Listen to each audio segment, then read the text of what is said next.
We're huge. Hello, and welcome to the Saladcast on Saturday the 15th of June, 2019.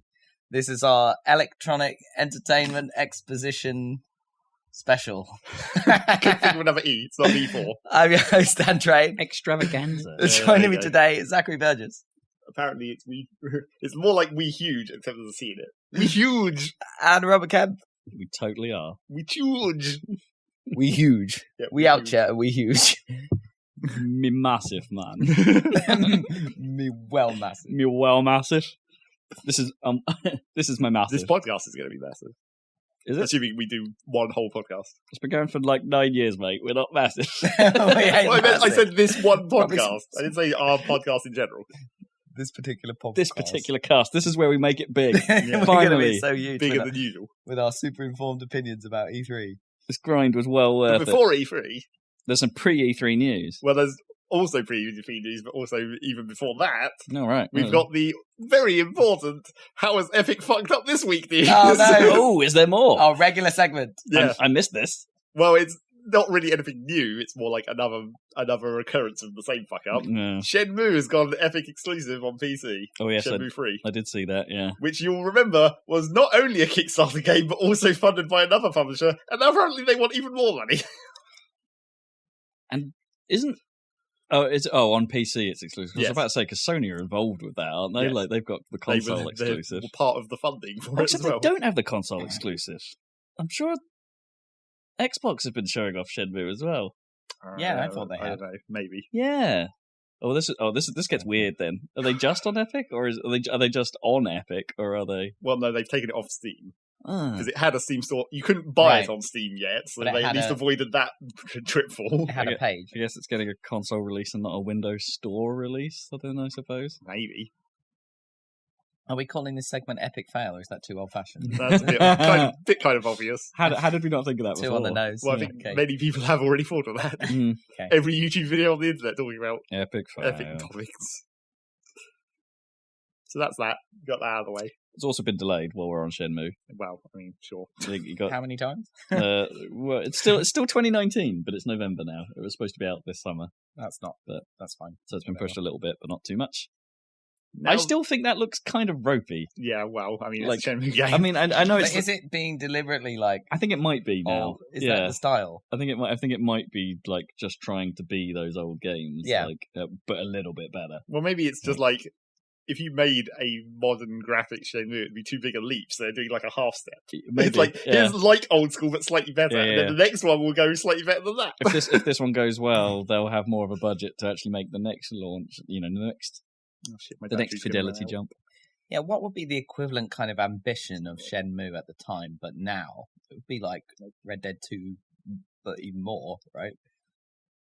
Yeah, Like in terms of simulating a world or whatever. maybe, but it's quite the environment you're in has always been fairly focused. Yeah, but it had to be, right? Yeah. I'm sure they would have made it gigantic if they could. I guess. Well, Yeah, they did have that like 6-hour walking sequence, so you know, somewhat. 6-hour walk. What are you talking about? Is that in Shenmue 2? Because Yep. I didn't. Oh, okay. I didn't come across that. When you get to China and you have to literally walk from the place where you like get off the boat to a village, and it's literally real time. What? The Long March? Yeah. What? No. I didn't know about that. Just Wow. joking. I never Well, got that. I don't technically know about it that much, so I take nev- that with a grain of salt. But I'm pretty sure that's how that goes. Alright. I never got that far in Shenmue. Is it like 6 hours of game time though? Because like the in-game clock. No, not in game clock, like real time. That's madness. You're talking to a person for a significant portion of it, and there's a few little stop-offs along the way. Oh, Like okay. These weird ruins, and That's actually kind of cool. Kind of. Principle. Like it's journey for realsies. yes. 6 hours though. How many Yeah. sittings is that? Depends on. Yeah, That's a long- 3 hours. nice Yeah, walk. several settings just to get there. Can't remember the last time we went on a 6-hour walk in real life. No. Definitely have, but I never left the first city. In fairness, in Shenmue 2, Because so it it's wasn't easy to do that. Like, no, It was like quite a complicated That process. took a while. Yeah, I was fairly. I thought I put quite a lot of playtime into that as well, but still never got out of it. yeah, you've got to like stack some stuff in that Oh no, that's the first game. fish. Oh, is that the first You game? got a stack. You got a warehouse. Oh no, where is it? I thought it was in the city. You're in the port in the, Yeah, in the port. of Tokyo in the first game. Ah, okay. And, I'm thinking of the first doing game your now. job. Yeah, doing the moving boxes Forklifts around and and stuff. forklifts racing. Classic. And Okay. That key job part, racing your forklifts. Right, so epic fail. So now the actual pre-E3 news, because the Pokemon thing happened. Oh yes. Oh yeah, of course that Pokemon Direct. That was after the last podcast, but before oh, E3. Man. Right, yeah. What happened again? They did a Pokemon Direct A proper to sword and talk shield. about that specifically. Sword and Yeah. Shield. How's it looking? Good, probably. Good? Dynamax. Yes, you can make your Pokemon huge. Is it looking Britishy? No. Well, like medium. Japanese Britishy. I don't even. I think it's more European again than it is British. Sure. I mean, I guess they wouldn't be super specific. No. Because they're never super specific about, like, even the Hawaiian one, it's like, the island. Right. Not enough monocles and top hats. Well, we haven't seen that many characters yet. You could still get to the pompous British segment. What, you reckon there's like a posh district? Yeah, I'm pretty sure there probably is going to be like some kind of Probably. posh district. With some biscuit Duncan. Yeah, It looks kind of Victorian, doesn't it? Like some parts of it. like- Yeah, I think that's that what they- one, the mills steampunky and kind of stuff, town. the steampunk, I yeah. think that's what they want to go for, but I don't know that they've landed it. But yeah, I mean, it's got some kind of Breath of the Wild open world aspect. The Except wild area, with Breath the- of the Wild area. Right, Yeah. but keeping the camera angle and everything. No. like Pokemon style. No, You get free camera in the wild area, but probably not Oh. in towns, by the sounds of it, Yeah. Oh, because that they very sounds kinda specifically good. called that out. That's kind of cool. It's kind of cool, except for depends how much reason there is for that, I suppose. I mean, Right. it's cool anyway, but if it's not really, they say like look up into the sky so you can see flying Pokemon. It's like, yeah, I guess Yeah, and you can go fishing. You can go fishing that for doesn't Pokemon. require you to look up. You No. might see a Ho-Oh up there. If you're Yeah, lucky. I The guess end of the so. first episode.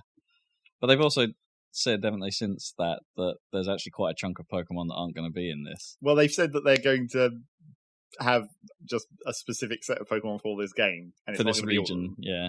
But and- I mean, But it overlaps with a lot of classics, right? Yes. well, yeah, Yeah, it's not yeah. all new, is the thing. I think that's good. I don't think I'd want.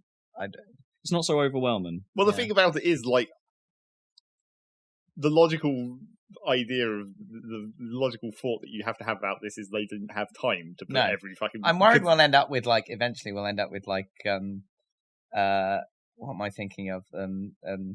The GT racing game on Gran Turismo.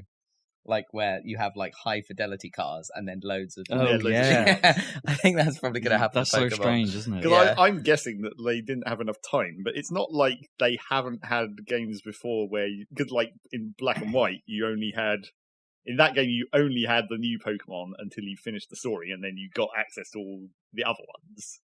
So theoretically, they could maybe patch in the rest of the Pokemon later.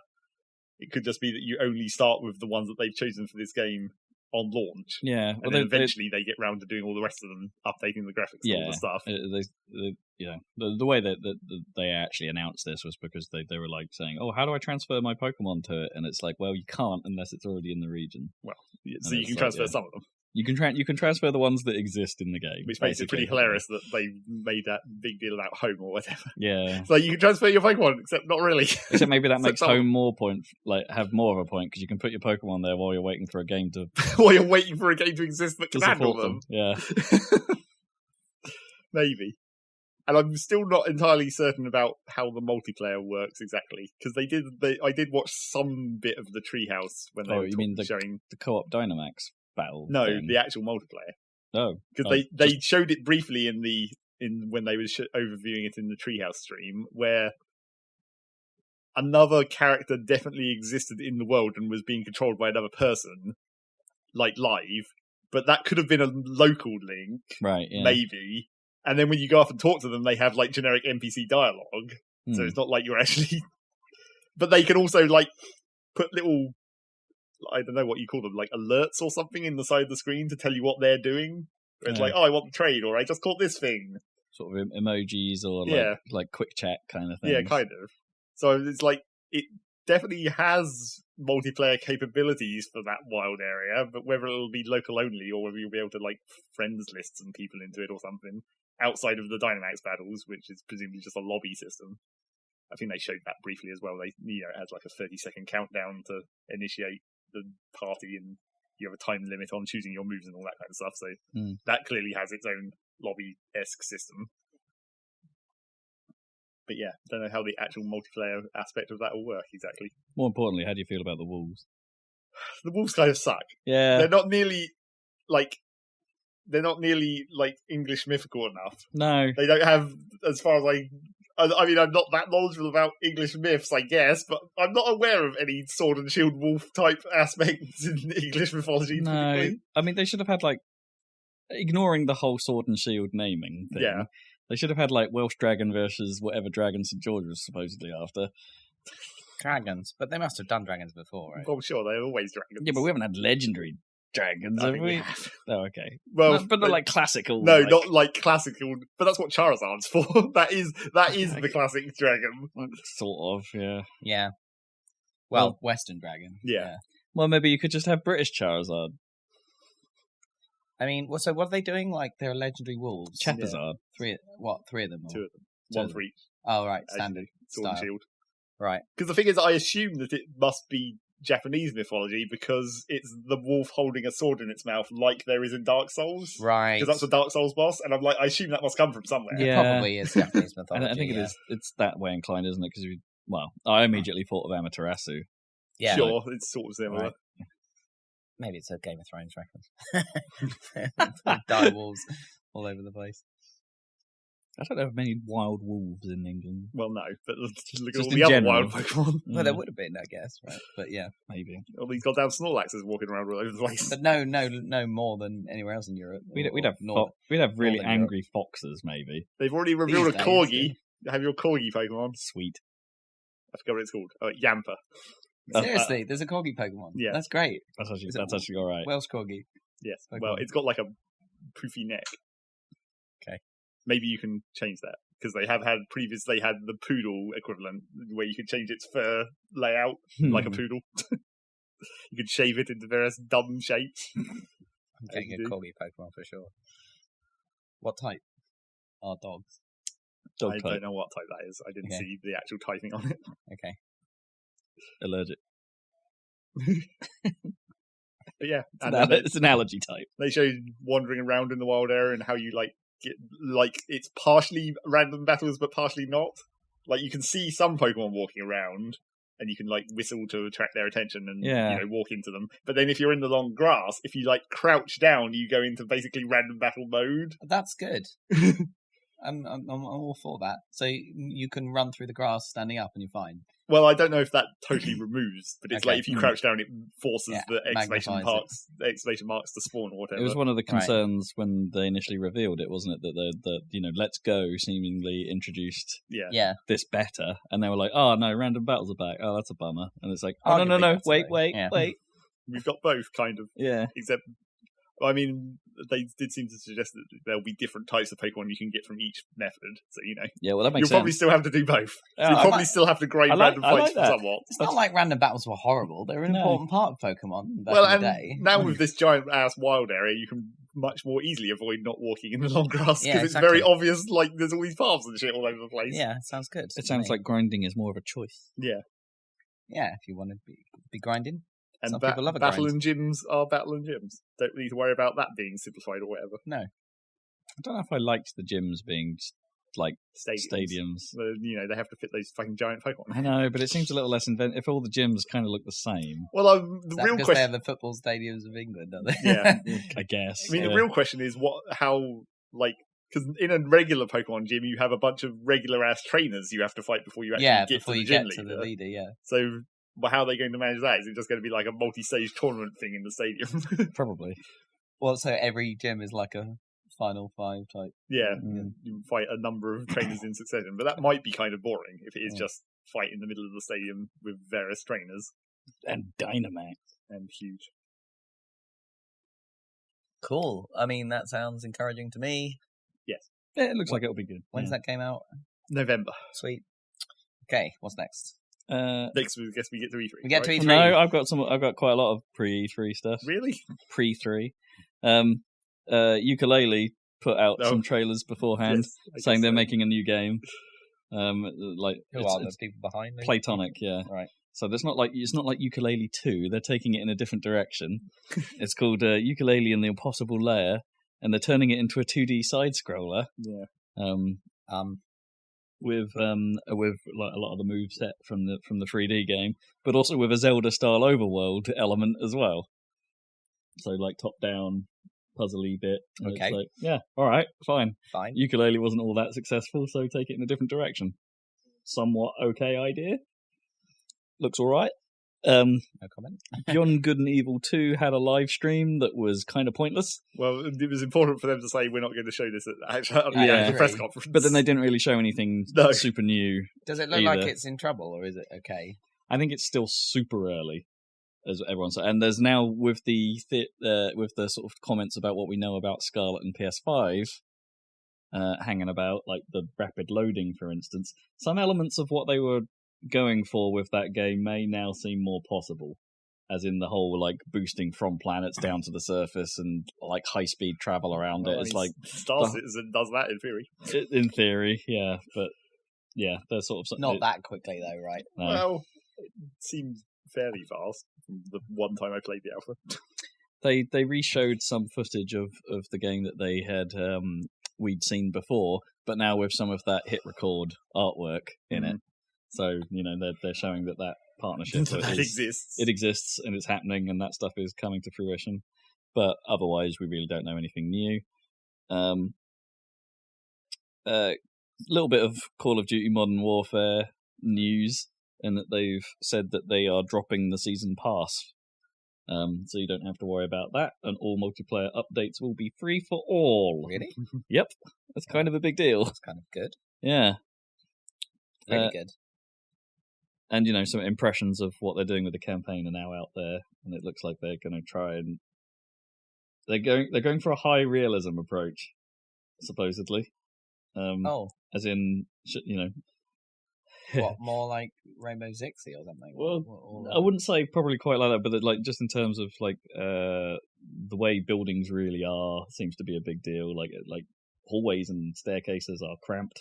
But then how are they going to have all this cover? Really, yeah. Rather than they always seem very wide in video games, right? Yeah. But they're kind of not in this. Like that's a big deal. And the things you're doing are supposed to be kind of messed up. Like, not in a messed up to be messed up sort of way, but just like sort of the horrors of war kind of way. Fine. Because I'm sure Call of Duty can pull that off. Yeah, we'll see. It's ambitious. Well, no Russian and all that. And it's also, to answer our previous questions, it's kind of a soft reboot in that they're kind of doing Modern Warfare again, like as if those first three games sort of didn't happen. So it's like it's from the start of the story. So like this could be like Captain Price first meeting Soap again, that kind of thing. Why did they fucking use the same characters? I mean, They're not even good characters. They could have done anything, right? Yeah. Anyway, never mind. Fine. EA, this wasn't at their thing. Their god awful thing. But they have said that they are releasing a Need for Speed game this year. Okay. This year. And that it won't be at E3, and sure enough, it wasn't. Which is odd. Okay, fine. Surely you'd show it if it was coming out this year. Unless it's garbage. Well, unless it's not like a Need for Speed driving game. Unless it's just or a Need for Speed something. What if it's a terrible mobile game? Yeah, exactly. Yeah. That's mildly odd. Right. And also, not technically E3, do we want to quickly cover Stadia? Because they had a Stadia Connect. I don't think they really said anything else after. Like, they had this whole second thing, and it didn't really say any more than it did the first time, I don't think. So, I don't know. What did they have to say? They basically said, hey, Baldur's Gate 3. Well, there was a couple of announcements, yes, I guess. Who's what? Baldur's Gate 3? Baldur's Gate 3 is being made, yeah. By Larian, I think it is, who are the studio that made Divinity Original Sin. Oh, okay. Because it's pretty much the same game. Yeah. So yeah, they've got hold of the official license and are now making that. It's not exclusive to Stadia, but Stadia are pushing it fairly hard. Weird. They also showed off some more Breakpoint, saying that's coming to Stadia because Ubisoft are deep, as it turns out, in Stadia. Yeah, apparently. How big is Baldur's Gate 3 going to be? Like a full game, full RPG. Yep. Like if Probably we had about the side of Divinity. Yeah, I was about to say if we had played the Divinity games, right, we'd know what we were getting into. But those games are hugely well liked. Right. So Cool. it's so this is Oh well, that's good then. All good. it's the game that studio has always wanted to make. Oh, right. You know, Perfect. Okay. Because they were basically making that game just without the license. Yeah. Right. Okay. Cool. Yeah. But now they've got the world and the license. Then. Yep. Okay. Got it. And they've got the full support from Wizards of the Coast and D&D and stuff. So it's Great. a big project. They showed some Breakpoint. We saw Guilt, that is a game that supposedly we were to know about beforehand, but whatever. The Division also showed up. But here was the thing, we got some pricing. So Stadia is going for a subscription model, because of course it is. It will be in dollars, $10 a month to get full access. They didn't talk about latency, but they said if you've got a 35 megabit connection or upwards, you get the full 4K HDR experience. That's pretty good. With surround sound and everything, 60 frames per second.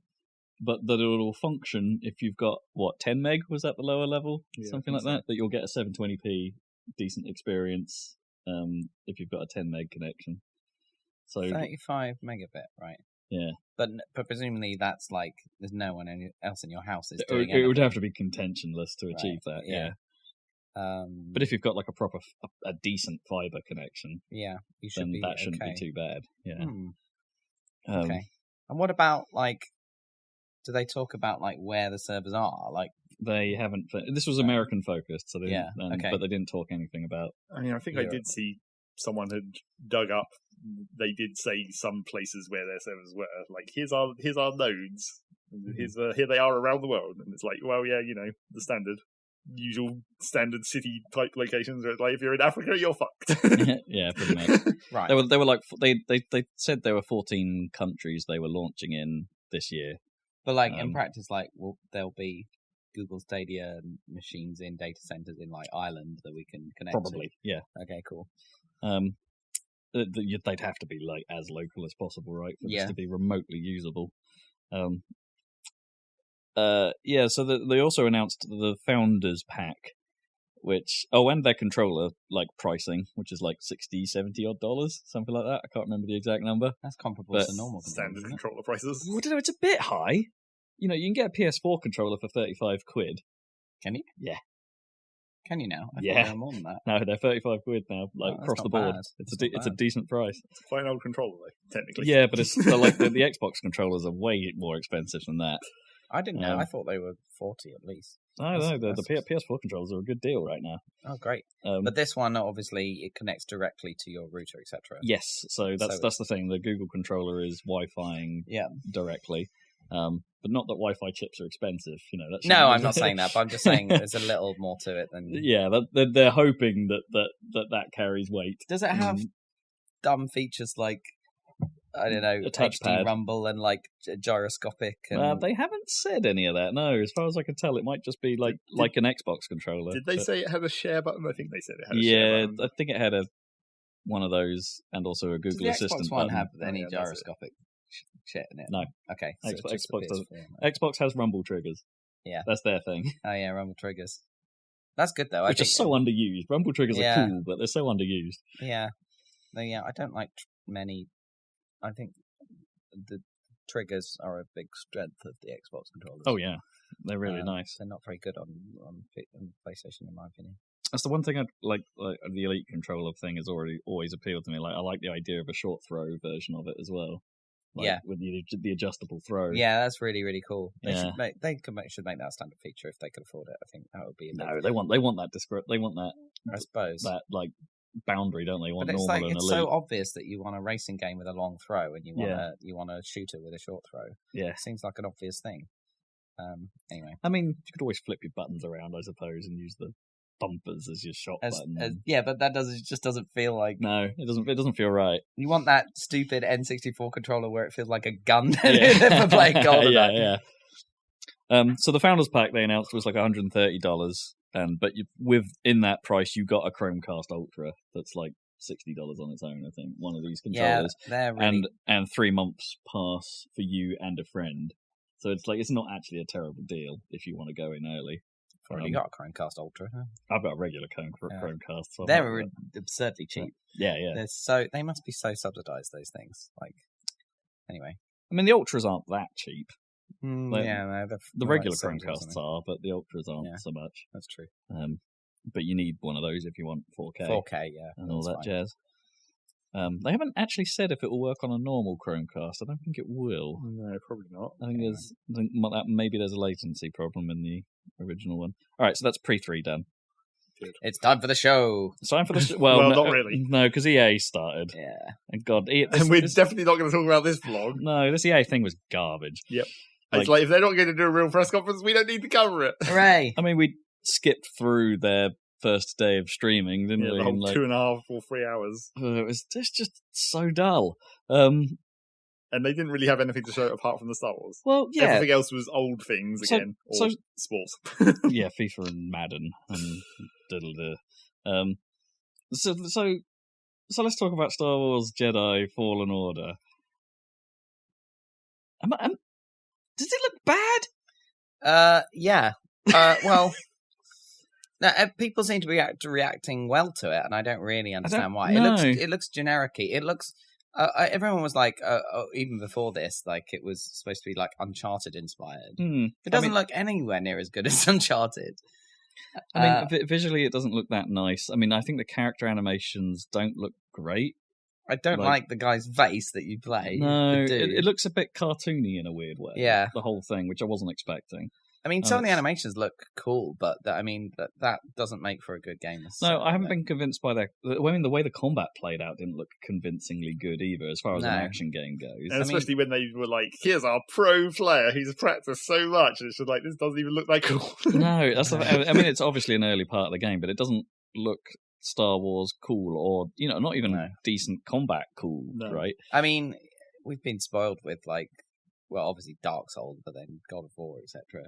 People keep comparing this to Dark Souls, and it's like, what? It's not even close. I mean, I did say that when we were watching it, simply because there are some similarities as to how bits of the HUD look. Right? I guess they do the dot targeting, which is a very Dark Souls thing. Yeah, that's fine. And it's, but I don't know. It's like, I mean, it's got lock on, which is, I guess, I mean, that's Devil May Cry as well. Devil May Cry is a bit lock on-y, but it's there are some. They're pulling from some sources, let's put it that way. But they're making lightsaber combat just a standard third-person action game. Kinda.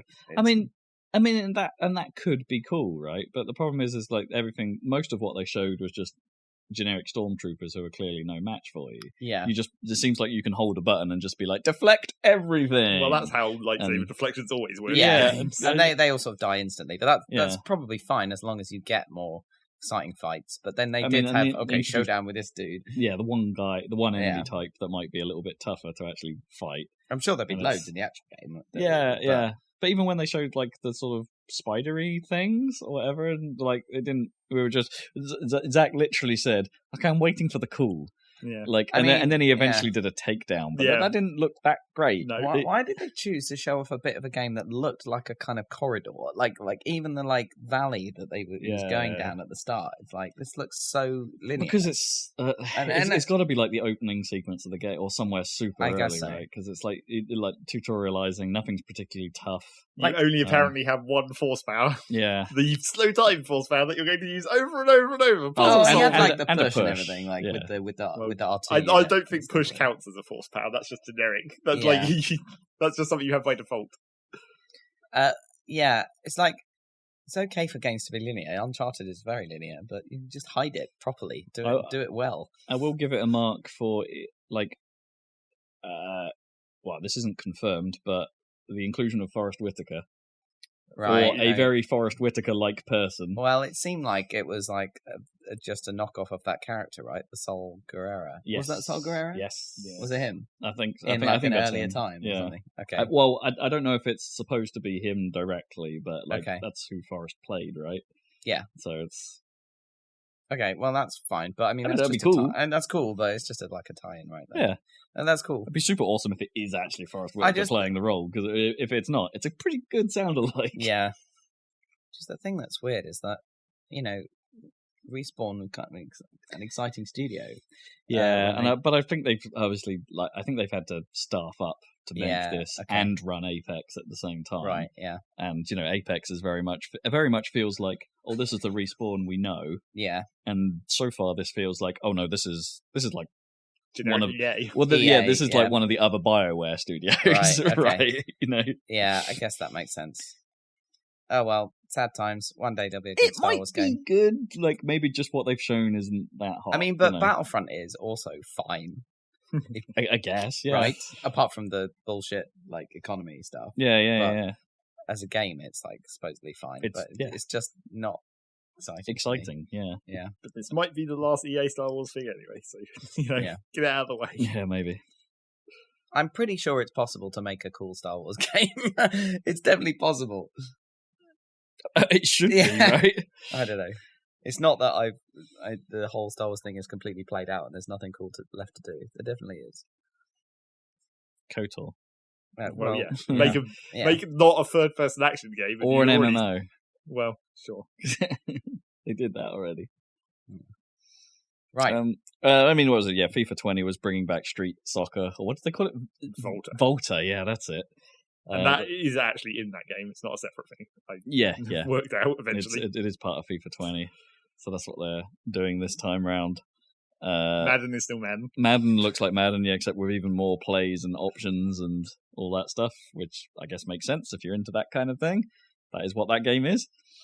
And then, do you remember Sea of Solitude announced last year? Well, yeah, so I remember it. But It's got a release date now of July. Oh, that sounds lonely. Lonely July. And that was EA. yeah, that was pretty much EA. Yeah. Oh, they did some Sims stuff as well. And Battlefield. Oh yeah, They they talked did about a little bit about A new maps and things. new mode. Well, not really new modes. They're making Infantry infantry focused Infantry focus levels. The yeah. classic. For the World War II one. Yeah, What's it even called? Battlefield 5. 5. Okay. I actually forgot the name of that game. Yeah. Because they called the last one Battlefield 1. Yeah, exactly. Right, next. Xbox. A The big- decent show. Kind of the big one, right? Yeah, Oh, the big one. yeah. Well, it's the biggest. Yeah, like it's the most biggest remaining one. the biggest of the presses that are there. What one? So they opened with Outer Worlds. I mean, Interestingly, it's going to come out soonish. So Yeah. I guess, get the last bit of advertising in. and it's Obsidian's, which they now own. Yeah. So they kind of had to be like, hey guys, remember this? Oh, yeah. This is the looks better than Fallout, right? This is the Space Fallout. Fallout. Space Fallout Borderlands-y kind of Thing. thing. Right. Yeah. That looks pretty good. It's not so there's a few more details have come out like about this. Like they've said it's not going to be like a super long Fallout-y length game. Right. It's going to be like imagine if you took Fallout but kept all the good bits. Got rid of the whole million upon million of generic dungeons. Yeah. Or not dungeons. Sounds good. And just left it at that and keep all the good dialogue and all that stuff that Obsidian are known for. I mean, and they it's made like- New Vegas and everyone loves that. Right? Exactly, yeah. So promising stuff. Sweet. We heard from Ninja Theory as well, straight afterwards, with what they're working on. Apparently, this is a bit of a passion project for them, something they've had on the burner for years, and just have never quite been able to pull it off until Microsoft let them run with it. Something called Bleeding Edge, which is apparently 4v4, some kind of 4v4 melee-focused multiplayer game. Yeah. With one lady that can turn into a motorbike. Not turn into a or kind of is a bike. I don't know. She's like riding on one giant tire, and then she like has another wheel in her hands that she can lean down onto Okay. for some reason. I mean, it had a good style, but we don't really know anything about what that game actually Well, is or plays. It appears to be Ninja Theory Overwatch, basically. Like, I guess but Their it's like, but melee it's- style combat and then team-based fights. But their melee, okay, quote unquote, their melee style combat is like never been the same twice. Well, sure, but I mean, from the bits that they showed, it looks like character abilities and Yeah, but you got the basic-y stuff from Enslaved that then got, and then they did Devil May Cry or DMC, so that was like one of those, and then Hellblade is a kind of Dark Souls light. It's like, what have they gone for? What is it? How's it going to play? And more importantly, how's it going to play when your opponent is another player? well, Like, how do you block and parry? how's and... it going to play when there's any amount of lag compensation? Yeah, Because you know how well melee works in Team Fortress 2. well, Not good. yeah. Never has. And yeah, Colour be interested. Like, I pretty much like anything Ninja Theory do. So, then we had a little reminder that Ori still exists. Except you also reminded that it's not coming out. Disappointment time. Not a 2019 game. It's got a release date finally, but it's February of 2020. February 11th of 2020. Just 3 days before Sonic the Hedgehog film comes out. Oh. Yeah. This is how I remember things. Everything's related to Sonic. Yeah. The one, I mean, it looks amazing, but the one thing I would say is like that I would say is like a mild bummer is like I think they're moving away from their 2D painterly kind of handcrafted art style for a more 3D aesthetic, and it's like while it still looks amazing, I kind of want them to have kept that handcrafted vibe a little more than the direction they've gone. But I guess maybe this is what you do, right? It's like you make a game with the technology you have, and you go, how do we push this? And it's like you didn't need to. You were already amazing. But whatever. That's the choice they made.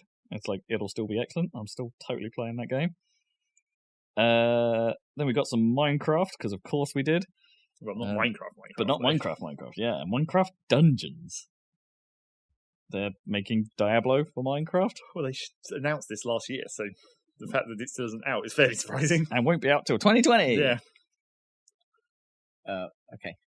Then we had a quick check-in from Star Wars Jedi, just to say, hey, it's out in November.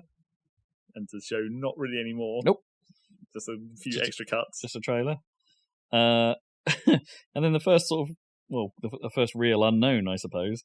They're doing a game of Blair Witch somehow. Fine. I mean, but I'm not sure which version of it, like whether it's the original, because they sort of remade it, didn't they, like a few years back, the film? Did they? Yeah. You don't want to remake that. That was perfect. I've never seen either of them, but it's... Why even spin off anything from Blair Witch Project? That should be like one. That should be just that film, and that should be then leave it alone. Yeah. How is that? Yeah. Why have they tried to franchise this? Make it a cult classic, like milk just that thing. I don't know. Yeah. So that's. I mean, it looked exactly kind of as you expect, like a horror game. A horror game. Yeah. What did he call his dog? Had a funny name, didn't it? Like Bullet or something. Yeah, something like that. The problem with that, like now, is that everyone's phones have cameras are fucking amazing now. And he's literally using like a hand cam. Nothing looks shitty anymore. Yeah, why would you need a hand cam? Well, unless it's set in the 90s, I don't know. Well, I'm sure if it, I think they said that, didn't it? It's on screen for a minute, like 96. Is it right. Right. Okay. Oh, okay. Okay, that's fine then. That's cool. They brought it back. Cyberpunk time. Yep. Cyberpunk. You can't swear, but you can sure as hell cut people the fuck up. Not the fuck up. No, I guess. People the flip up. Also, it had the classic thing where they censored something, and I was like, "What the hell was that? What swear word even fits in that gap?" It was quite long, wasn't it? It was a long old beep. But I watched the actual trailer later, the uncensored one, and I was like, "Oh right." The word was cocksucking. Oh, okay, fine. Now we know. Even though it didn't make sense in the context of the sentence, we didn't need all this cocksucking attention. Well, yeah, it's generic bad man talk. Yeah. Yeah, I have to say the dialogue is a bit cringy. It wasn't the best. I mean, it's probably the weakest showing we've had from Cyberpunk so far. But Keanu Reeves. Yeah. But Keanu makes up for everything. Ghost Keanu Reeves or whatever. Yeah.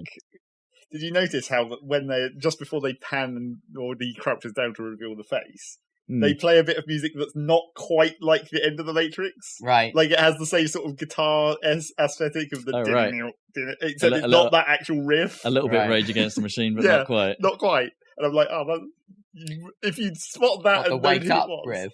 Yeah. And I was like, well, that's a very subtle thing if you'd noticed that and guessed that it was him, although he'd also already spoken at that point. I actually need to watch the original Matrix again. It's been a long time. He's keeping his John Wick face, though. Also, apparently, according to the subtitles of that stream, his character is called Mr. Fusion.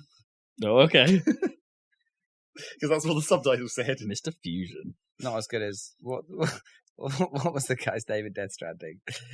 Die Hardman? Die Hardman. Yeah, that was good as that. Die Hardman. And then the guy's face is awesome as well, Die Hardman. Sorry to skip back to that, but along with his friend Hardman. Well, the trouble is that if he's German, because then that just means the hard man. Oh yeah. Die Hardman. The hard man. I mean, it's entirely possible given what we've seen of that game as well. Yeah, but then you've got hard man and the hard man. Hardman and the Hardman. Die Hardman. I mean, they could be the same characters, just I guess. sort of, maybe. Who knows? Yeah. I mean, what's not to be hype about in that game though? It's like About Cyberpunk. Yeah. The fact that it looks a bit generic. That's the only thing. Like in terms of including the name. Like, I guess, but genericness aside, this is probably the most well realized ever version of that. That's true. And it's like, and I can get behind it, whatever it is. That's true. Because I'm getting strong, like, this is perhaps what Deus Ex wanted to be vibes. That's to the thing. to Is some like degree. That's the thing about the genericness. Is there's just something about the original Deus Ex game that just had so much character to, even though it was just a hodgepodge of like conspiracy theories and cyberpunk cliches from every single source. It somehow managed to weave it into like a world that made like a sort of. Well, I imagine we'll we'll have that. It's like they haven't really told you anything about the story yet. No. So I mean, the Witcher's writing team has been some of the best stuff ever, supposedly. That's true. And it's not like it's a franchise that hasn't already got some lore behind it, supposedly from book somewhere, probably. I mean, Cyberpunk 2077 is a thing. So okay, cool. Okay, well, we'll see. But that's the only part that worries me is that it looks like a lot of ambition and effort is going into something that potentially looks a little bit like what it's going to be. Kind of thing. Well, then, I don't know. Yeah, I think maybe the whole thing is played out, but we'll see. But you have to feel bad for the game that had to follow that, though. I don't know, because at least in this case, they were like, the crowd was still hyped. Yeah, I guess. The crowd weren't like generically pissed off like in some other press conferences. But it's a massive gear shift, right? Yes, to go from.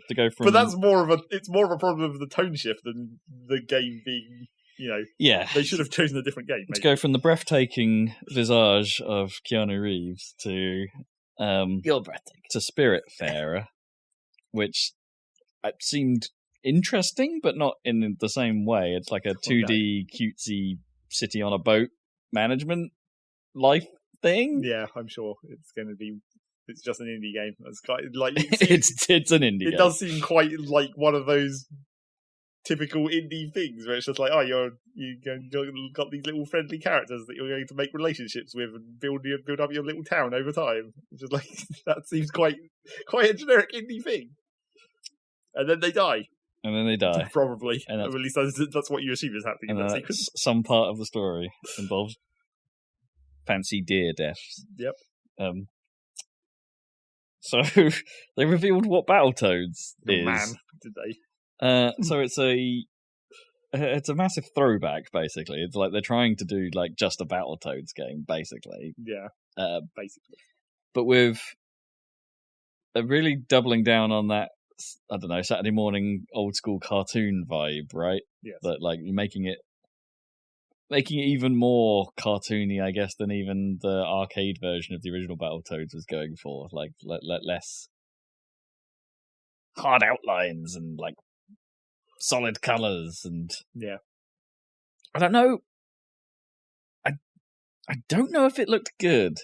Like there was something like just too generic about it. Like in some ways, like when they actually showed some of the combat sections, they looked both colourful and frenetic, but too much, maybe. Yeah, like it was quite hard to see what was even going on. Yeah, although you weren't seeing it for long enough, maybe to even perceive it to make a judgment. Yeah, and the turbo bikes are now in 3D. From behind the back, so you can see where you're going. Which makes a bit of sense, but it kind of takes away from it a little bit, I think. Like, I don't know. Does it? Does Maybe. Everyone want to have a stupid impossible section in their game? But then, like, it's a style problem, right? That the 3D section... Well, yeah, it did look kind of weird. It looked out of place. And then we got RPG Time, The Legend of Wright, which is a pencil and paper... I think we've seen this before, but... maybe not quite in this depth, like it's an RPG style game as if it had been drawn in a notebook, and everything is happening around a sort of papercraft thing. I don't know. Kudos for dedication to the style, but it's an RPG of some kind. Like, I don't know. How do you judge an RPG by its trailer? Well, it would help if they showed any of the gameplay, except maybe they did. It's kind of hard to tell. I think a lot of it. Well, yeah, it's hard to know whether those were cutscenes, sort of, or whether that saw one or two button prompts occasionally, but they look more like QuickTime events. I think it's all a thing for a menu as well, sticking out of a panel somewhere. Then there was the idea Xbox bit, which honestly I didn't really see what was going on, and I haven't gone back to check. But there was the Creature in the Cave was part of it, which is Creature in the Well. Creature in the Well. Yeah, that one. The pinball sword game that I'm still keeping watch on. I want to play that thing. That was part of that, and there was loads of others. And then we got to the Game Pass stuff. Now this is interesting, and not all of it is good. So they officially announced Game Pass for PC ahead of the event, but now they don't. Here was where they told us what it actually was. So Game Pass for PC is basically a separate version of Game Pass. Well, separate. Well, that's the bit I haven't been able to fully ascertain. Like, if you have Game Pass, I couldn't quite figure out if you had to buy Game Pass on console and Game Pass as PC. Like, had to buy it twice to get there, or if you have Game Pass that you get Game Pass and Game Pass for PC. Well, I think they've rebranded the base Game Pass as Game Pass Ultimate, and now it includes everything at the same price. That's why they said the Game Pass for PC was no added cost. So that's not quite right. So Game Pass is still carrying the $9.99 price tag a month. Yeah, but that's why Game Pass Ultimate. But Game Pass Ultimate if you're paying is more. $15 already. Regular Game Pass is $9.99. Game Pass Ultimate is $15.99. So yeah, that's quite a price hike for them. Yeah, they have to be separate things, right? But Ultimate is just a package. Is a package and throws in your gold subscription as well. Yes. So your Xbox Live Gold. Probably the Ultimate is probably like half price almost. Pretty much. Well, so both Ultimate of the passes gives and you the gold. ish. If you think like, what is it? Xbox Live Gold is only like a couple quid a month. It works out when you buy like a 40. And then you've got the two $10 passes. Yeah, I guess not quite half. No, but it's still a bit of a deal. But the positive they were trying to see is like, hey, Game Pass for PC is going to be PC focused games are going to come to the service, like Age of Empires 2, I suppose. Stuck on Epic or whatever. But anything Microsoft are behind, like it gives them a platform. Stuck on Epic, but they said Metro Exodus, didn't they?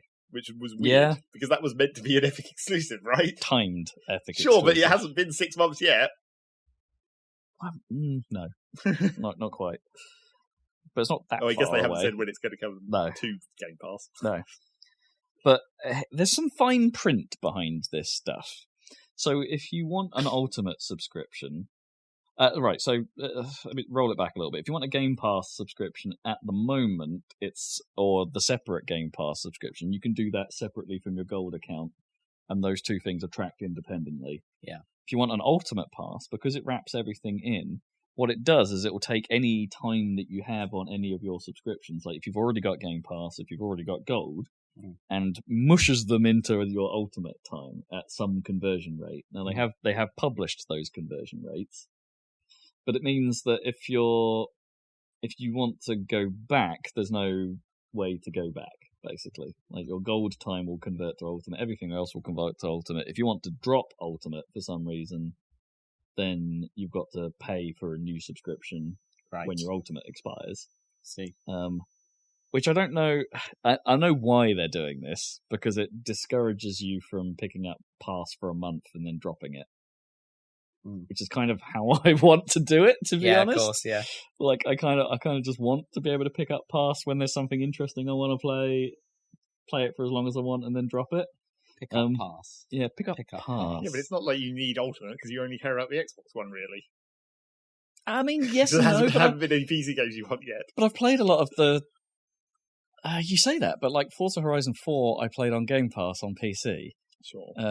Gears of War 4, I played on PC. But you didn't have to.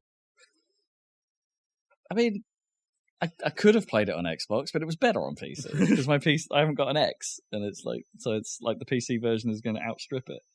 I think now I need to. This is a detail I haven't been able to double check fully. Is like we'll come to it later. It seemed like they made it sound like the Ultimate Pass will include the DLC for some games. Yeah. So, but that's you need the Ultimate Pass to get access to that stuff. So yeah, some ups, some downs, and like I'm not sure I like this whole combining it into one thing. You have to combine it into one thing as a choice, but I guess that's part of it being a bundle. They want you to pay that money and not stop paying that money. But because it's monthly, you could still dip into the whole thing, right, and be like, oh, I'll have gold this month. I only want gold for this month, or I only want Game Pass for PC this month, or hey, there's a lot of stuff I want to play. Give me Ultimate this month. You could still do it month by month. It seems a bit complicated. Or if you're not a person who's obsessed about achievements, you could just make a second account. Have that be your Game Pass account. I guess. So it only turns on gold whenever you want that part of it. Maybe, yeah. Like I think the best tactic for these subscription things is to make it so simple that you subscribe and then you forget about it. That's how they make their money. Is like that's what they're trying. That's what they're trying to do, isn't it? Yeah. Because it's a give you everything, a single give you everything everything subscription. It's making you think too hard, and then people are going to be like, It's I need to remember. I need to It's remember not to going to make cancel most that. average people think too hard. Well, yeah, I think I think none of it. Well, we're not the sort that play every new game as soon as it comes out, right? So because we're a little bit smarter with our money. It's not that we couldn't afford it, I guess, but it's just. But what? Yeah, why? And also, I can't. None of us can really keep up that much. Exactly. Well, exactly. Zach might, but Yes, but you have the other problem where when you're on Game Pass, you just have to play everything regardless because you're obsessed with. I have maximum value. Yeah, a little bit. Yeah, fair enough. But I also don't just play Xbox, right? No. We play outside. We play Steam. We play at PlayStation. We play Switch, and it's those months where I'm playing God of War, for instance. I'm not playing my Xbox. Well, and exactly. So the pass kind of doesn't make a huge amount of sense for me then. Yeah. Well, for any of us. Yeah. So I guess I'm still buying games. Everyone just wants to get into that subscription model somehow. Yeah. And if I were them, I would make it simple and make it simple. Well, it's getting to the point where it's going to get saturated fast, and it's going to become problematic fast, and it kind of already is. And I mean, it already is in the video space, right, with Prime and Netflix. Yeah, I know, and a lot of people I know have Netflix and Prime, because and they're paying both subscriptions. Yeah. That's quite common. But it's going to mount now. In the you're going to have the Disney one, and then it's got the people, and then you've got like. It's stuff too like much. this. It's going to start mounting to the point where it's like the market will start either splintering too much, or everyone will just say, "Sod it, I don't care." Yeah. Like I don't know. So we'll see. I think music has survived simply because there aren't as many of them. Yeah, and actually, to be honest, most music services have everything you want on it. So I'm trying to think what My ones are Netflix and Spotify. I think they're probably the most common ones. But I'm Prime and Spotify just because I want next day delivery. Yeah. Prime is a bonus. The main reason I don't have Prime is because way back when I had Prime purely for next day delivery. Oh, and then they doubled the price and bundled it all in. I immediately cancelled and never went back because they were dickheads to do that. It makes sense, I'm sure now, but I was resented the way they did it. They were going to automatically charge me double for something that I never I didn't sign up for this. Yeah, exactly. Yeah. I literally didn't sign up for it, and I was like, well, you've screwed it now. Yeah, I get it. And also the fact that when I see people have Prime, like you or whatever, and it really galls me, browsing through and seeing the amount of things that you have to pay on top to get. Yeah. That's just really annoying, and I don't like that experience. But then that stuff wouldn't even be listed in Netflix. I know. You wouldn't, exactly, you wouldn't even see it. But maybe that for me, that's kind of good, seeing things. It's irritating when you spot it and go, oh, sweet, I can watch that. Oh, it doesn't have the banner on it. Oh, no, I can't. Yeah. Anyway, but that's just me. But that's not going to last. Having two subscriptions, no, it's going to mount. I don't know what the next one will be, but it could easily be a game it could easily be Stadia or whatever, and then it's a slippery slope. No, it probably won't be for me, but you know what I mean. Yeah, in some respects, hey, it's a market of choice. But but everything, is too much. It's already too much. I was getting that meal deliveries kit through subscription service, and that was really good. I would definitely do that if they didn't send me too much food.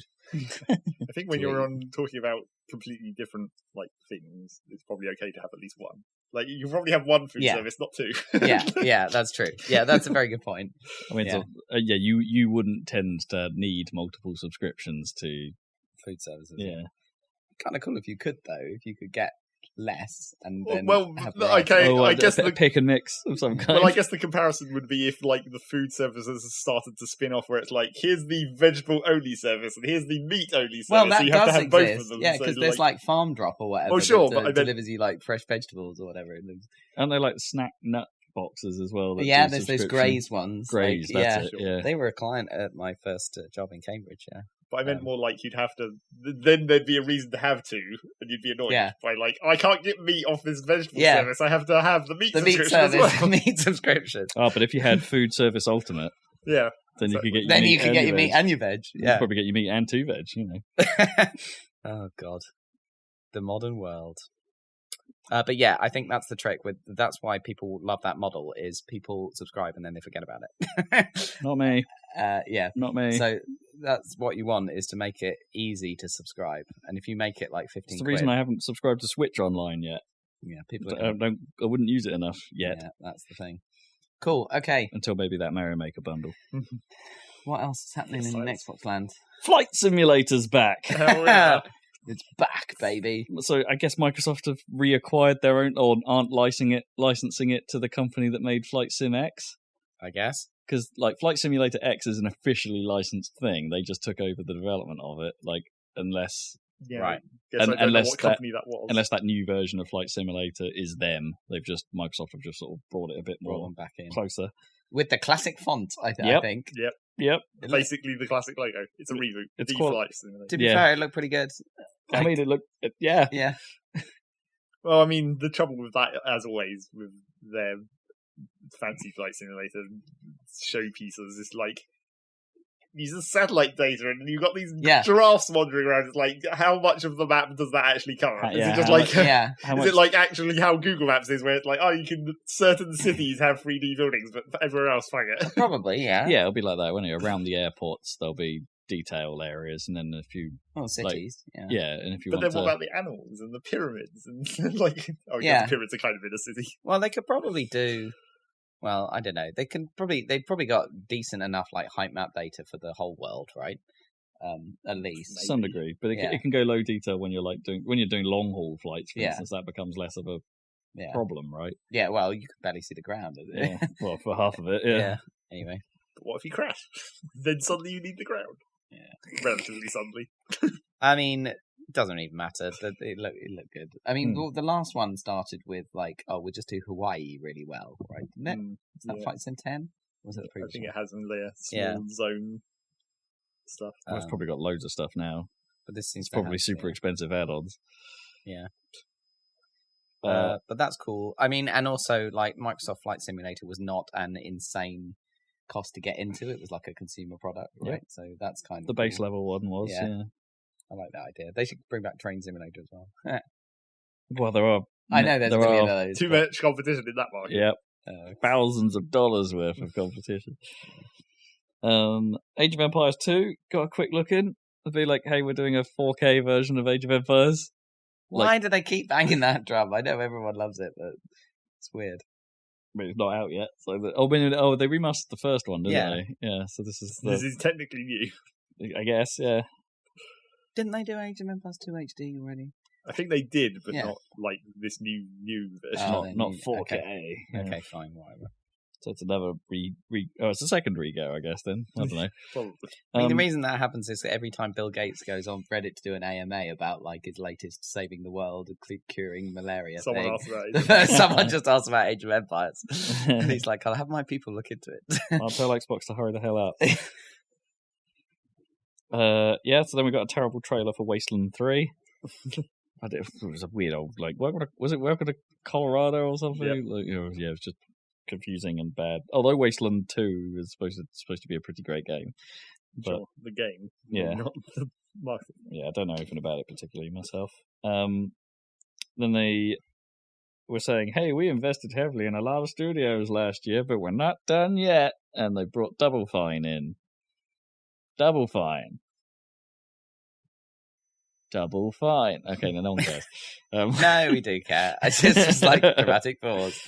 Well, I mean, they always look like they want to do the creative stuff, but they always looks like they're running out of money, Yeah, and they always look really stressed. Yeah. So I hope this means that they don't have to be stressed. It's the Ninja Theory thing, right? Yeah. Like, hopefully they'll now get what they need to pull off what they want. I think it's good. I don't think Microsoft will fuck with them too badly. Although Rare didn't go that well, did it, back in the day? No. But I hope they've learnt since Rare. It's like, because modern Rare isn't what it was. No, so it's like, you can't really compare what it is now to no, what it was. that was a long time ago. But I hope they've looked at that and been like, okay, this hasn't gone to plan, but we won't do that again now. Like, they seem like they're bringing these studios in to let them run themselves. Yeah, effectively. Yeah, but they're not going to be like an EA content studio type thing, are they? I mean, that just wouldn't even be possible, I don't think, for Double Fine. Unless you want them to make stuff for Excel. Lols. Yeah. Joke. Tim Schafer joke. Who even remembers Excel?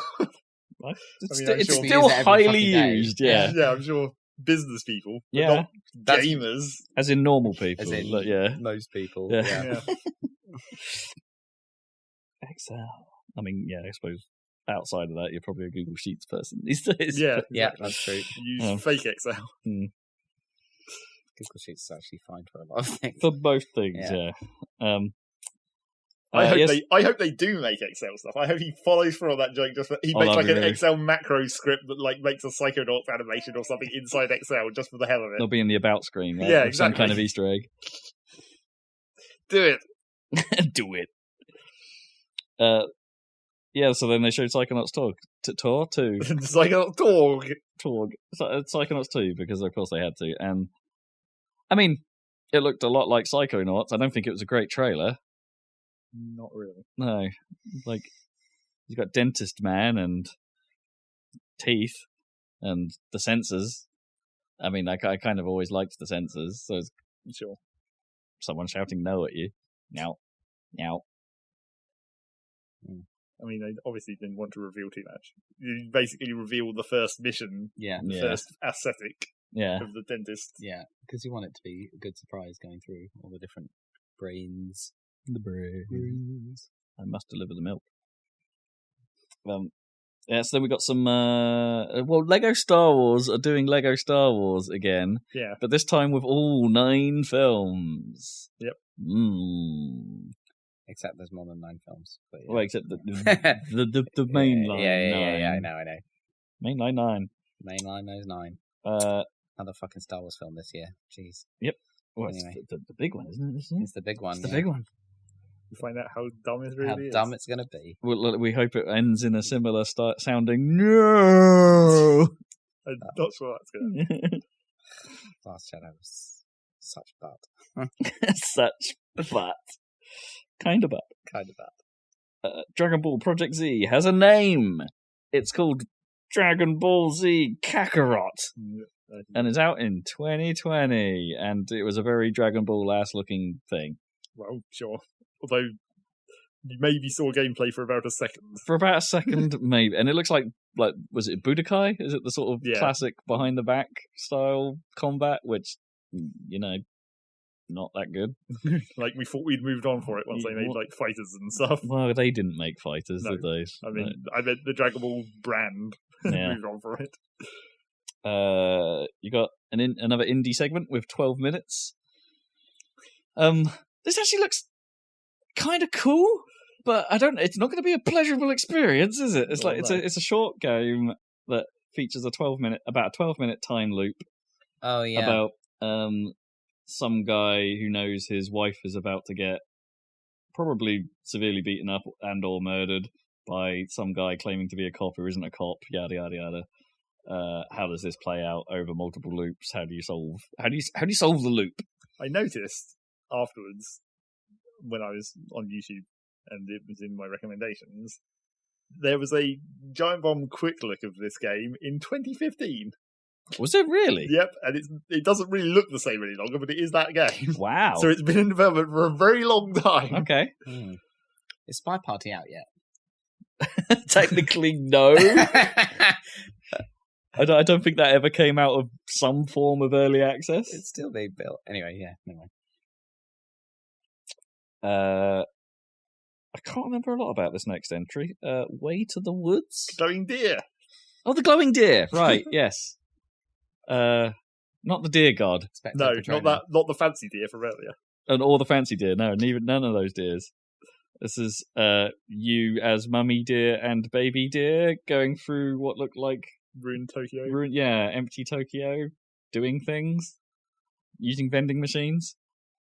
Well, using them in a deer-like fashion, flying, hitting them with your face, flying glowing fish following you about. Abstract. Yeah, it looks like one of those kind of games. Yep. Again, it's like one. Weirdly, kind of seems like something you've seen before, even if you haven't. An experience. Yeah. Gears 5. Maybe with your Billie Eilish trailer. Okay. Playing Bury a Friend while the female lead's character's face turns into everyone else's face. Because she might be a bit locusty. That was how Gears 4 ended. Spoiler alert. It's kind of a nothing trailer. We didn't really see any gameplay, particularly. No. They've announced that they're doing some kind of escape mode. Was it literally called Escape? Where it's like there's a green fog coming at you, and it's a co-op experience to try and work your way through in time. It's like horde mode, but fast. And you've in got one direction. Yeah, and you've got to keep moving, kind of thing. Not defensive, but attacking. Yeah, I mean, nice to have a new mode. Yeah, I guess. I mean, I'm hoping like Gears 4 wasn't bad, but it just wasn't as interesting as the previous Gear games. It wasn't just Gears by numbers. It was kind of boring Gears, which is kind of the problem. Like because if you remember what I did last year, I ended up playing Gears 4 and then immediately went and played Gears 1, and Gears 1 is the better game. Yeah. By a long shot, and it's like so. I don't know. Hopefully they'll sort themselves out with Gears 5. It'll probably be a great looking game. Still don't really know exactly when it's coming out, but it's some point in 2020, right? Oh no, September 10th. Sorry, they did actually say. Yes, They did actually say September 10th this year, so that will happen.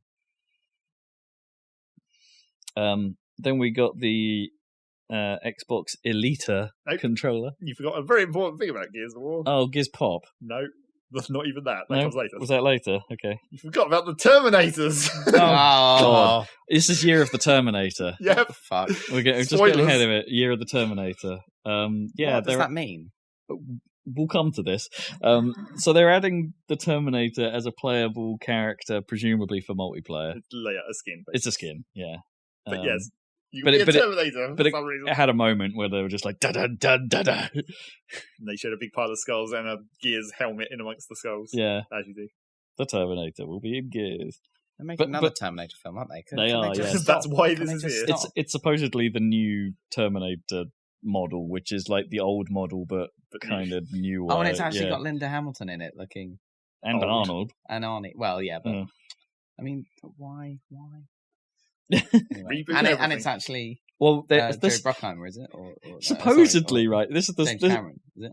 I don't know. Is it actually him? No, Cameron, I think, is probably still working on any one of the three Avatar films. Okay, but the weird thing about this new Terminator film is supposedly they're saying everything after Terminator 2 isn't canon.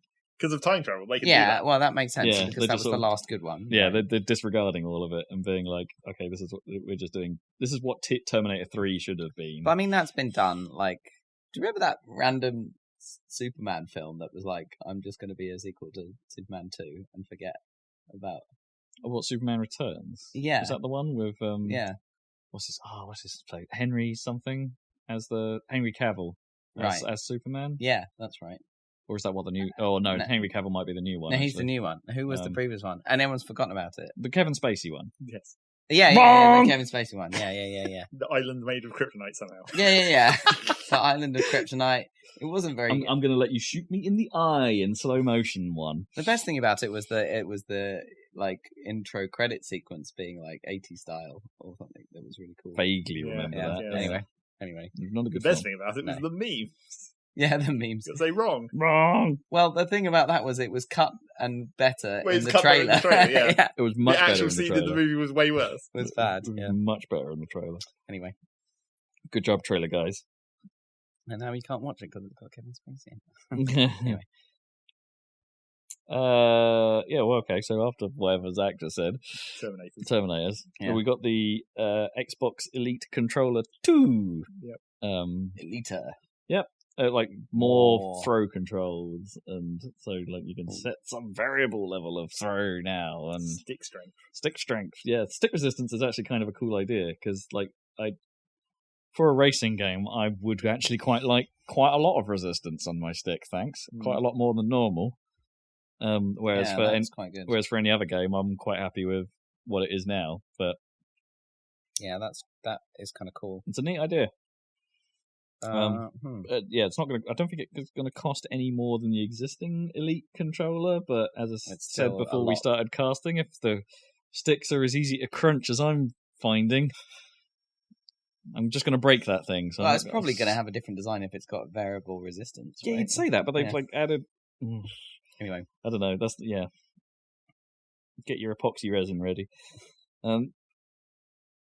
So they did a bit of that. Then we had some more Dying Light 2. It's still not out. Still not out. Still won't be out this year. Yep. Not until spring 2020 now.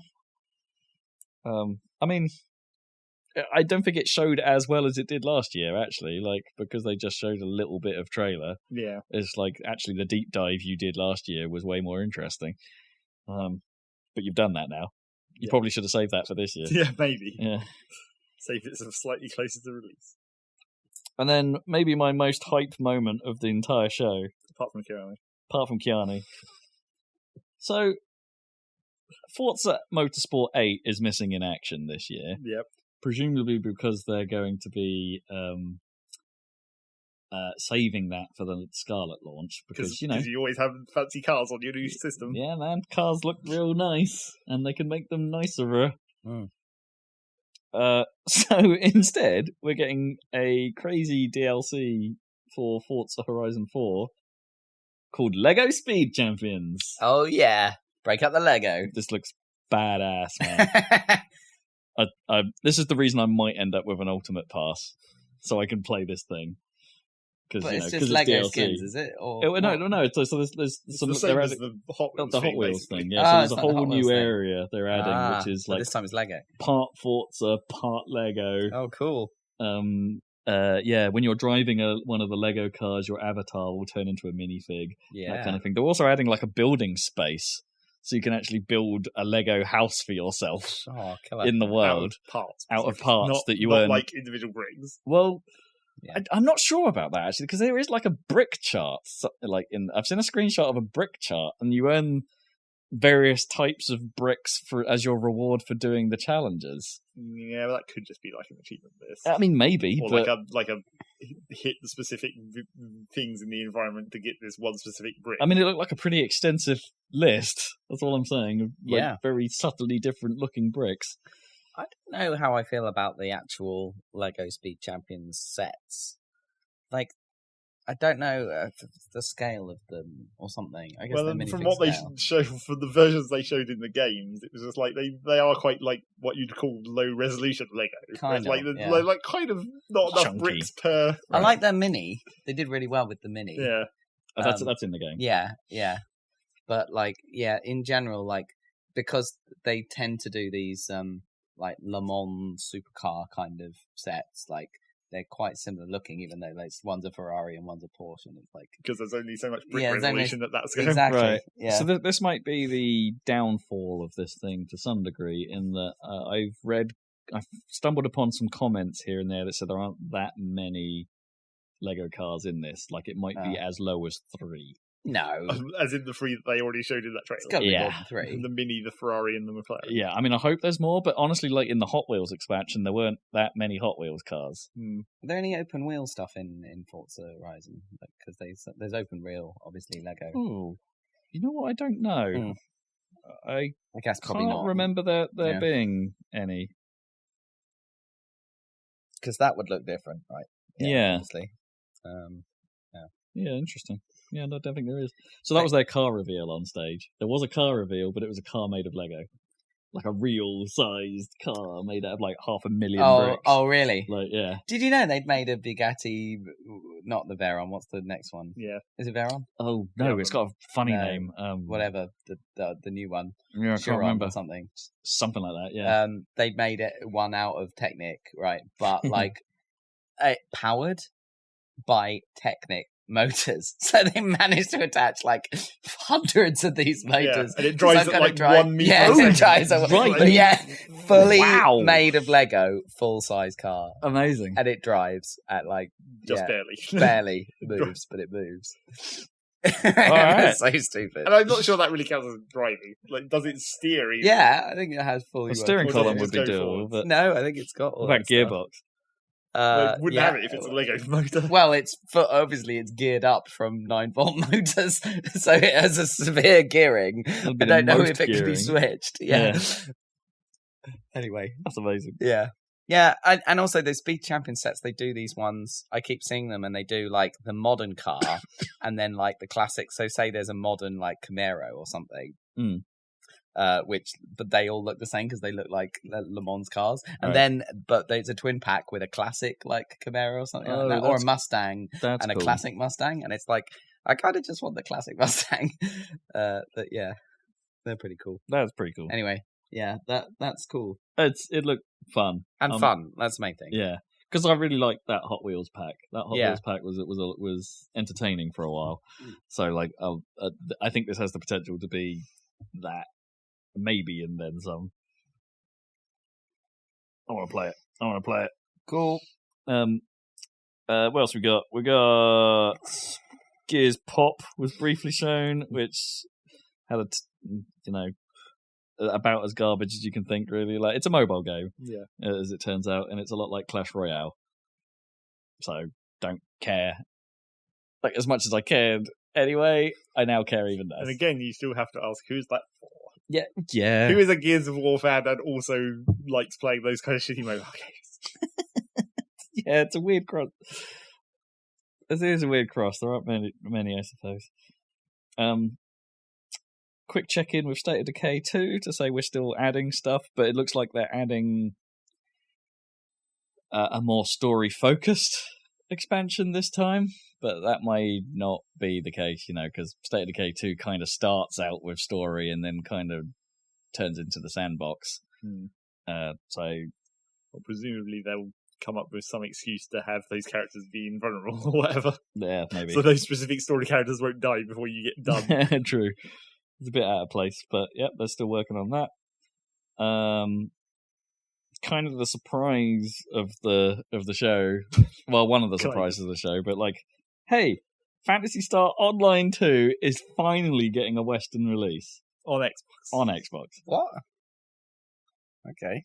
I mean, it's been out in Japan for years and years and years, but for whatever reason, Sega never thought to bring it over here, so everyone's been playing on the Japanese servers, like with mod kits on them to put them into English and things like that on PC. So Sega have finally gone, all right, we'll do this. But probably too late for anyone to care. Maybe. The fact that's happening at all is kind of amazing. And that'll be around next year. And another, I think this is kind of an Asian-focused thing, because they made a big deal about getting Crossfire X. Yeah. And I'm like, is that a Chinese free-to-play game or something that's coming to the Supposedly console? it's Korean. Korean, okay. Apparently it's like one of the hugest, like quietly one of the biggest like games on the planet, but like doesn't really have any Western influence at all. But hey, it's on Xbox, or will be. Then we got another Tales game, Tales of Arise. Looks like a Tales game. in 2020. A little bit of Borderlands 3 action. Don't think there was anything to add to that really either. Tell me about Elden Ring, because I've forgotten everything about it. It's the George R.R. Martin game. Oh, is that the bit? Oh, right, that's that. I mean, there wasn't really anything Well, no, there. they didn't really tell you From anything. Software? It's FromSoft. It's George R.R. Martin's world, supposedly. Basically a Dark Souls game, essentially. Okay. But we don't know. We've not seen any gameplay. Well, we assume that that's what it's going to be, though. Yeah, fantasy Dark Souls. As if Dark Souls was Wasn't already... already. Yeah. I mean, with- there's someone doing some blacksmithing with cracks in their back. Is that?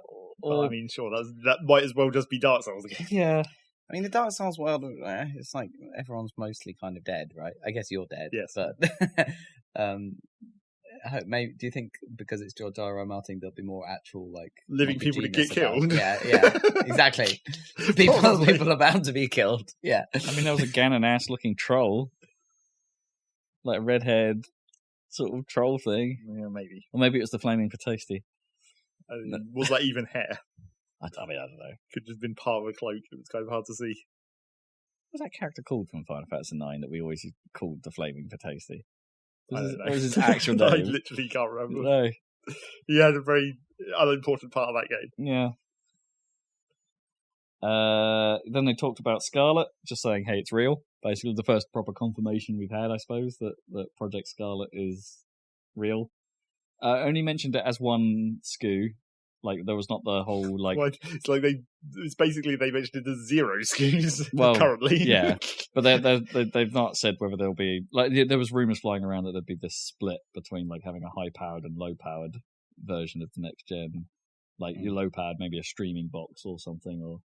It's those rumours are still floating about, but they've at least come out and said, hey, we're making Scarlet. Hey, it's going to have an SSD. Everything that PlayStation have said we've got and more. They made is a what they weirdly, said, basically. They made a weirdly big deal over the SSD. That one woman who was incredibly enthusiastic about the SSD. that was pointed, right, to be like, hey Sony, we're doing this. It's meant to be about the load times as well, isn't it? And also, I'm pretty sure one of those talking heads during that said that they combined the SSD and the solid state drive. I'm like, what? That's literally the same thing. You've just said the same thing twice. I don't remember that. I don't remember that. That would have stood out if they said that. I'm pretty sure that's what he said. They said something about the, the connection between the SSD and the processor. What do you call it? Oh, that it had like some sort of direct feed. That it had enough like bandwidth that it was basically usable as RAM. Fake RAM. Right. Yeah. Anyway, it's cool. Yeah, no, it's all good news though. It's like, yeah, it's all pointing in the right direction. Just confirming that holiday season 2020 is when we're going to see those consoles. No early play from Microsoft. Everything's going to come out at once. Yeah, fine. Head to head. Yep. Ass to ass. No. Sorry. So as their way of saying, hey, here's what we're working on for it, they were basically saying Halo Infinite's going to launch with this thing. Yeah. Are they saying it's coming out on the Xbox One or not? I don't think they said, actually, whether it will come out on Xbone. I guess not. I mean, they technically didn't say it was going to come out on Scarlet, but you assumed that it will. They did. They said they were going to launch with Halo Infinite, because they made a big deal of the first Xbox launching with Halo and it being the reason to own an Xbox, which it was. Yeah, when it first came out, absolutely.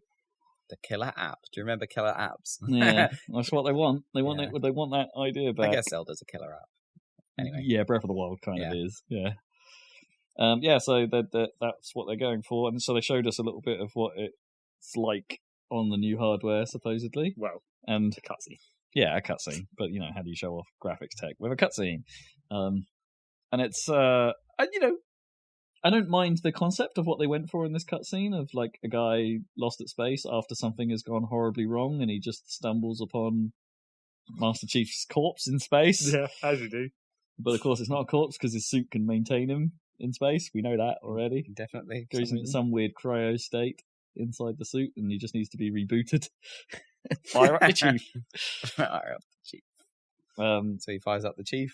Says that hey, we lost, and it's like implying that maybe Cortana's AI war has happened and has gone bad. Yep. Don't like that plot line, but fine. That's the main plot line. So it is the plot line at the moment. Great. And you're floating casually outside a Halo ring that's been partially destroyed. But very slightly. Slightly. There's a chunk missing. There's a missing chunk. There's a chunk missing. I mean, obviously that means it can't rotate and it can't function as a ring.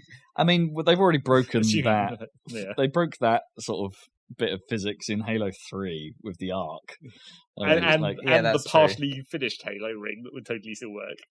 Supposedly. Like, it came hot out of the arc and would still totally work. I mean, it's a shame though, because the moment something went slightly wrong with a ring like that, the whole thing would just explode. Yeah, it would just fly apart. Yeah, completely. Because even when they showed that broken Halo, it looks like it kind of has a force field that holds the atmosphere in the bit where the ring would be. But you can see the kind of blue glowy. I think there's atmosphere. I think they've done it before, haven't they? With that, where they contain off areas, but it's without even the ring being there, it's like the force field just extends over the gap somehow. Because the cool thing about a ring is that you don't need a force field; you just have walls, and you spin the thing, and the atmosphere stays inside.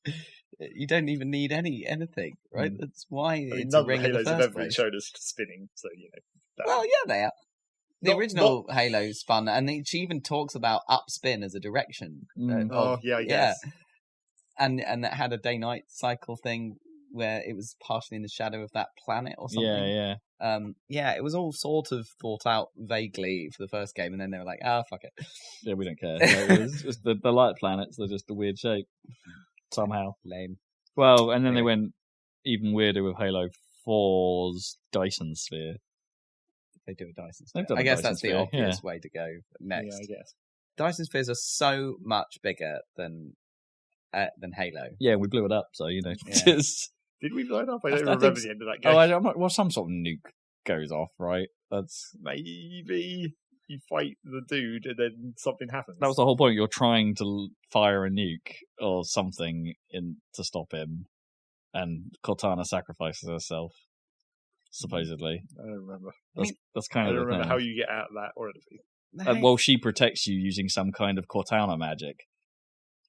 Does she? I don't remember. It ends in a blue cube of her having you and her having a goodbyes, and you don't how is this happening? Kind of thing. I mean, a Halo ring is pathetically piddly compared to a Dyson Sphere, right? It's because the Dyson Sphere encloses an entire star. Well, I don't think that did that one in 4. I don't think it did, right? It was a small. I'm not sure it was a star. Yeah, it was some other light source. Oh, okay. Yeah. Well, anyway. Right. Well, anyway, Halo Infinite. Do we still think is this? Because I always assumed that this was a loot shooter. Do we still think it might be? We don't. We know nothing more. It's there's still the general thought is that it's still some kind of open worldy Halo. Imagine that first mission on Halo from Halo 1. Yeah. But that's the whole game. Or Silent Cartographer. Something like that. Yeah. I mean, that'd be great.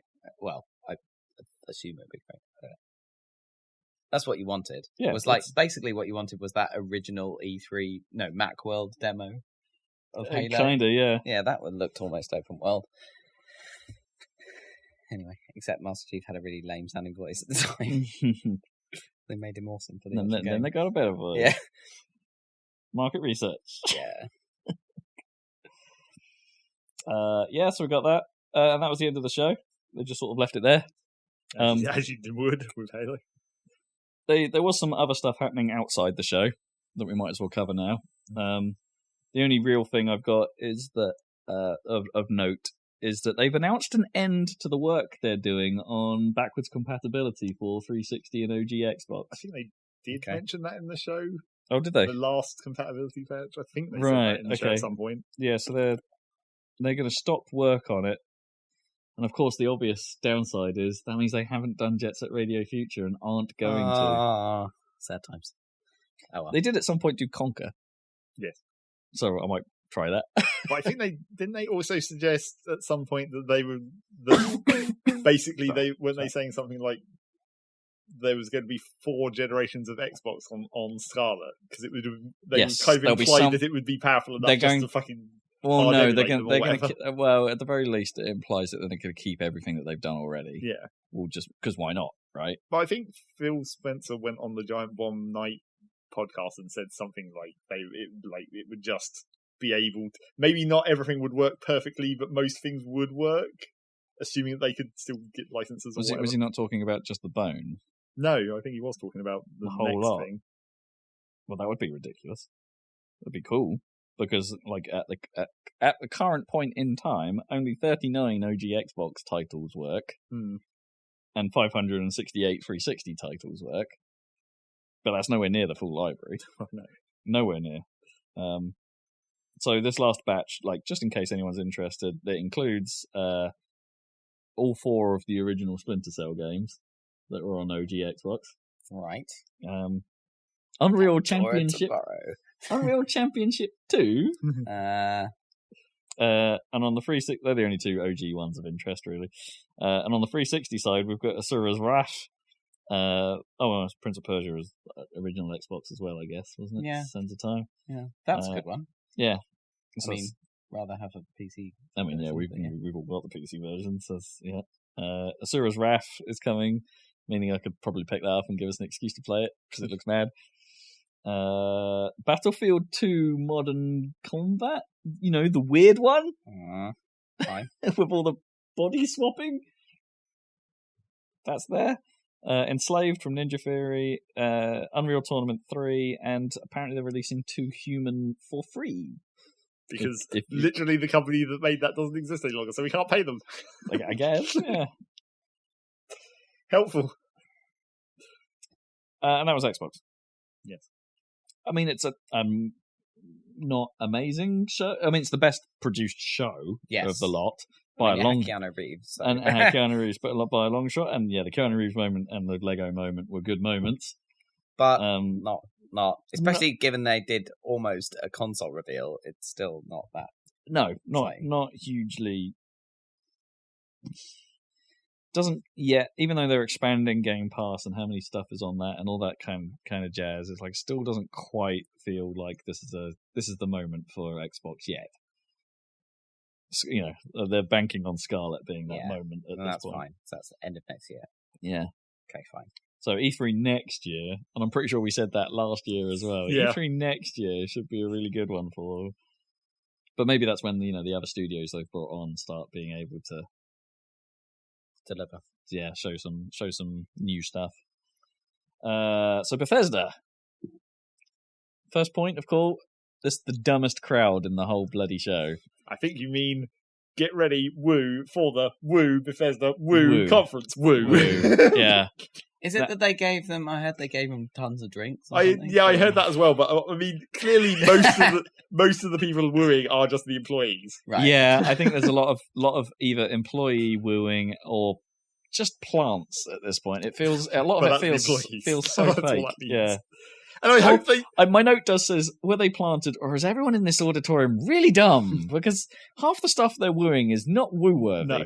But I mean, the two not woo-worthy. The 2 things about it is, like, firstly, I hope they don't think that this makes them look good. Because when it's obvious that it's like their own employees or plants, it's just like they just look desperate. It doesn't. It's like it's too enthusiastic. I mean, and yes, some of that was also seen in the Square presentation. Yeah, and the other conferences as well. But like they need to get their shit together and tell those people to shut up. Yeah, it's too much. It's too much. And it has been for years, in fairness. Yeah, Bethesda has always been like this, but it's getting progressively worse. And then the second thing about that leads on from that is that it also therefore makes everything take twice as long. Yeah, because you have to wait for the crowd to heckle. They have to get their applause in every sentence. It's just like, Jesus Christ, this is taking forever already, and it's not actually very interesting, this whole conference in general. So being twice as long as it needed to be really didn't help. Please welcome to the stage someone who will welcome someone to the stage. Hey! Yay, that guy! Woo! Hello. Yay! He said hello! He likes me! I don't know. I don't get it. It's terrible. And this whole conference was quite terrible. Speaking of terrible, let's open with Fallout 76. Except not. Except not? Because they were like, we'll bring out Todd Howard and he'll talk to us yeah. about Fallout 76. And he's like, no, we're going to hand over to these guys to talk about Elder Scrolls Online for a minute instead. Oh no, Elder Scrolls Blades, wasn't it? That came. No, that's later. No, they talked about it twice. Yeah. Elder Scrolls Blades was also online as well, though. Yeah, but they come back to that a lot later. Elder Scrolls Blades, just to say, hey, we're adding PvP. We're adding dragons, because everything needs dragons. Oh, wait, I read my note wrong. Yeah, you're right, this is about Blades. And Switchblades, which they were very happy with themselves for the term Switchblades. Yes. Apparently that game's bad, so, who cares? Wait, no, this is in the wrong order. I've got Elder Scrolls Online coming first. Oh, no, wait. That definitely No, I was referencing something else. Yeah. Yes. Because then after Blades, they went back to Fallout 76. I did notice that apparently not all of the crowd was a plant, because faintly when they started talking about Fallout 76, you could hear the chant in the background was just someone going, fix it. And I like how they made a big deal about the community being really friendly. Yeah. Because clearly the reason people are friendly is because the PvP sucks so bad. Well, it's because there isn't any, isn't there? Like, there is, but it sucks so bad no one does it. Right. No one wants to do it. It's not worth it. Yeah. Which is good in a way, I guess. It's like it's not that sort of game. Yes, well, that's why everyone was pissed off about them including it in the first place. In fairness, I thought Todd Howard, as much of a cock as he was last year, in retrospect, I think he handled this very, very well. Mostly. Yeah, I mean, sort of basically saying, we had a really rocky launch. And except they still tried to make it a joke. Kinda, but they didn't, I don't think it was quite so, oh, I heard we had bugs. It's like, yeah, no, we know our game launched poorly. We had a really bad year, so why are you still here? Ha ha ha. Kinda. But then they're really saying, hey, the game's a lot better now. We're adding a lot of the... And supposedly, it is better now, just not... They're adding back in things that should have always been there, NPCs! People are back in the game. You like people, right? Yeah. Well, I've got them. Finally. And well, also, choice, dialogue options. Yep. NPCs that you can actually talk to. And it'll be here by fall this year. But in the meantime, you know what else everyone likes? Battle Royale. Fucking hell they do. Fuck, yeah, we did that. I mean, it was quite funny that they used the Ring of Fire music, I suppose. Like super someone apt. hadn't already done that somewhere. Yeah, someone before. must have done that already. But, hey...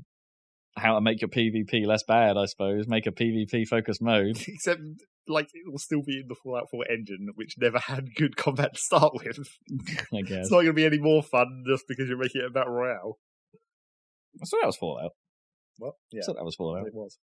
That was all the Fallout. They didn't mention any other Fallout-related products.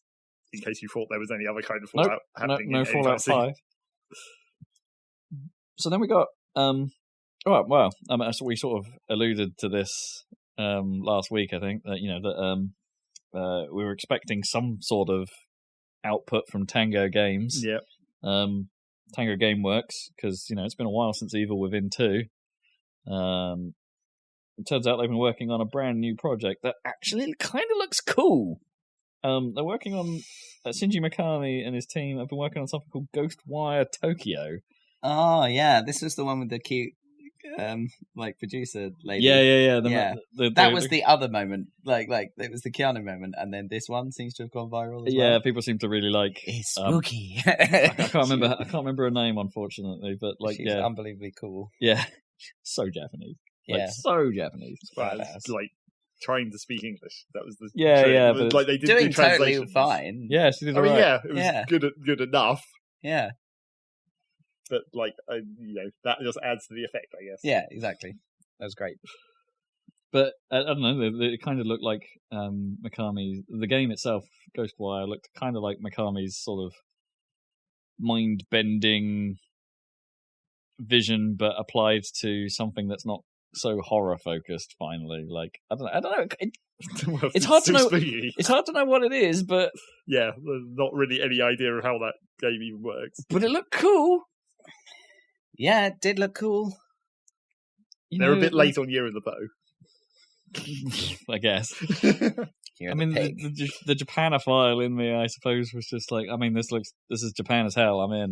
Because it's literally in Tokyo. You mean the Weibo in you? Yeah. Weibo, yeah, let's go with that. I'm trying to say it in a slightly better. Yeah, in a slightly nicer way, yeah. Would it actually be a Nipponophile? I don't know. I have no idea. Yeah. I'm going to Google that. Continue. Yeah, anyway, it looks cool. One to watch. Elder Scrolls Online did some stuff about Elsewhere and some shit. Yes. I They're don't know. continuing to So update that game like an MMO. Maximum woo. Yep. Maximum. It's always the ESO woo. There's always, Yeah. although this time I noticed it was a guy. It's like the ESO woo woman from the previous years has handed it over to a dude. The torch has been handed off. Probably the husband. It's probably a husband. Japanophile is correct. Yeah, okay. And they showed a extremely ridiculous scene, which is not in the game or even close to the engine right, or yeah, anything. one of those like World of Warcraft. Here's a world building thing. Yeah, like a World of Warcraft trailer. Right? Yeah. But like that was kind of excessive. It's supposedly where the last expansion left off. I mean, sure. Here's where they go. Basically, they're having their like mini series alongside the game. Yeah. I mean, that's what MMOs do, right? I guess, but normally not quite so ridiculously. It's not a TV show. Unlike Commander Keen, that really wants to be a TV show. So, I don't really know a lot about the original, in fairness. Well, no, it was an ancient super game. old, yeah. But I don't know how I feel about them using that name to make a Nickelodeon-looking ass. I don't even know what this is. Like some kind of strategy game? Well, it's some kind of. I don't know. I got the. It's a mobile game. Well, yes, it's a mobile game. That's the first thing. It's just called Commander Keen, even though it doesn't have the actual Commander Keen in it. It's got the Keen kids. Well, I'm sure they're commanders as well. Maybe. I got the feeling that it had some kind of it was some kind of strategy tactics-esque thing, but sort of like with some elements of the Incredible Machine or something. Like you're placing items that allow you to move and counter different things to move around the screen in different ways, aren't they? Placing traps. It looks crap. It didn't look good, yeah. The best thing about it was actually their trailer, but I don't know, because it was cartoony. Yeah. And they just made a game in that style. And kind of jokey, but yeah, the actual game itself. Quick shout out to Elder Scrolls Legends with another over-the-top trailer. With another amount of woo. Yeah, another amount of woo. I mean, it's a card game. Yeah, there you go. I don't even know what they said. It was just a card game. It's there. Then we had some more Rage 2 stuff. There's more content coming. Because apparently that game needs content, is what I hear. Yeah. And so they're adding more. Then we've got the Wolfenstein segment with a brief nod to Cyberpilot, which is their VR thing. We didn't really learn anything new about that, I don't think. No. I don't think we really learned anything about Youngblood. Well, I don't think we learned anything particularly new, but people have had their hands on Wolfenstein Youngblood and say it's a pretty damn good Wolfenstein game. But then the last two Wolfenstein games were pretty damn good Wolfenstein games. So continuing on with that same thing. More of that, but with co-op now. Yes. There you go. That's all you need to know. Cool. I'm up for co-op. I mean, I still really want to play those first two games. I really do. I think they look great fun, but it's just not something I've ever had the time or a copy of. There you go. Other things to play.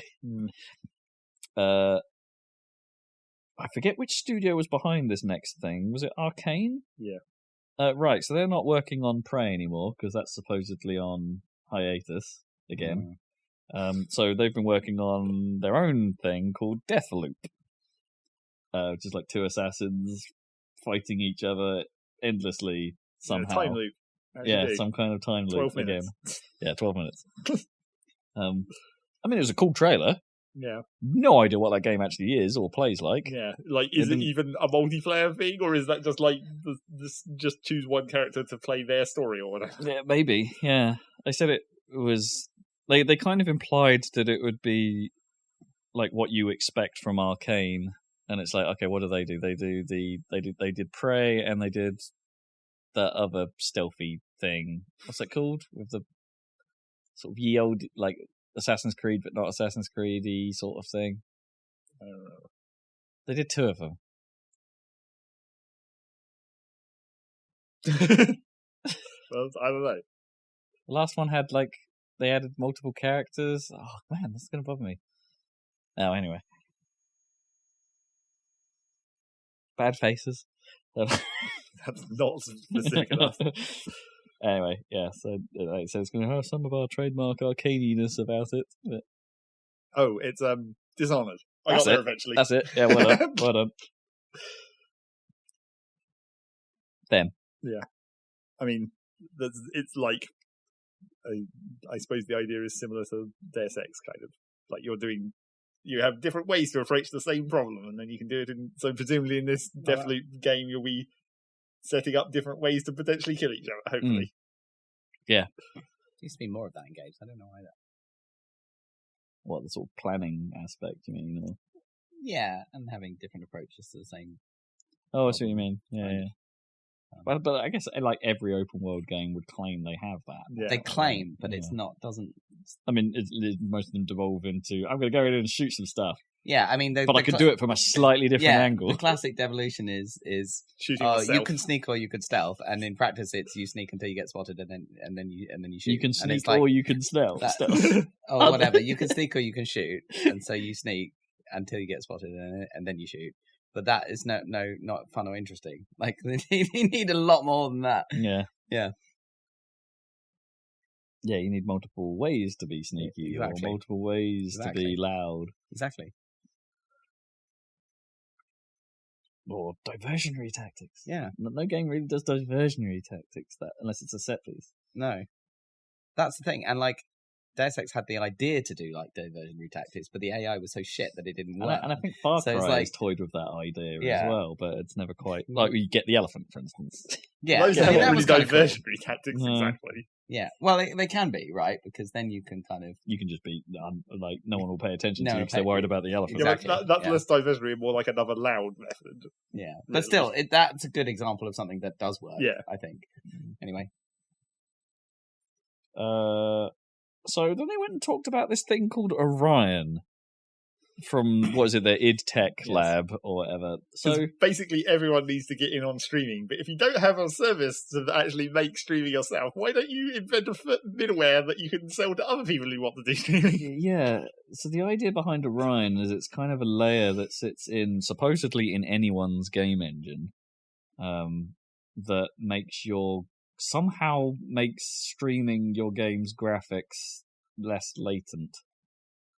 Like presumably some kind of bypass for some bit of hardware somewhere to say, hey, you don't need to do that step, just send it to the cloud. Yeah, it's a bit odd, a bit ethereal. Yeah, what on earth have you made? What is this? But that's what they're claiming, and it's id Tech, so that id carries a little bit of weight, I suppose, for weird and wonderful tech. Yes. Well, so presumably it works, but what is it? What is it? So there's no John Carmack around, is there? Or is there? Not anymore, no. But yeah, sure. There must be more than a Carmack on that team. I don't know, but and then of course Doom Eternal because it's the biggest thing Bethesda's got going. The only interesting thing in this whole topic, which looks cool, obviously. So I'm in the camp where I don't know. I mean, it looks like Doom, but I don't know if it looks as good as the last Doom. Right.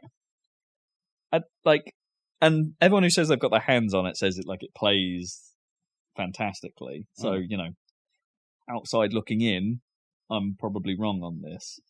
But I'm getting a something feels off vibe from everything we've seen so far. Like, it doesn't seem quite right. Like, I don't know if the music is landing quite as well as it did in the first game. Like, that's a big thing for me because that original Doom, Doom 2016's soundtrack is amazing. And I've not really got that feeling from this. And I haven't really got that feeling from any of the audio so far going into this either. Like, it doesn't seem off. And I've not really seen anything to wow me particularly about this one. It's like slightly different setting, slightly new abilities, a weird emphasis on having very video gamey items in the world, and puzzles. Well, the puzzle bit is probably all right, but when you're jumping through spinning, rotating fire bars like Mario, that's kind of a bit weird. There was a thing where there was like refill your dash pickups in the air. That was just kind of like this. it just feels a little out of place from.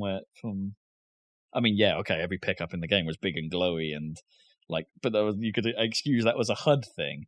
But what is a like dash boost filling thing hovering and what the hell are the 1-ups? And I think they've explained that before, but it's like. I'm sure they'll sneak in some like bullshit lore entry somewhere where you'll pick up a recorder and someone will talk about how they made the 1-up or something. Oh yeah, absolutely. They will lore this for sure. It will be in there somewhere. But I don't know. I'm not getting that. From the outside looking in, I'm not getting what makes this special yet. They said some stuff about we're revamping multiplayer. But Doom 2016's multiplayer wasn't all that, so I don't care. But they're making a different multiplayer mode now. Yeah, 2D an asymmetrical multiplayer mode, which might be all right, but we'll see.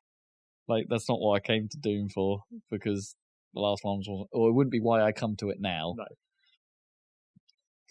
No. Yeah, I don't know. I'm not hugely feeling it yet. Mm-hmm. I mean, the only thing that, and I loved 2016. I love it. It's like it's an awesome thing. I mean, the things that people have been saying about it that is like not really easily showable in a trailer or even in that demo that they played, because they showed the gameplay demo, but they didn't like try and explain it or anything. They were just like, here, look at this cool shit.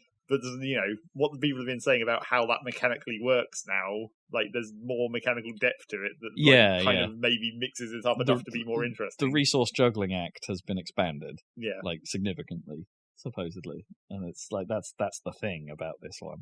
It's like, and the solution to every combat puzzle is be aggressive. Well, I mean that was always the case. Yeah, it's like you can't sit back and play it like a cover shooter, because that doesn't work. You've got to go in. You've got to go hard. You've got to go ham. It's probably still amazing. And everyone who's had their hands on it says it's amazing. So we'll see. Come on, Mick. Get your soundtrack together. If it's even him. I don't know. I hope it's still him. Doom, and that was how they ended. Yes. With some Doom.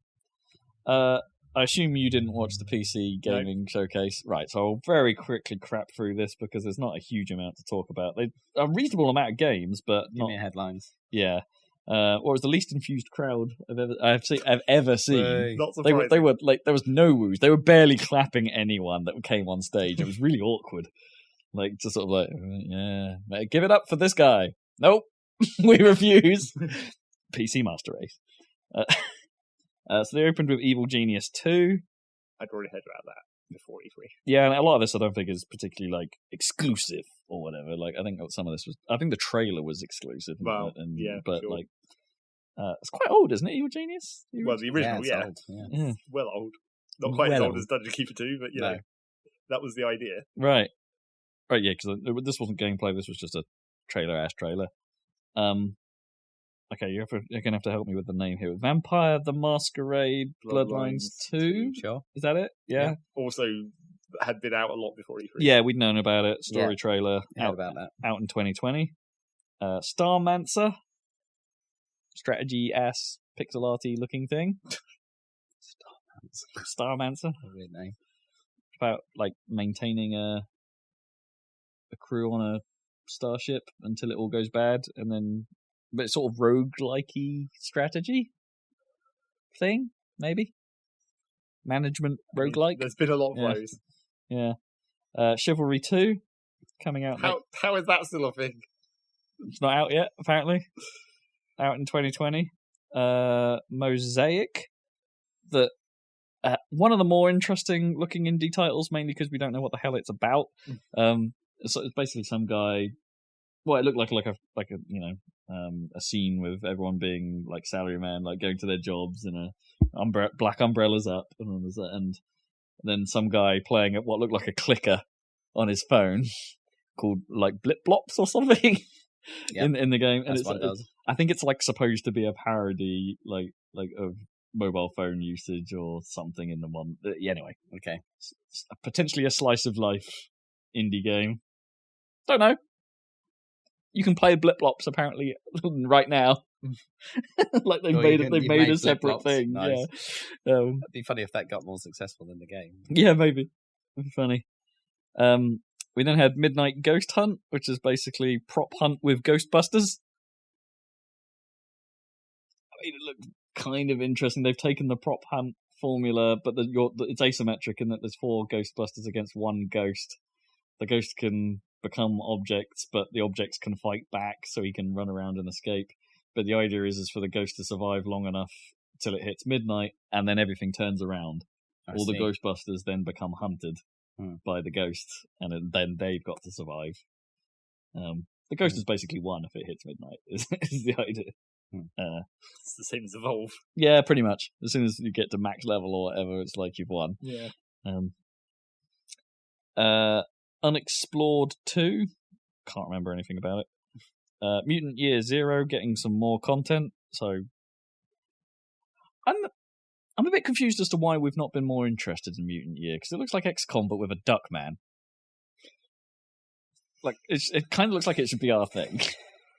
Maybe it's got a duck man. Conan Unconquered. All right. Moons of Madness. Conan Chop Chop. Another Conan game. Last Oasis, Land of Thieves. Can't really remember anything about that either. The problem with this is like... That Last Oasis, that can't be the same as the one that was on the 3DS, right? Oh, that was Ever Oasis. Yeah. Close, not quite. Age of Wonders, Planetfall. I seem to remember... No. No. No, you don't. Some sort of Left 4 Dead thing called Zombie Army 4. I don't know if there's been 3 other Zombie Army games. Or they just like the 4. Or they just like the 4, yeah. Remnant from the Ashes. Griftlands, that's... this is noteworthy because it's the Mark of the Ninja guys. This is Cly Entertainment. So I don't think that's actually noteworthy, though. I mean, they're making a lot of games right now. Oh, what, Cly? Yeah. Are they really? Well, they've got Oxygen Not Included and... Is that them? Yeah. Oh, I didn't realise. Oxygen Not Included and continuing to work on Don't Starve and... Oh, I didn't realise Cly were behind all of those. Well, but this looks like a Cly-ass Cly game, right? You know, their art style. Yeah. Like, their art style from Mark and the Ninja and Shanked. Or was it Shank? Or, yeah, anyway. Yes. It looks like one of those, but it's like a... it's an RPG where they're trying to encourage you to not just fight, kind of thing. It's like, hey, you can bargain your way through this scenario. And it's called Griftlands. Could be okay. Planet Zoo!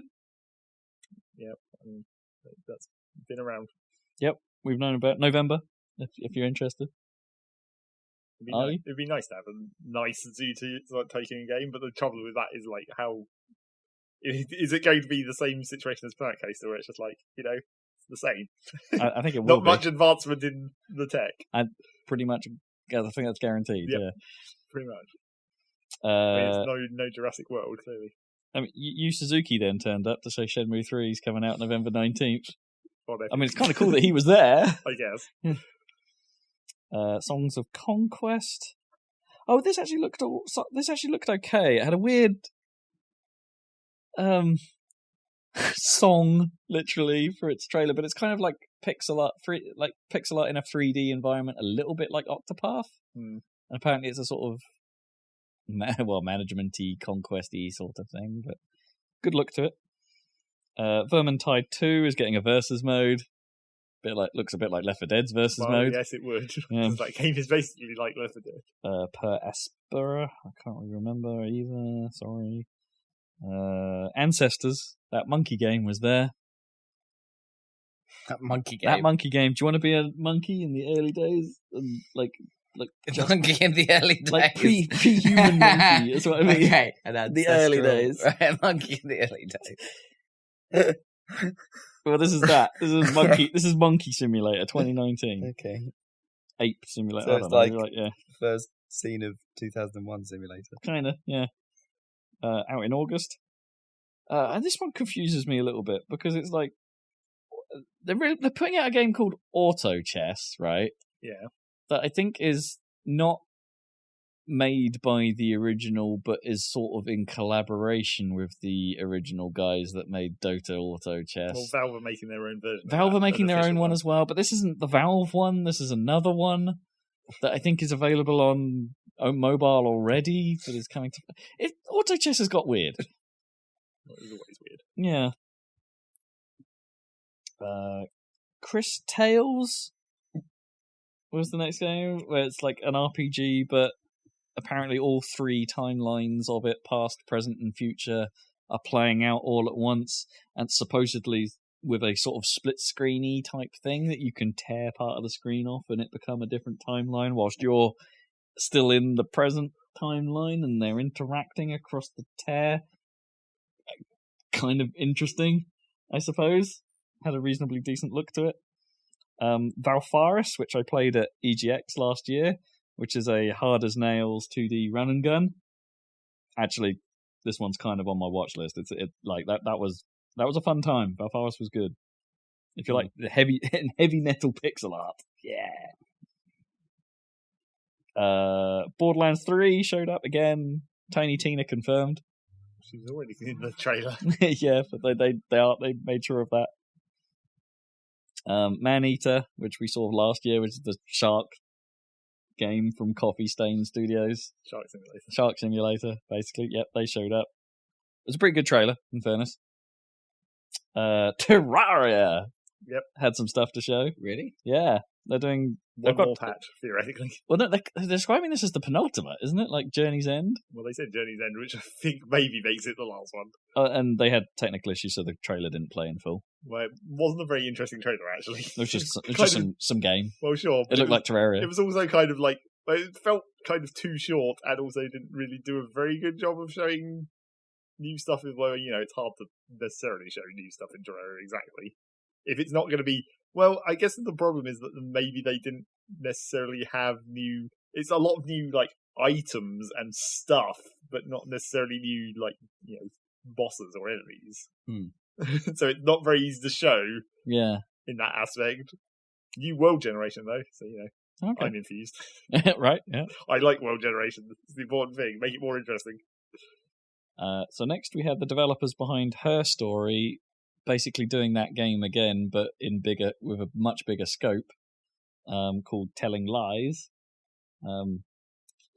Yeah, it's basically the same idea, same premise. It's like take keywords out of videos that you watch about people's lives, and use those keywords to search for other videos, so you can piece together a story. But apparently they've got a lot more footage this time, and it's a much bigger story, much bigger adventure. I do kind of still want to get around to playing both Her Story and probably this when it comes out. But they haven't said when it's coming. I don't think they said when it was coming out. Then we had some Warframe stuff. They're in space. And then possibly my highlight of this thing. Because, damn, this has got a nice style. It's called Genesis Noir. Mm-hmm. And they describe it as a cosmic adventure around the Big Bang. As in life? Yeah, I mean, it looks bizarre because it's using this jazz imagery, I suppose. Okay. The sort of things you'd associate with graphic art and jazz, and obviously Pop some arty, sort of yeah, kind of, but with there's a detective and there's a girl and there's a gun and Saturn and the Big Bang and weirdness and flying fish, and just watch the trailer, man. Okay. Just watch that trailer. I'm Genesis Noir. I really like its vibe. That's all I'm gonna like. It looked like there was a jazz off at one point. I don't know, man. It looks cool. Sweet. El Hijo. It's like Western stealth 'em up from an isometric perspective as a kid trying to escape and find his mum. Looked alright. And then Baldur's Gate 3. Nothing new here. That was the PC show. Limited Run had a thing as well, just to say, hey, we're putting out old games in physical copies, and it turns out they're putting out quite a lot, but I won't go through that. because I didn't watch all of it. But they're putting out quite a lot of games. Surprisingly, they're putting out a lot of games on Vita still. Well, a lot, relatively speaking. Yeah. And this will be their last batch of Vita games, I think. But they're putting out Vita games. For some reason. Physically. Shrug. Let's talk about Ubisoft. Okay. You mean let's talk about the Tom Clancy show? The Tom Clancy show. That didn't open with a Just Dance spectacular. Gasp! I know, what They they got doing? fancy and had an orchestra. They had the Assassin's Creed Symphony. Do you remember any music from an Assassin's Creed game? I mean, Apart from the sea shanties. well, I remembered that one theme in it that's like the most boring chord progression in the world. It goes ba ba ba ba ba ba Right. ba ba. Yeah, okay. Yeah, That's the one thing. That That's is the it. one Assassin's Creed thing you've got, right? Yeah, And it's, I guess. That's all you got. So I played a bit of that. I actually thought the performance was pretty ropey, in fairness. Oh, no. I wasn't impressed by this. They're probably amazing musicians who don't give a shit about this music. Exactly, yeah. Or that, the studio, the setup could have been bad on stage or whatever. Yeah. There's all kinds of things. And but it wasn't like a full orchestra either. No. It was a weird It's like a subset. minimal orchestra. No, Gnome did comment that it was just like, there's normally a balance between the string sections that you don't normally break, and they've broken it. Like the number of violins to cellos or something was off. The ratio was And bad. it's like, you don't do it like this. Should have got her in to consult. Yeah. Cello consultant. Yeah. And then while they were clearing the stage of the orchestra, you had the guy, the random not presenters, but they had to be there to do this bit. Presumably the for some. show's about to start. Yeah. It's like, hasn't it started? Like, Yeah. But Well, I assume they're from like the live stream From the live team. Yeah. But I noticed quite hilariously that clearly he wasn't working off the teleprompter because you could see the teleprompter in the background and the teleprompter just had on it, and now let's get to the game. Oh, yeah, and yeah. He never said that. Yeah. I did notice that. Very prominent teleprompters Well, in that studio. if you want crowd shots, then you're going to end up with some teleprompter in your view. Yeah. No, it's not bad. So they opened with Watch Dogs Legion, which leaked before the show. Yeah, mostly. And a lot of the ideas were known. But I have to say, I think Watch Dogs Legion showed very, very well. Yeah, it did. This might be the first time I've actually looked at it and gone, well, I looked at Watch Dogs 2 a little bit and was like, you know what, that might be good. Yeah.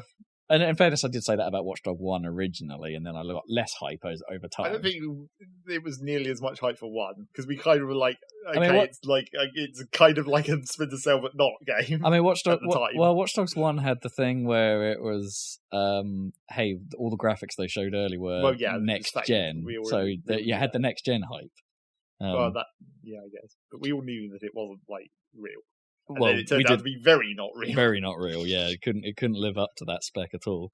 But then, and the game's tone was apparently all off and all that kind of stuff. And I've still got a copy I've never played. I think 1 was just kind of boring. Yeah, and then supposedly. 2 they almost pivoted too hard the other way, where they were like, let's try and make this youth.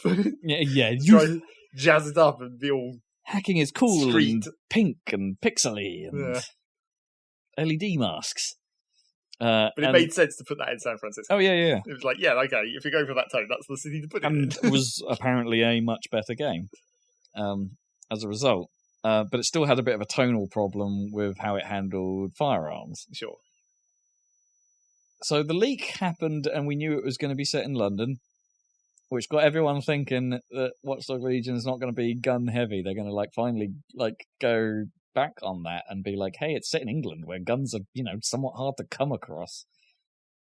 Oh no, wait, it's all about guns. Well, I don't know if it's all about guns. There's a lot of gunplay in those sequences. It's more like a medium amount of gunplay. I mean, but it's meant to be like everything's gone to shit, right? Yeah. It's supposed to be, things gone so bad that there are drones with guns. I mean, so guns. Well, the drone, sure, but that's slightly different. Like the one time they had a big gunfight, she was basically in a fucking weapon smuggling shop. Sure, yeah. But apparently they turned Camden Market stables into weapon storage.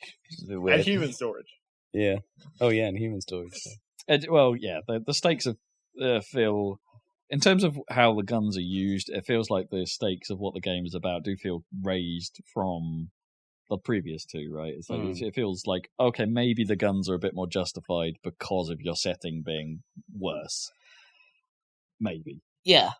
I'm not sure I wanted the game to go in that direction, but hey, it feels like they, as I say, they justify it a little better.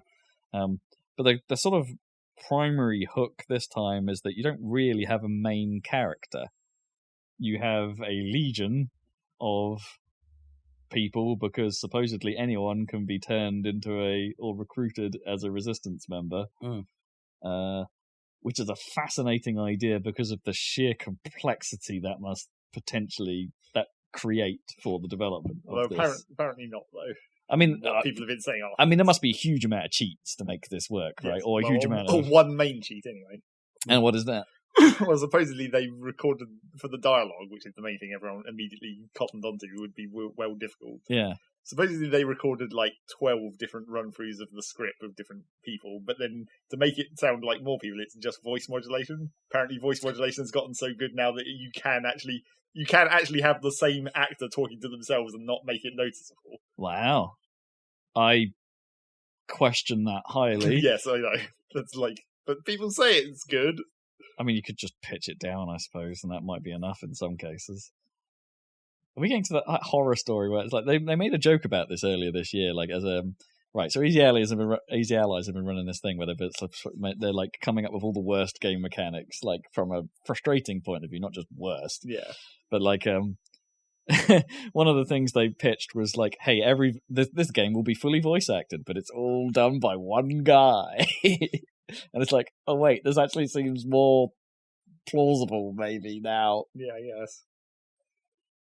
We'll see how well it actually turns out. But I mean, you don't really need, because I mean, it would be nice if they didn't all sound the same. But do you really care if you're playing as one old lady and another and they sound kind of the same? Does that matter really? I mean, it'd be quite funny for that conversation to play out. Sure. Actually, what I really want to know is like, how do they deal with personality differences more than anything? It's like, I don't think they probably do. I think everyone in this London is just generically pissed off. Generic Londoner. Probably, yep.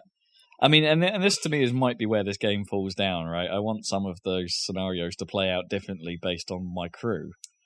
Like, well, I mean, what skills I have available, what personalities I have available.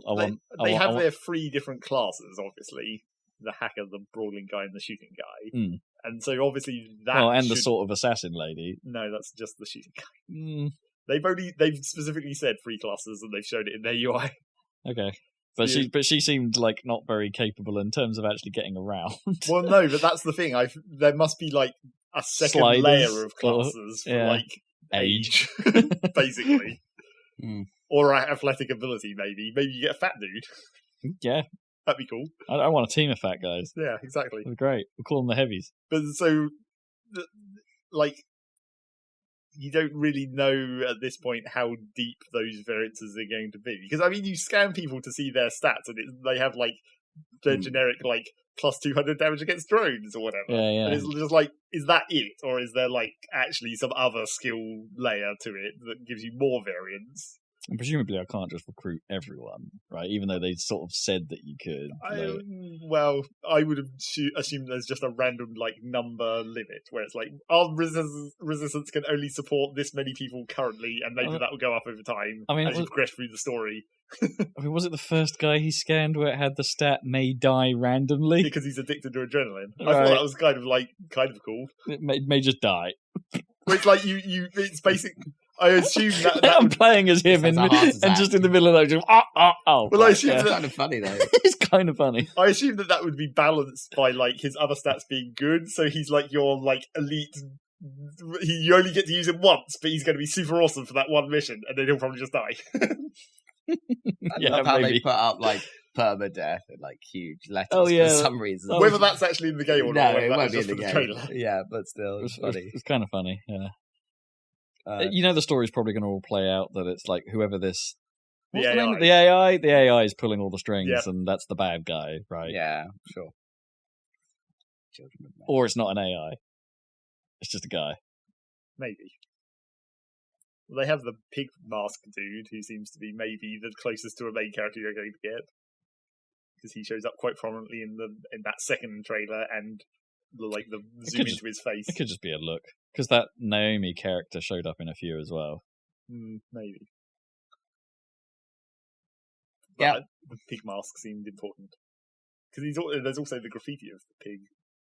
I mean, obviously that's just traditional pigs, right. thing. As in Yeah, the police. pigs. Yeah, the pigs and the Animal Farm references and all that stuff. Yeah. But that makes sense.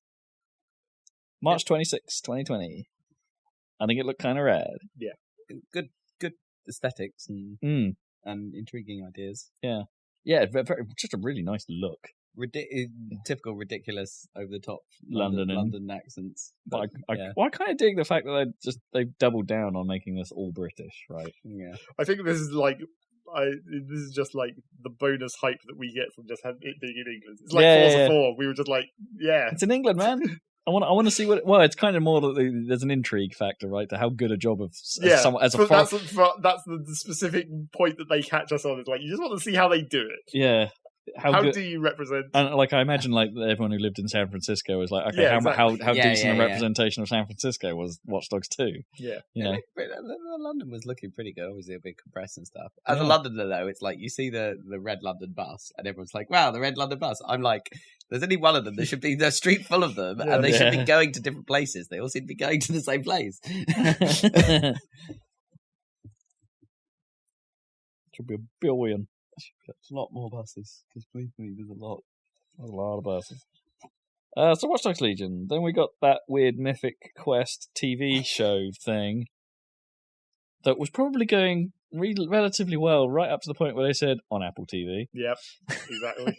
That was even I noticed that, where it's oh well, shit. Yeah, it's and you can watch it on Apple TV. All right. Also, Apple TV Plus or no, whatever their service is. Yeah, I think it was. Yeah. I was trying to. When I heard Mythic Quest, I was like, "Wait, isn't that a Final Fantasy game?" But that's Mystic Quest. Oh right. I was like, "They could get sued," but no, not quite. I like what they were trying to do, but it was kind of an unfunny presentation, so it didn't really, as comedies didn't really help itself. Rainbow Six support for Year 4. Yeah, they're continuing to siege it Rainbow up. Six Siege, with Mustachio Guy. It was kind of a funny trailer, but kind of, but kind not of. Yeah. They tried to. It felt like it was the intro to a trailer, and it just stopped. Yeah. Then they had.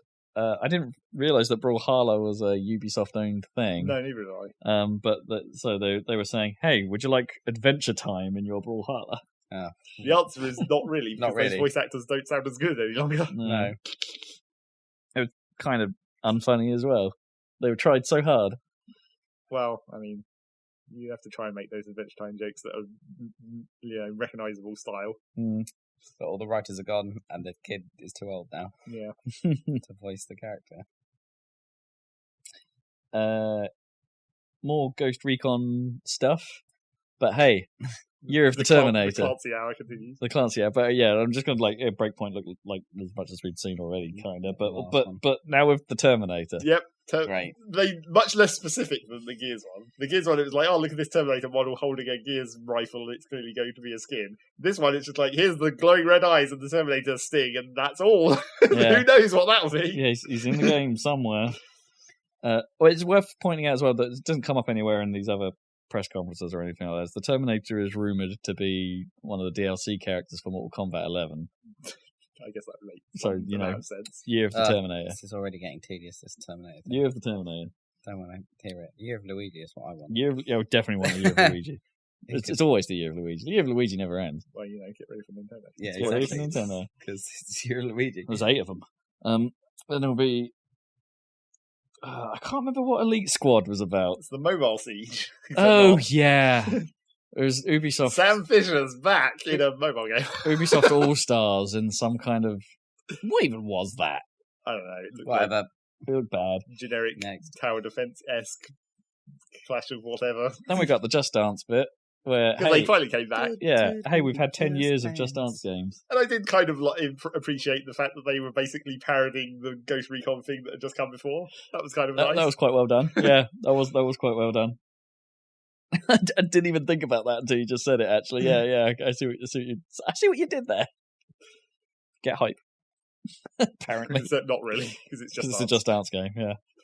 Available on everything, though. Like Xbox, PlayStation, Stadia, Switch, mobile. It's everywhere. Yep.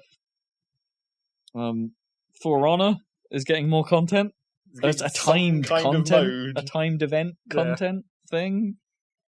Japanese style. I was trying to guess what that mode even was. I'm guessing it might actually be some kind of horde mode, maybe? Like, instead of the usual team versus team, it's like you just have one squad and you fight off waves a PvE kind of thing. Yeah, it could be. Rainbow Six Quarantine, also one of those. Yeah, that's Rainbow Six Left 4 Dead. Yeah, with some kind of mysterious black thing. We didn't really see what the badness was. Yeah, it was a bit of it was like some kind of techno virus on his arm. Techno virus. It plays loud music. Yep. I'm so infected, but I'm loving it. Large. Some Division 2 stuff, like just outlined their plan. Yeah, they've got plans. But gasp! Episode 3, they go back to New York. They're crossing over back into Division 1. Well, yeah, and episode 1 is the start of the journey, isn't it? Like to New York. Well, like, maybe you're going outside. Outskirts. Yeah, not that far outside, really, but slightly outside. I mean, good on you. I mean, Division 2 looks. I mean, I played Division 2 at EGX last year, and I haven't played it since it came out. But that game seems fine. Yeah, it's fine. Probably. Talking about subscription services, though. Everyone has to have one. Ubisoft want a subscription service, so Uplay Plus is launching for another $14.99 a month. Start racking them up. You can have access to the entire Ubisoft library. Now, in fairness to them, they're sort of doing what EA should be doing with EA Access. Yeah, because it was like EA did it. EA did it so badly, and everyone thought, well, that's just going to... No one else is going to follow in their footsteps. It's like, well, like EA, they're going to, but they're going to do it better than EA. Yeah, well, I've got lost with, was it EA Access? There's EA Access, there's EA Access Pro, there's Origin Access, and some Pro version. I don't know. But Uplay Plus is fairly simple. It's like, hey, do you want to play our games? You can play everything. But, how? Where are you going to be getting these from? Uplay. Well, yeah, but on what systems? PC, I assume. Yeah, I don't think only PC, or is it going to have an EA thing where you can get a console weird version console of it?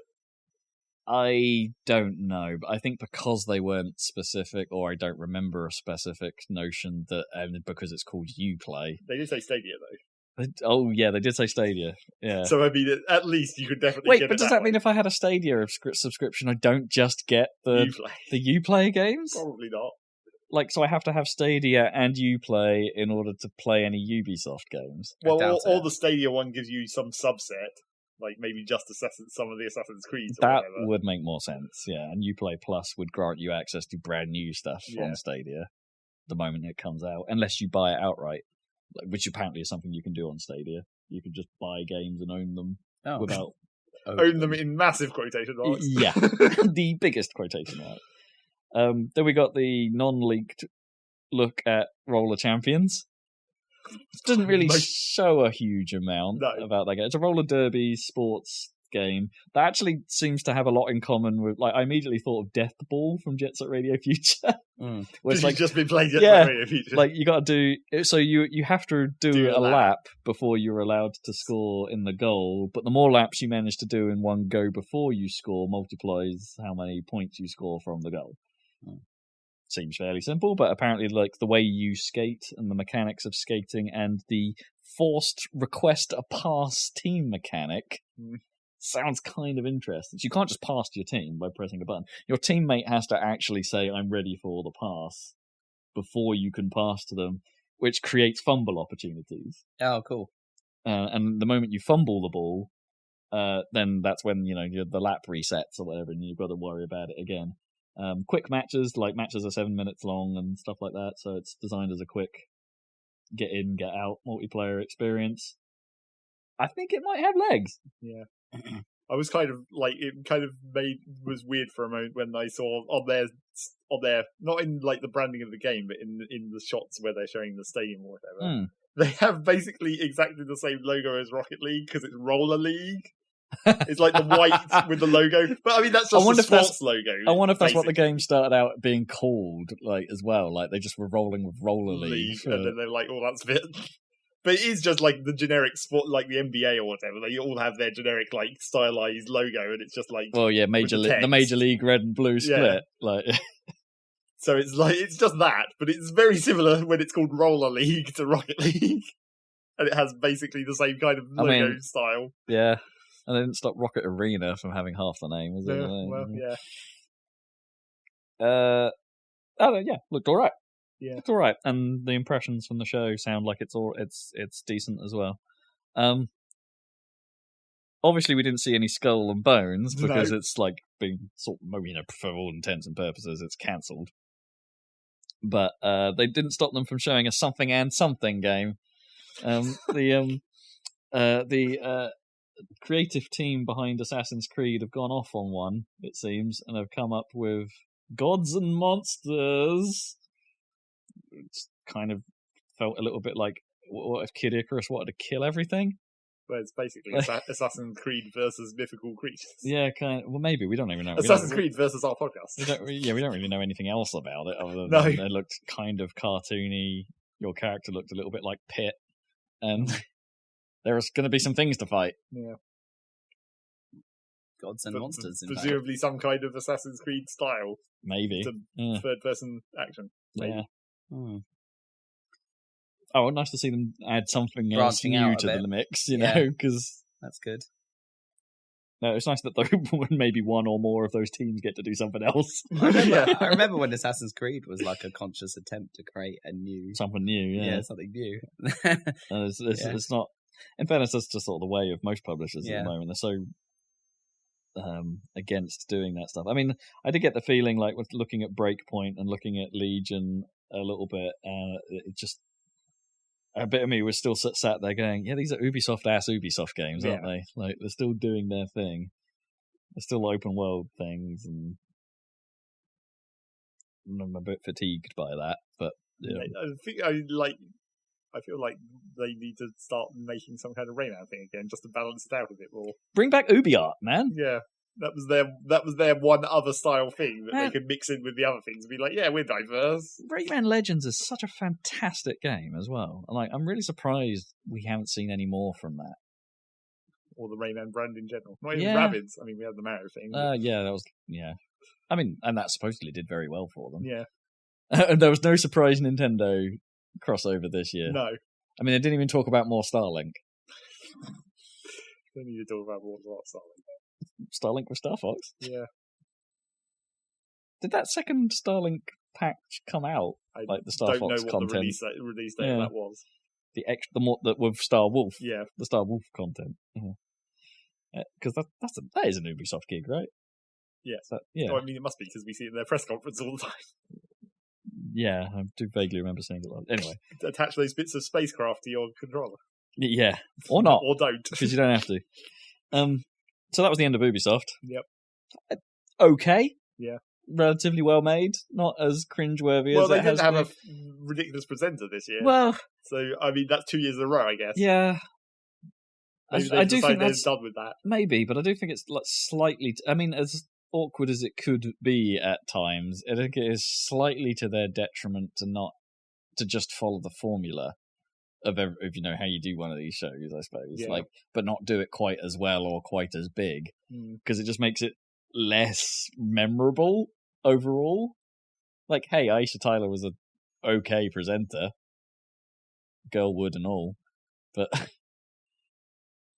at least you remember that stuff. Sure, yeah.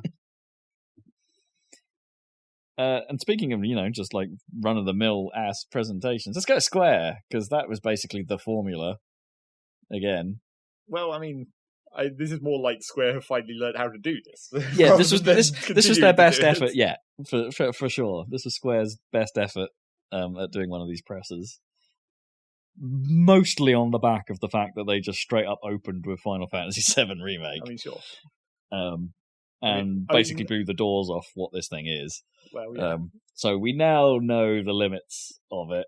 Well, do we though? Not entirely. Okay, so they came out and straight up said this is the Midgar chapter. Yes. So we're not going to see it outside Midgard, except maybe that will be where the game ends, you know, and then they'll just be like... do the motorbike sequence and get you in the highway, and then that'll be it. Yeah.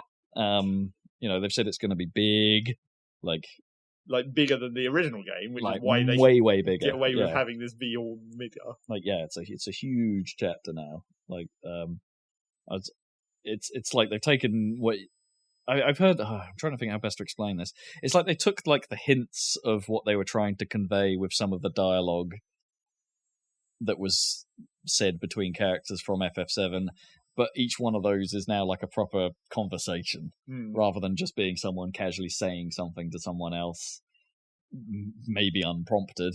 It's like they've added it, so it's now like Cloud is interacting with this scenario rather than being quite so silent and things like that, which maybe is changing Cloud's character a little bit, and maybe that's going to rub people up the wrong way. When they showed the fight, I was like, he's talking a bit much. They're both talking a lot, honestly, in that Scorpion fight they showed.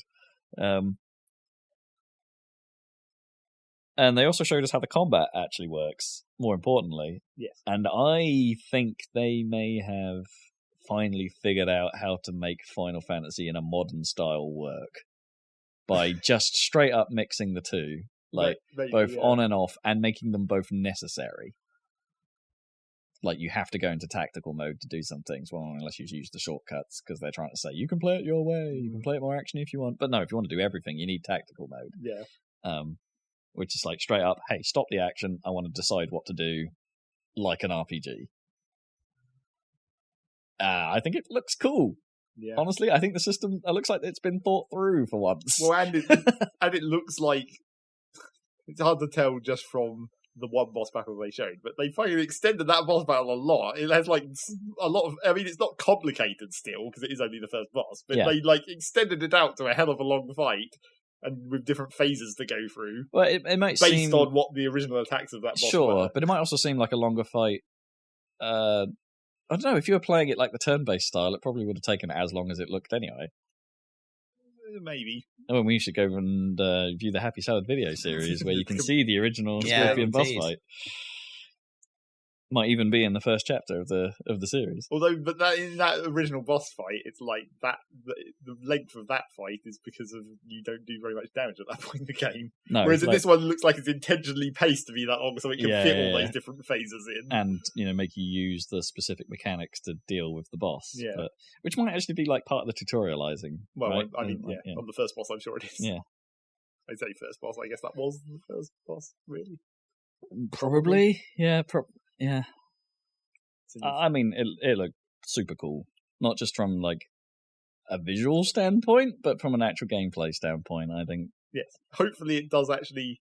Well, I was going to say hopefully it has the depth of Final Fantasy VII stuff, but I'm actually kind of hoping they do more than that. Like, if that first boss is any indication, I'm hoping there is kind of they use lightning magic on it, and it's like it's its weakness, but that's just because it's a robot, and that's how it worked in Final Fantasy VII. But I'm kind of hoping they do that kind of thing more. Sure, I guess this extended chapter thing potentially creates a problem, right? Because you're not going to get all the latest gear. Unless they rebalance that as well. Or unless they're just adding more in between all the stuff. Yeah. Like, there's other stuffs you can get. Like, well, they're going to have to, right? You're going to have to make it feel like you're progressing. Yeah. Just not to the extent that you would throughout the course of an entire Final Fantasy game. Summons be damned, right? Yeah, hopefully. Because, I mean, you don't even get a summon until you leave Midgard. No. I wonder if it being just in Midgard for the entire length of the segment might get tiresome though, because Midgard's always at night. I don't think it has to be. I don't think it has to be. And it's not really at night. You're just under the plate most of the time. Yeah, you might be right. Because the slums are underneath. Yeah, so maybe they'll have a moment where you go above. There are parts of that that's above. It's just not very noticeable. You just don't realise in the original, really. Yeah, but perhaps I'll show it with a bit more daylight finesse. Yeah. I mean, they could do things to keep it interesting for sure. And it seems like they're purposely leaving some of that. We don't see a lot of that late game content in these trailers, which is late game for this game anyway. Yeah. Well, that's what I mean. Yeah, late game for the Midgard chapter. You do see the Shinra building a little bit. A little bit. And you obviously just see some motorbikey stuff. Although that seems to be at the start, because it's Jesse, not Tifa. Oh, right. Or maybe they've had lots of motorcycle bits. Maybe they've decided to use the motorbike mechanics for more than one thing. That probably makes sense. Probably. Yeah. And they showed Tifa. They showed Tifa, and she looks exactly like she should. Yeah, I mean, I don't know what everyone was worried about. No, looks absolutely fine. I saw a single thing that was the internet being the internet, but yeah. But surprisingly little of it, honestly. Yeah. I don't think... So good for you, internet. I think people always interpret the low poly model too generously. Generously is the word. It's low poly, and like if you look at anyone else compared to their actual proportions in the more detailed places, obviously there's certain things that aren't going to match up. I guess. Have you ever seen people do the cosplay of like original Tomb Raider? Like with polygons. Yeah. It's pretty funny. That pops up on occasion, yeah. It's pretty good. Yeah, this looks seriously badass. Like, even though it's only Midgard, yeah, I'm sold. They did try to maybe make a comment about how big the game was, but they made this comment in like disc size, not like length. Yeah, which doesn't mean anything anymore because, like, thanks to 4K and the fidelity needed for that, it's like it's the size of 2 Blu-rays. Like, was that? It's about 100 odd gig or something. Like, how big is a Blu-ray disc? It's like 60 gig, I think, something like that. Right.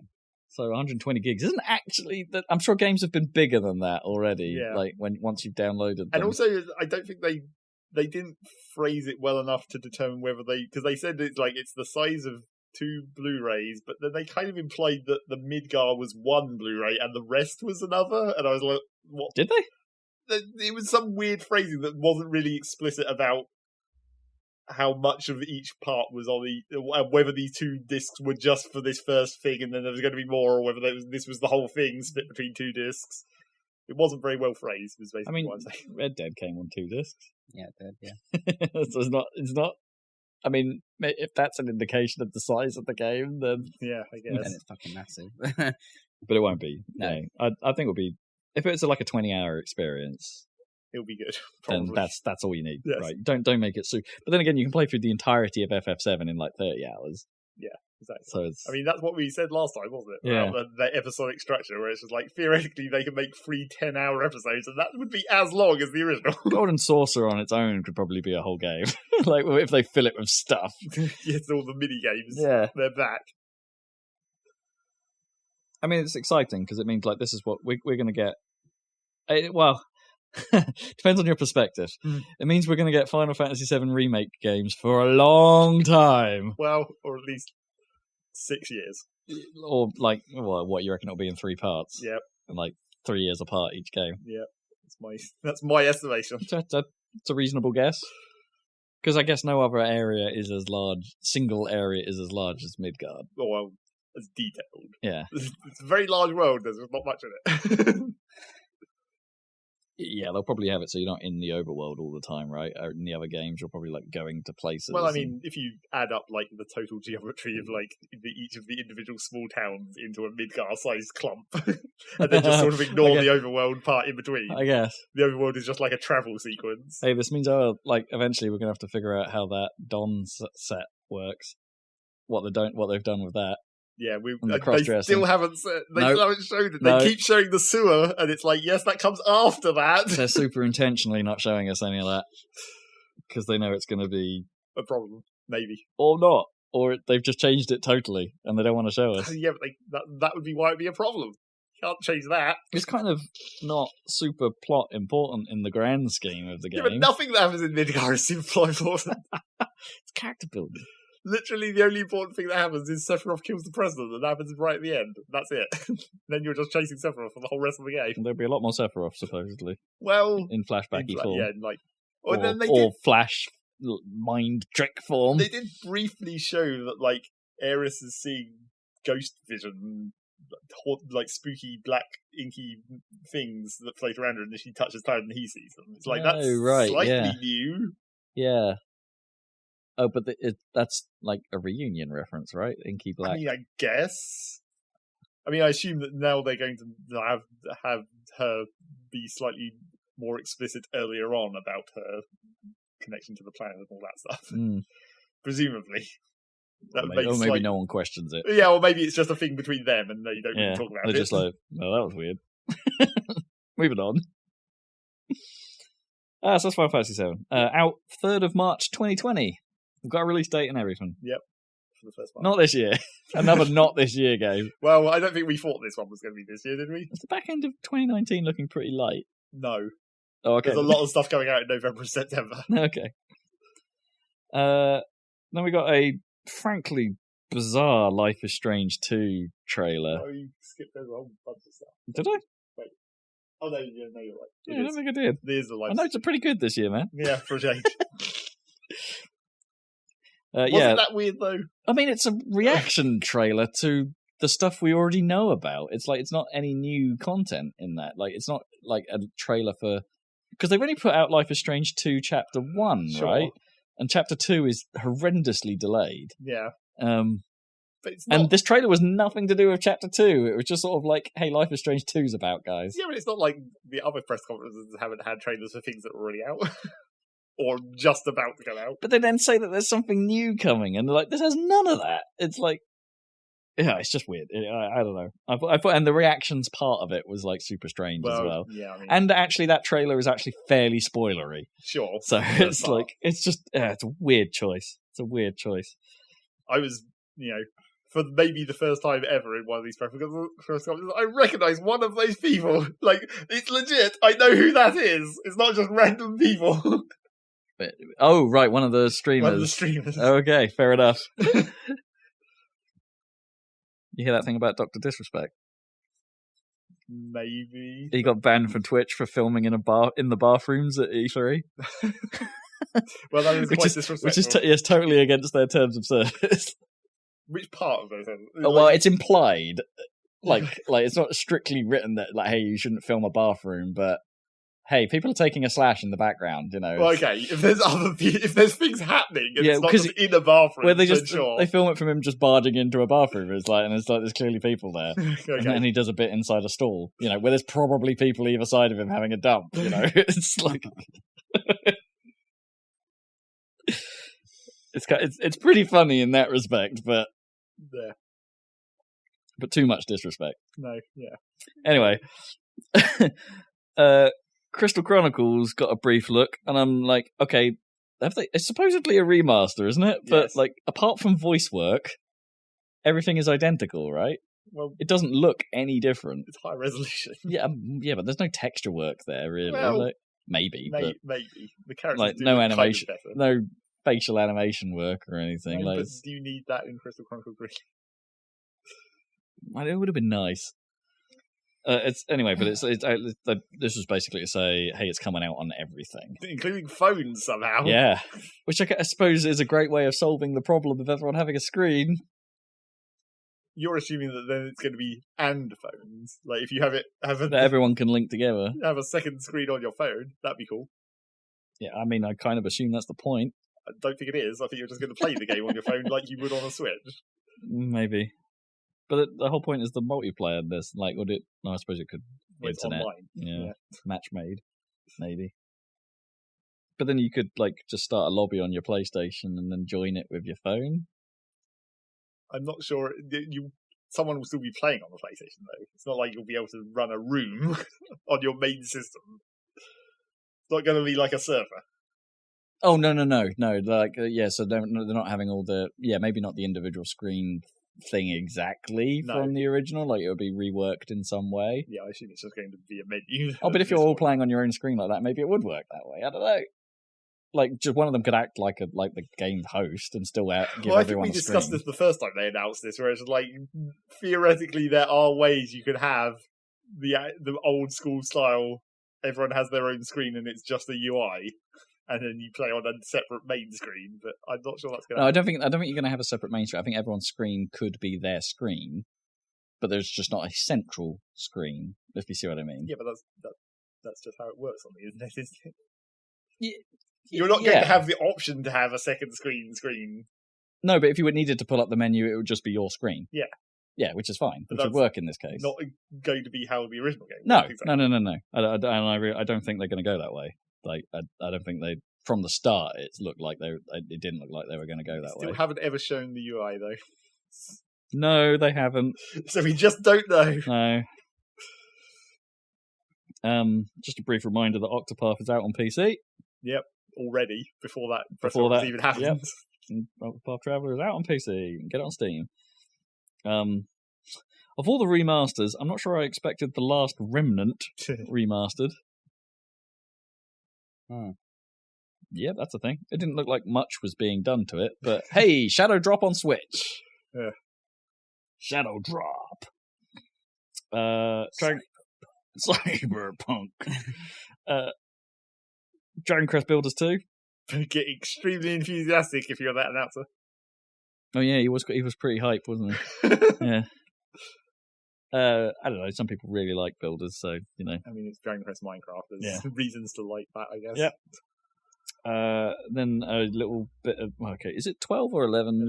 11. Dragon Quest 11 S Tales of an Elusive Age Definitive Edition. Breathe. I think the S goes at the end. Does it?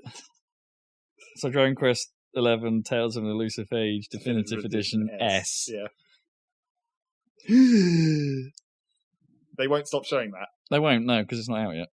Yeah, but it's been an entire year they've continued to show not only their own press conference. Has it been an entire year? I thought we saw it at last E3. I thought the first we saw it was one of the mid-year Nintendo Directs. No, saw it at last E3. I don't think we did. I think we did. All right. Because I thought it was like part of this year's brand action. Well, sure. So I don't think we saw it until this year. But I don't think they said the name at that point, like the dumb extended name. They were like, "We're going to." Because it wasn't announced for Switch yet. Well, that too. Like we would have seen. Oh yeah, okay, I see what you mean. We would have seen 11 last year, just not this version. Not the remastered version. Yeah, with the crazy.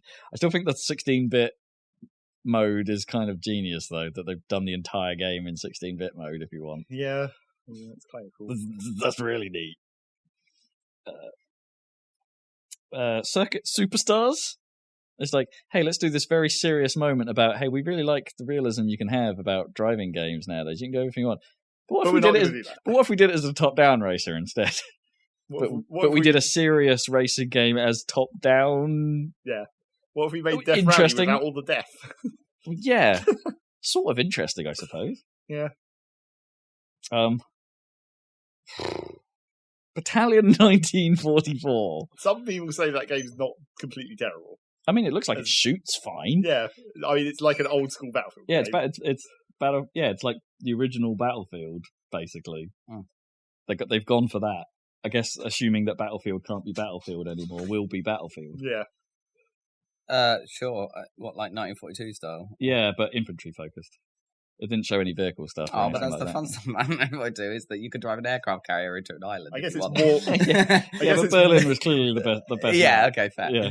I guess it's more like Battlefield 1942 crossed with Call of Duty, I guess, because it does have with COD style a little bit more of the speed and like the numbers pop up. Oh, I see what you mean. All that kind of stuff. Yeah. But some people say that game's all right-ish. Yeah, I mean, I wouldn't say there was anything hugely wrong looking about it, but it just didn't look because it's exactly what it looks like. Yeah. It's not that interesting. I actually spotted this as well before the show, but the next bit, Square have put all of their music catalog on Spotify and other streaming services when they've historically been very cagey about how you use their music. To the point where there were problems with the Dragon Quest XI stuff because certain music tracks in it had some odd licensing deal where you weren't allowed to use them on your own streams, even if you were restreaming their stream or showing their. But yeah, it was some weird scenario like regarding that. But apparently, all of that's a thing of the past. Like, here you go, you can stream it on Spotify now. We don't need to sell you CDs. Like, and a bit of me is like, oh, does this mean that the things like the Nier Automata soundtrack are now officially up rather than weird fan-made versions of it? Or did you check? I haven't, no. But, if you want to listen to the original Final Fantasy VI soundtrack coming out of a SNES, you can do that. As long as it's definitely coming out of the SNES, you've got to get the Better not be crazy audio emulated. people coming in here and being is that real emulation or is that real hardware? No, it's probably pulled out of whatever version of the files they had and shoved into Final Fantasy 15 as the car music. That's probably emulated. It's probably from the version they put on PlayStation. No, you don't want that. Not that Final Fantasy 6 version on PlayStation. It was a good version, wasn't it? Was there something wrong with that version? Maybe. They added FMV. That might be what was wrong with it. What else we got? Have we got Rob's favourite thing? Have we now? Oh, Kingdom Hearts 3. Kingdom Hearts 3 and weird Japanese trailers. It was a weird trailer. It was a properly weird trailer. Let's have a trailer with voice, with conversations but we're not going to play the sound of those conversations. We're just going to have the text come. It's like one of those, trailers you see on Twitter, right? Because they know you're going to be watching it without sound most of the time. So all of the word pop, except when you have the sound, they decided not to give you the voices anyway. So this is basically weird. This is basically the logical progression from the last trailer, right? Where the last trailer had the sound was weird as well. But it had the voices, but none of the sound effects. So now we're going fully. There's just so the next trailer there's just going to be no sound, right? We'll just have some music. I don't really know. I didn't get what was going on. Some kind of DLC. Yeah, some kind of DLC called, or maybe is it a standalone? Who knows? Kingdom Hearts 3 Remind. Yep. Get reminded that exists. But there's two different words, and mind, obviously. not remind. Remind. Remind. Final Fantasy 14 still big, yo. Yep. Have some Shadowbringers. Crowd really love this. Well, I mean, the MMO crowd be nuts. Elder Scrolls Online. Yeah, same people like Elder Scrolls Online. Probably the same crowd, same people. They probably wouldn't play two MMOs actually. No, do people play multiple MMOs at once? Yes, they do. All right then. Are you one of them? Well, I played Guild Wars and Eve, I guess. Oh yeah, but they're quite different. Elder Scrolls Online and Final Fantasy are pretty close. Yeah. The one thing I sort of have to take away from that trailer is Final Fantasy 14's been around a while now, but there's something about what they're doing with that game that makes me feel like it's the Final Fantasy of old. It feels more Final Fantasy than modern Final Fantasy has done for ages. It's because you've got dudes wearing huge amounts of armor. That's basically. It's not even just that. It's about how the effects look, how the world looks. It's got a style to it that feels far more Final Fantasy than anything they've done since probably 13. Well, yeah. I mean, because 12 was e-released as well, but it's kind of like that, the Dissidia and stuff, where it's just it has that weird, the weird bloomy graphics that somehow evoke the Final Fantasy of old. Well, I mean, even though they're kind of modern graphics. The bloomy was kind of intentional here, right? Because they're going for a sort of Twilight Princess look because the story's about an area that's in permanent twilight. Or light, I guess. Light, yeah, some sort of eerie, not real light. Never has a darkness. So, they pulled that off. But there's something about, the sort of floaty, the auras and things that come off of people. They look, I get a look that looks like FF10 kind of thing about it. Which I kind of dig, but, I know it's trapped in FF14. Which is a shame. Dying Light 2, just a quick reminder that that's still a thing. Yep. Spring 2020, got a date. I didn't get what this next thing was, honestly. Saga something. Well, multiple Saga games. Like a remake, re-releases or remakes of them? I think one of them was a remake and one of them wasn't, maybe. Okay. I don't know anything else. One of them was just the original, but one was a remaster or something. Yeah, I don't know. A 3D looking one. Yeah, all right. I honestly don't know. And we're not supposed to know in a way, because this is the first time those games are released in the West. Yes. They're Japan-only things that are coming to us. Likewise, I don't really know anything about Final Fantasy Brave Exvius, let alone the War of the Visions thing they're adding to it. Well, I don't know if they're adding it to or it's a separate game that's in the same series. in the I same don't know. universe. I don't know what that is either. I mean, it's their mobile game, apparently, Oh, is it? that I didn't know about either. And it looks like the War of the Vision things is basically going to be tactics. So, or like tactics, because you remember the original tactics was War of the Lions. Yeah. So it's like, I think that's what they were going for, but it doesn't look quite. I mean, it's mobile, so it's like tactics, but less good. Square's mobile output hasn't exactly been stellar. No. Oh, okay. Another tactics game. That's something potentially you get hype about. Not really. Not on mobile. I want a proper tactics. You want it on Switch? Yeah. We'll come to that, I guess. Then, like, Britain, we're getting away from Japan for a second. Yep. Let's go visit People Can Fly and see what they're working on. It's like the most away from Japan you can possibly Yeah, get. let's go. Well, Poland. Yeah, okay, yeah, actually. It's quite... Well, I meant in sort of style as well, if you're thinking back to their previous games. So, People Can Fly, people like them, right? They're generally well received. Bulletstorm was fun. Yeah. They like doing crazy stuff with shooters.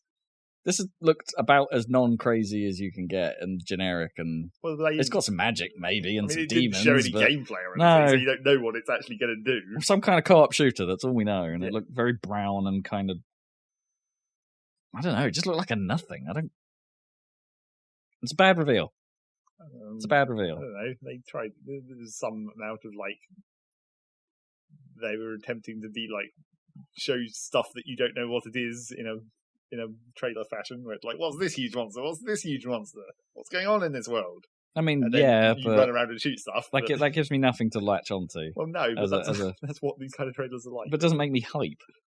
I've got nothing. I look at everything in that and go generic, something thing. Yeah, but I don't go ooh. But kind of wasn't that always their games?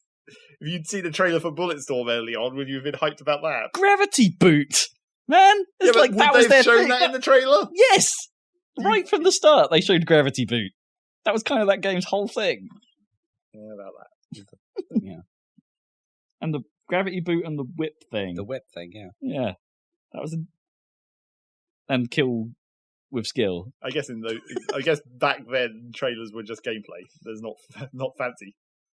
I mean, yeah, I guess I don't think there was a huge amount of story trailers. Not like Bulletstorm. Bulletstorm story to go with. Bulletstorm had story. It has story, but not like the amount of story you could safely put in a trailer. That'd be the whole story. I mean, I think we knew about the dick tits line before the game came out. Yeah, I think so. Anyway, there's that.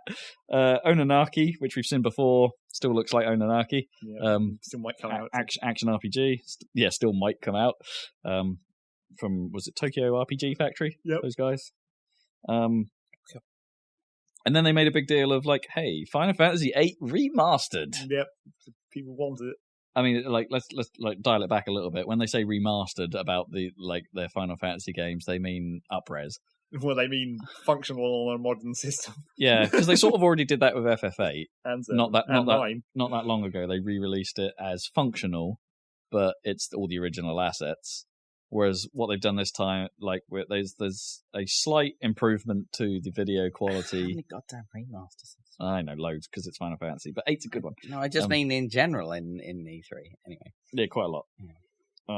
Yeah. So the slight improvement to the video quality, and also the character mod. The only really other thing I noticed was that the character models in the fights have all been retextured and repolyed. Sort out all those weird PlayStation edges. Yeah, basically. They've sorted out the PlayStation edges. It looks like a bit of a texture bump. Yeah. All round, basically. Not a huge deal, but hey, it's nice to have, right? Well, it's nice to fill in the gap between 7 and 9. Yeah. They got around. I wonder if this means they actually managed to find the code. Or if that was what everyone was saying. I thought you lost the source code for this. Or is it just a mod hack? They've taken the original and just hacked it, like the was it Roses and Wine stuff. And so they ended their conference with a blowout on Marvel's Avengers, which we hadn't seen anything about before. And we still haven't afterwards. No, because they were doing You call it a gameplay. blowout, and it was like, what did they even show? Okay, yeah. So like, roll it back. They showed some stuff, but like, hey, gameplay was not part of this.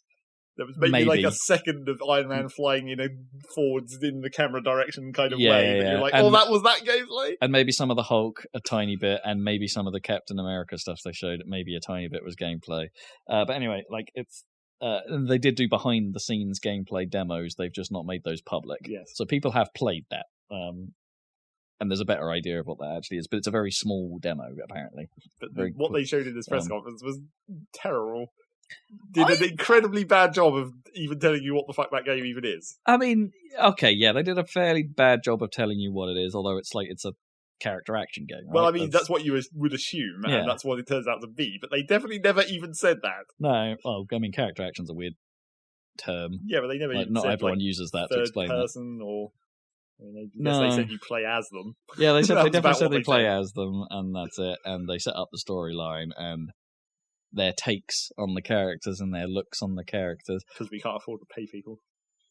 You say that, but then they bring in Nolan North, Troy Baker, and Laura Bailey as the cast. You know, the three big hitters of the voice acting world The are in big this hitters game. of video game voice acting. Yeah. But, you know, they must carry a fairly decent paycheck line in these days. Maybe. But not like Robert Downey Jr. or anything. No, because Robert Downey Jr. doesn't make any films anymore. Yeah, but I mean, if they wanted to have real Iron Man. But they can't. They couldn't. They They can't. were never going to get and those. they couldn't get the likenesses either. Of Yeah, that's what I'm anything like that. saying. They don't have the money for that, so you've got to make your own one. It's the same deal why Marvel Spider-Man on PlayStation wasn't Tom Holland or whatever his name is. Yeah. Yeah. You know, and it wasn't. And But that worked. But they didn't want to do that. In the end, Yeah. it worked. Yeah, it's like, you know, But it Crystal Dynamics wanted to do their own thing, so they're doing their own thing. It sort of makes more sense for Spider-Man because they've had him be different all the time. And they Whereas also when it's like Iron Man, there hasn't really been more than one modern Iron Man. That's a good point. I It's guess. true. Yeah. It's true. Except for maybe those 360 games. And like Avengers, like presumably the lineup of heroes in the Avengers mirrors the movie, even though they don't have the movie. Like No, and it's nothing to do with Disney. Disney aren't involved with this other than Right. the Marvel So is the part. Incredible Hulk in it? It's not MCU. or Iron Man is in it. Yeah, Right? yeah, Right. yeah, So it's- the lineup of the Avengers is like doesn't have Spider-Man, does it? No, it doesn't. Spider-Man is big in the Well, not Avengers, yet, right? anyway, In the supposedly. comics, right? Yeah, but they wouldn't be able to get that for a number of Right. reasons. Yeah. So does it? Is Hawkeye in it or whatever? No. Okay. Not yet. Or not yet. It's not known. Okay. They've only announced these 5 characters, and then they said there's more coming, whatever that means. Well, and they showed Hank Pym, who's the original yeah, Ant-Man. they did show him Yeah. briefly. Supposedly where his like shrinking technology is brand new, so, you know, different canon from Well, yeah. From the MCU. for the MCU. Is there any Absolutely. games in the MCU set in the MCU? Marvel vs. Capcom Infinite. Right. I guess. I mean, does Ultimate Alliance count nowadays? Now No. that they've put all of those characters in? No, I mean, there's crossovers in that can't be part of MCU as well. So, I guess. so no, I think is the answer. Good. I don't think they've done that. I don't know. I think I'm a bit more up on this than you. Yeah, I don't know what it is, but I don't know. I think just coming off the back of Marvel's Spider-Man, and yeah, it's a completely different studio. Yeah, it's a completely different publisher. But I get the same vibe from this that I got from that. Really? Yeah, I think so. That's good. I mean, I like the fact that it's a different take on it. I like the fact that they talk about things like Terrigen, which, you know, if you're anywhere in there, or if you've been watching Marvel's Agents of S.H.I.E.L.D., Terrigen is kind of important from the Inhumans storyline. And it's like, is that going to be involved in this? And it's like, there's a whole lot of like, oh, what ifs going on, like story-wise. And like, my mind's going through it and being like, okay, this is kind of cool. This could be really interesting. And so they've described, like, outside of their presentation, that every mission is going to be co-opable with not all, but Four out four of of five. four of the Avengers at a time. But that means every mission has had to be designed for 4 completely different characters all doing things at once. Which is fascinating, because that means every mission could be played 4 times. And be different. each time, yeah. How that works in practice is yet to be seen, like, really, because the demos, I don't think, were much to do with that, or it seemed like everyone was too... one of the complaints I've heard is that it felt like from that San Francisco demo that everyone is a bit doing their own thing. Yeah, you're just playing a bit as a character and then it switches to a different one. Yeah. And maybe that's because it's the opening sequence and maybe it's tutorializing. Yeah. Let's take that with a pinch of salt a little bit. But I don't know, there's a lot of room for some craziness there. And how that works and how that may change. I'm more interested in how the characters might interact with each other in those scenarios. It's like, how can I, as Iron Man, help Hulk out, for instance? Like, is there some kind of special combo we can do to make the situation better for ourselves? Do we have to play well as a team to get through this better? Or does that not matter? Or does it? Yeah. I don't know. There's a lot we still don't know, yes. But it's intriguing, for sure. And, Nolan North. I feel like it's been a while since we've had him at a game. Except probably every game ever, and you just haven't noticed. Yeah, he's probably in the background, like he often is. Like, he doesn't mind not being the lead. I like Troy Baker, who's in like everything as the lead. He's in Death Stranding, isn't he? Yep. Is Nolan North not in Death Stranding? He's going to be in there somewhere. He hasn't been said to be in it, but I did enjoy Uncharted 4, where it was just Troy Baker and Nolan North. Opposite each other all the time. Well, yeah, I still have to play that. But I'm gonna. Yeah, it's not too long, so probably lend it to you. May 2015, 2020 is the release date. Will be out on pretty much everything, but with exclusive extra content on PS4. Free updates to roll out. They've said all of that. There'll be more coming. With no random loot boxes or pay-to-win scenarios. Which also is just like another element of they said that, and it's like, so what even is this game? I mean, that just means there's no DLC, paid DLC. Yeah, but what do you need loot boxes for? If they're saying there's not any, what so there's would a gear system, supposedly. Well, I mean, yeah. Like for attaching to your characters, but no one really sure quite what that does. But now I'm just getting confused with Ultimate Alliance. I know, because it's basically the same. Yes and no. Ultimate Alliance is a brawler. Sure, but I mean, what's this? A third-person action game, which is basically a brawler. Yeah, but brawlers have the connotation that they're simplistic.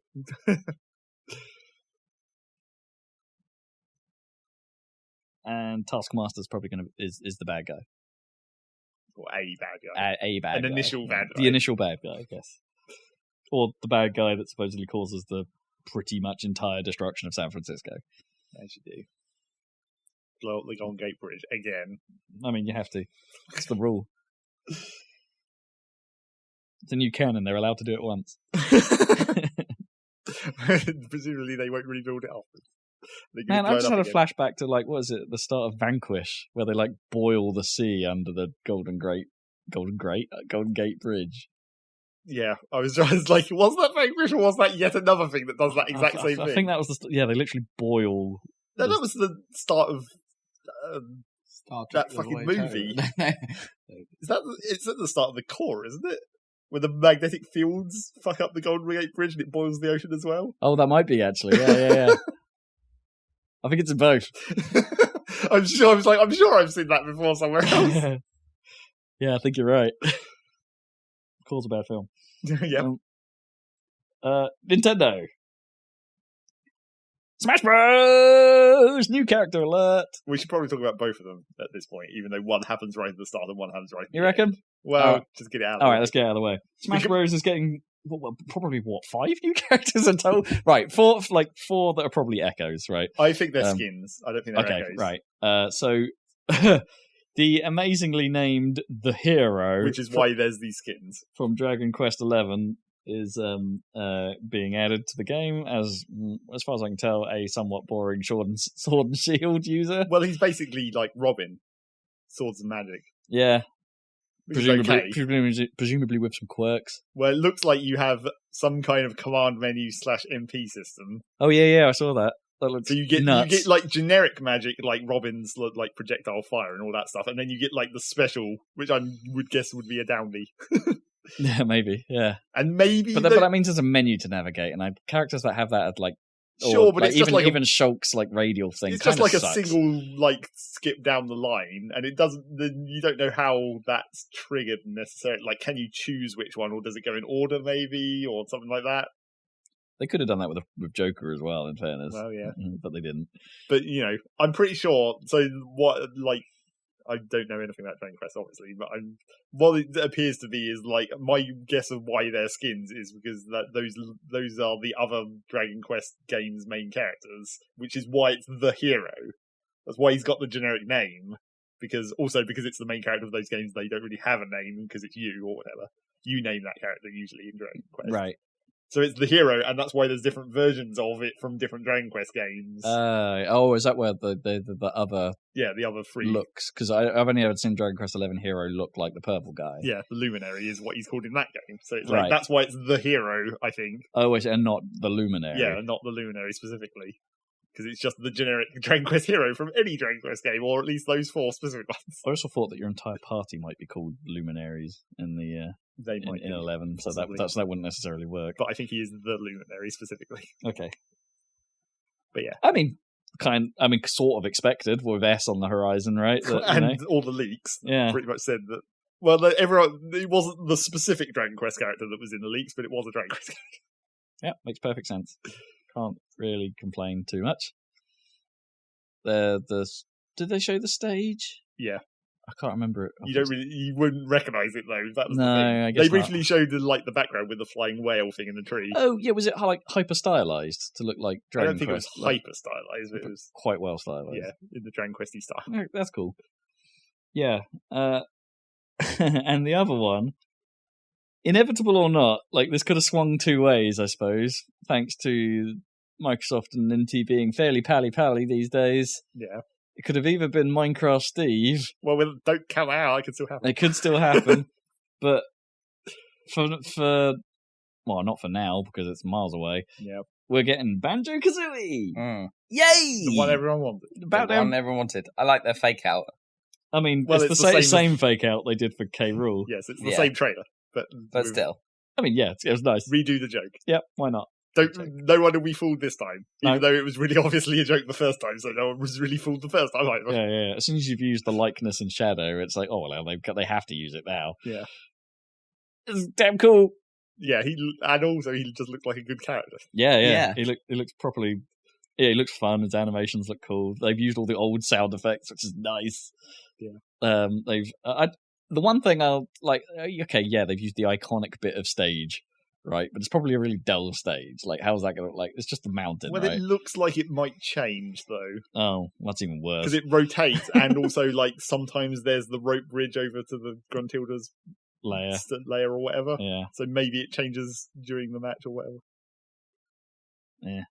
And I think don't like levels that change too much. I also think I've seen a screenshot where it has like floating wooden platforms as well, like sort of above and to the side. Okay, well that'll make it a little more interesting, because otherwise it would just be like a flat plane with a Where it'd bridge. be like the tower. Yeah,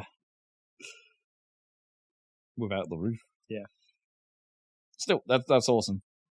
It's about damn time. The other thing about those two, which is why I wanted to bring them up both immediately, was like I feel like they maybe could have done something that they've done before and like made a different version of the Direct for Japan and everywhere else.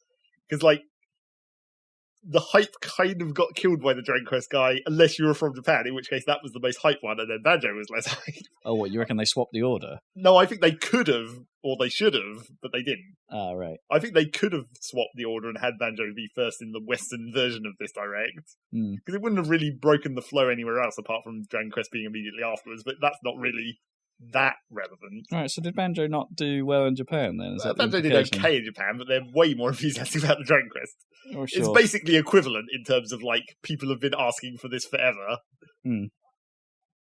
Cool. But for the Western audience, it did seem like the immediate going into a Smash character, oh, it's a Dragon Quest guy, did kind of dull the hype somewhat for the Nintendo conference.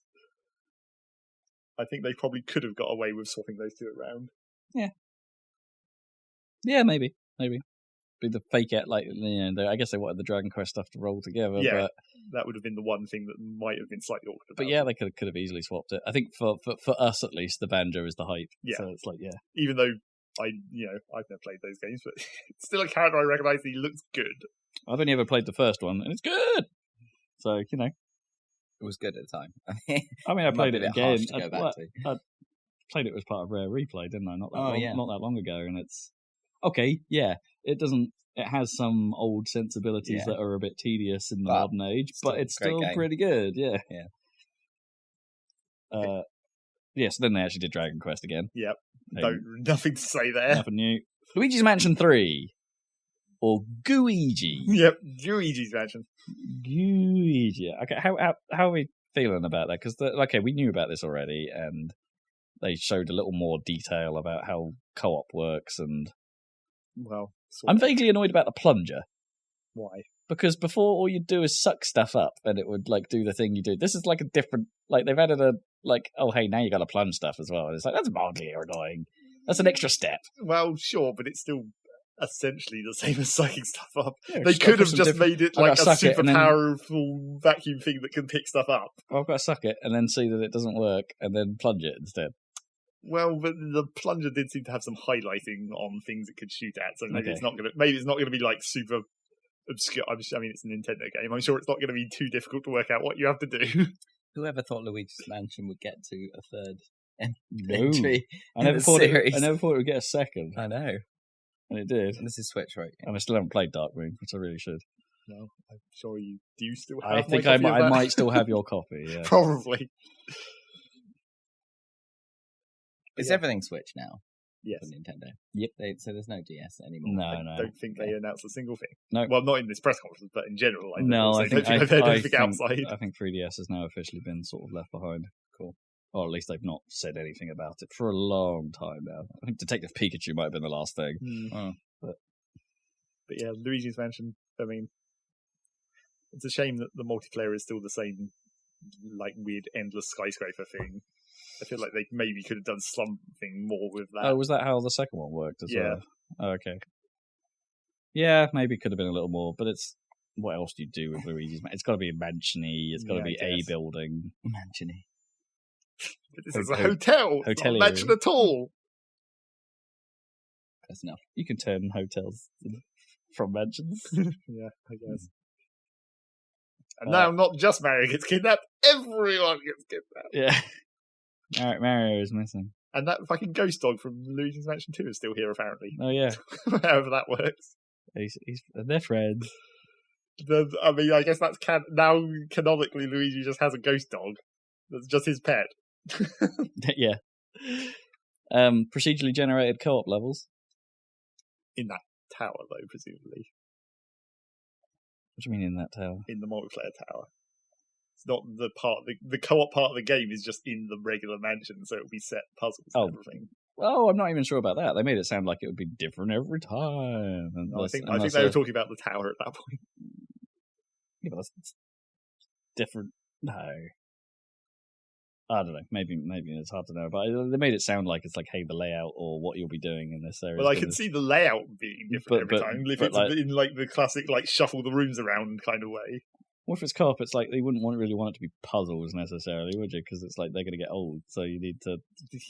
Yeah, but that's any co-op puzzle game. Combat challenges. I don't see why you'd want to play that co-op. I mean, obviously. Apparently, it can support up to 8 players. Well, in the multiplayer, yes, but not in the co-op of the main story where you're using Luigi to Oh no, that won't be. That can't be the same thing, right? Well, no, but they say you can do that in co-op, and it's why would you want to?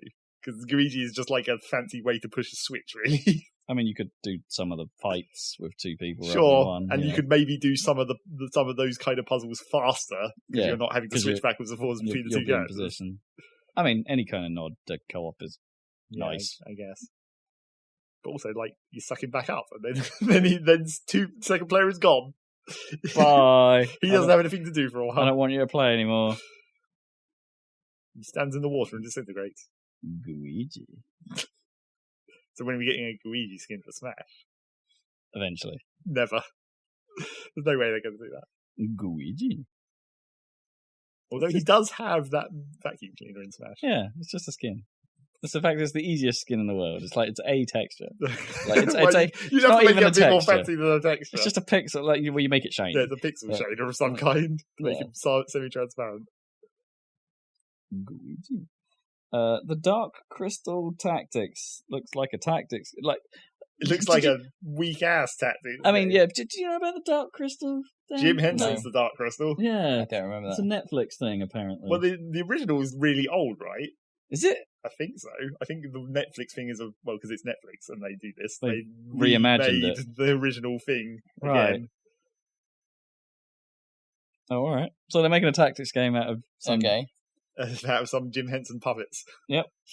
Except it doesn't look that good in the game. I Naturally. mean, it looks like a tactics game, but A simple, yeah, probably mobile, probably mobile, but Nintendo. but also Switch. Link's Awakening. We've got a little Some reminder more- that exists or will exist. Yep. I don't think I've really learnt much from it. What is there to learn? No, It's just that game it's again. That game. It looks cute.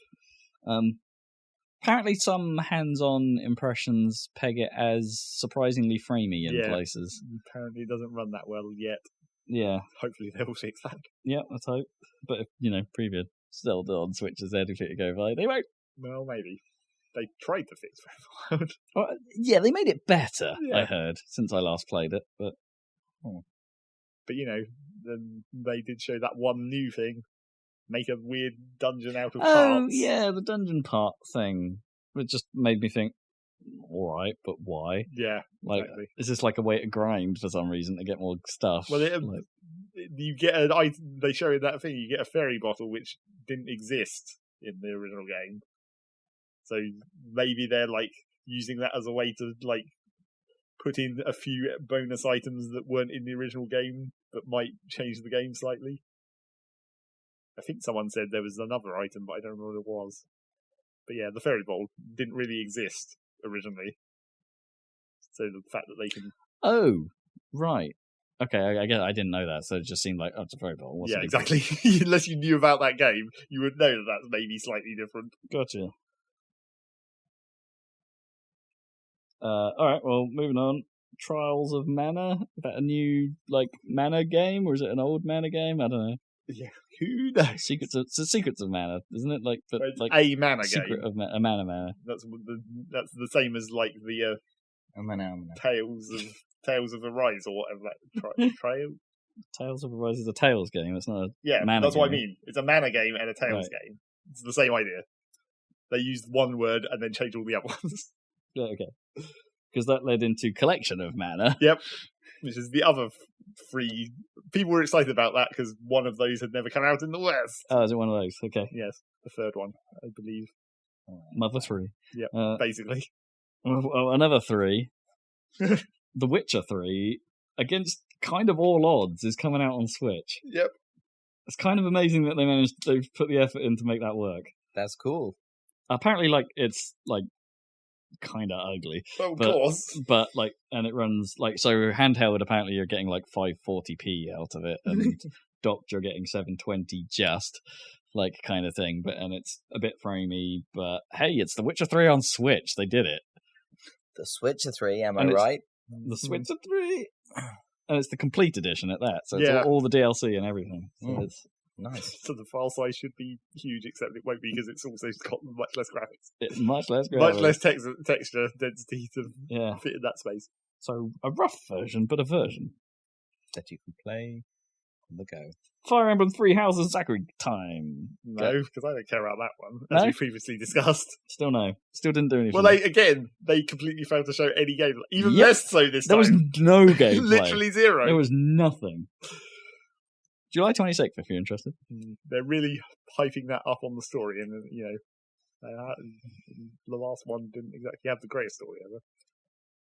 Resident Evil Remake.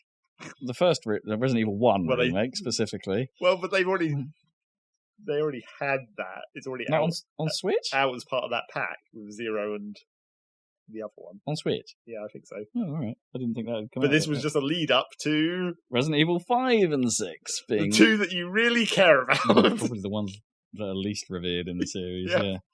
Yeah. Yep, they're coming out on Switch. You get Resident Evil 4 on Switch. I don't think you can. No, I think it's 1, 0, The 2. GameCube classic. I think there's another remaster of that in the works. I think it's heavily rumoured. Yeah. Oh, that would make sense. because they just did 2. So Yeah, 4 and everyone makes sense. loves 2. Yeah, people love 4 too. So 4 2 2 4 as well.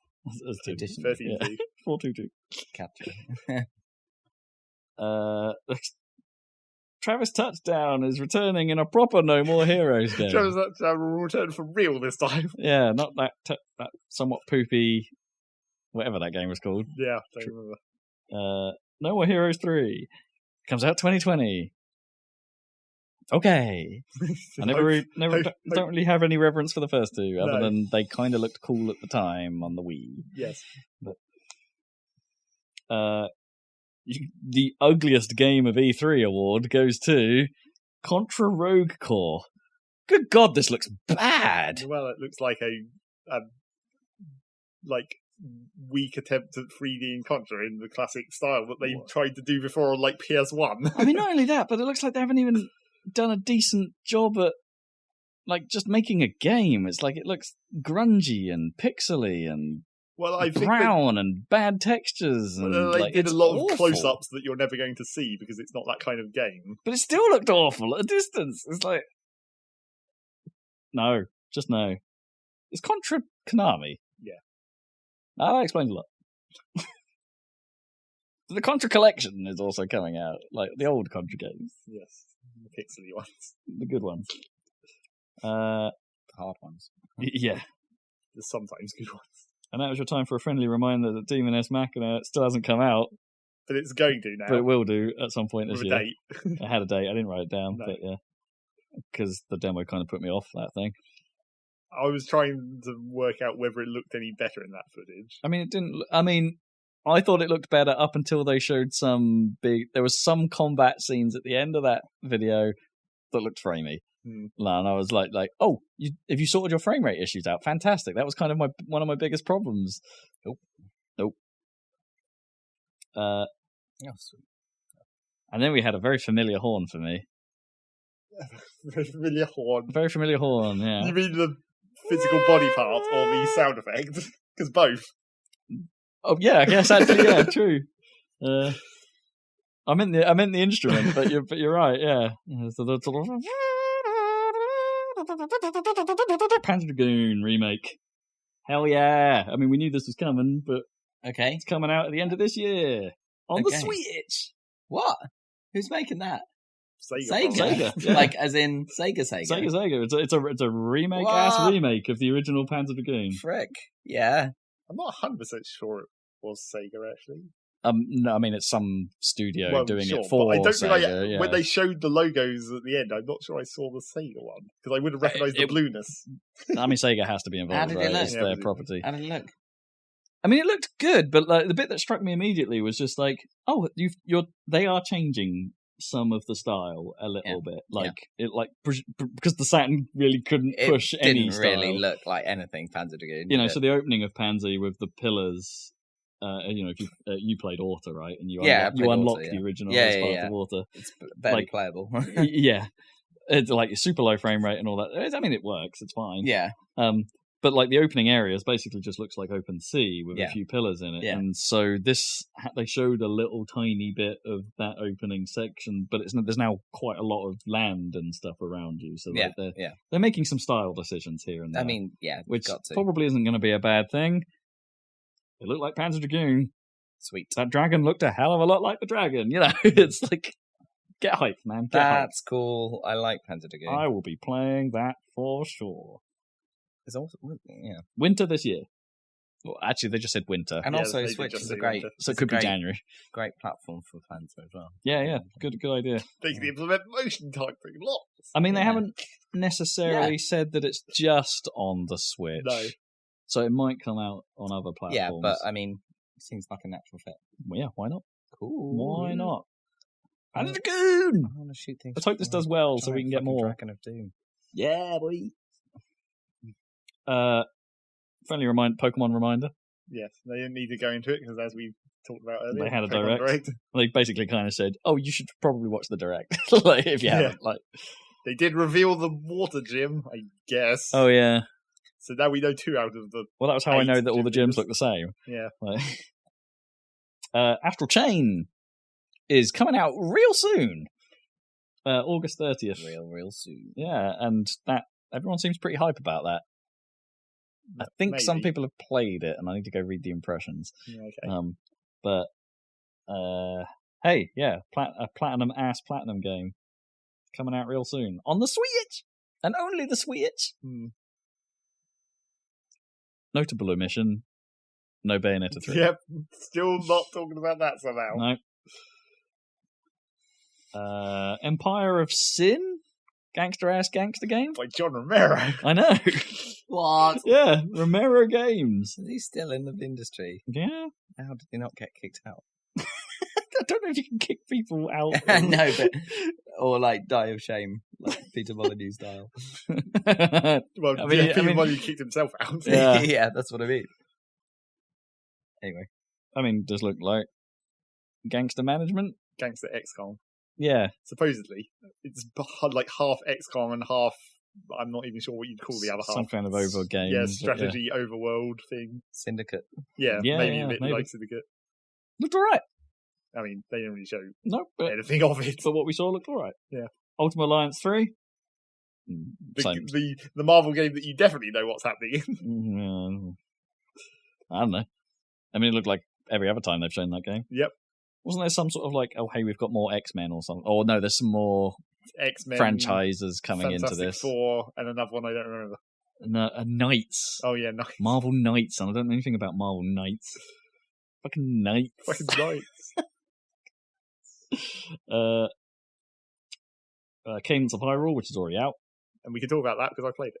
I mean, we won't talk about this. Let's talk about it on a non-E3 podcast. But just give us a thumbs up or thumbs down. It's fine. It's fine.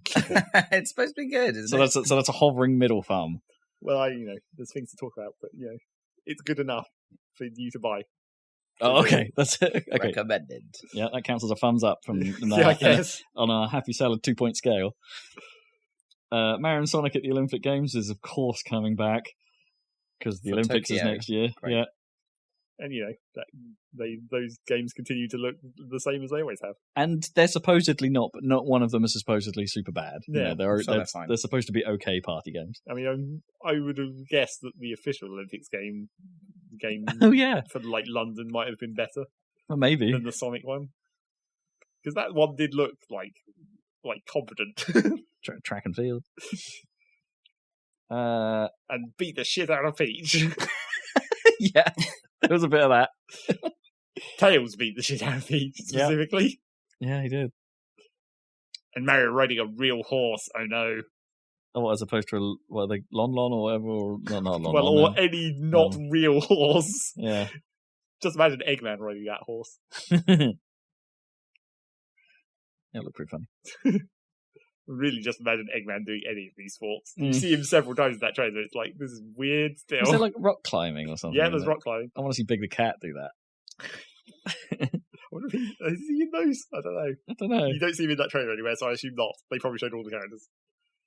Yoshi doing skateboarding. I want to say Blaze has been in them. I think they've pulled in some outside characters. Like as outside as that is. Is Big the Cat more outside now? Probably. Well, I suppose Big the Cat's been in fewer games. Yeah. Animal Crossing. Talk us through that. Eventually, they got to Animal Crossing. Animal Crossing New Horizons at that. Yeah, they gave it a name. And a date.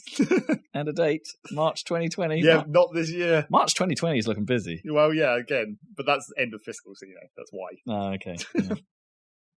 And some of those might still get pushed if they can't make it out in time for the money. I guess, yeah. So what do you think? That Island Animal Crossing? Well, I mean, it's different, slightly. Sort of different. I mean, it looks like the end game is essentially the same, but you're building the town from nothing rather than moving to a town and fucking it up, which is basically your job in Animal Crossing. Yep.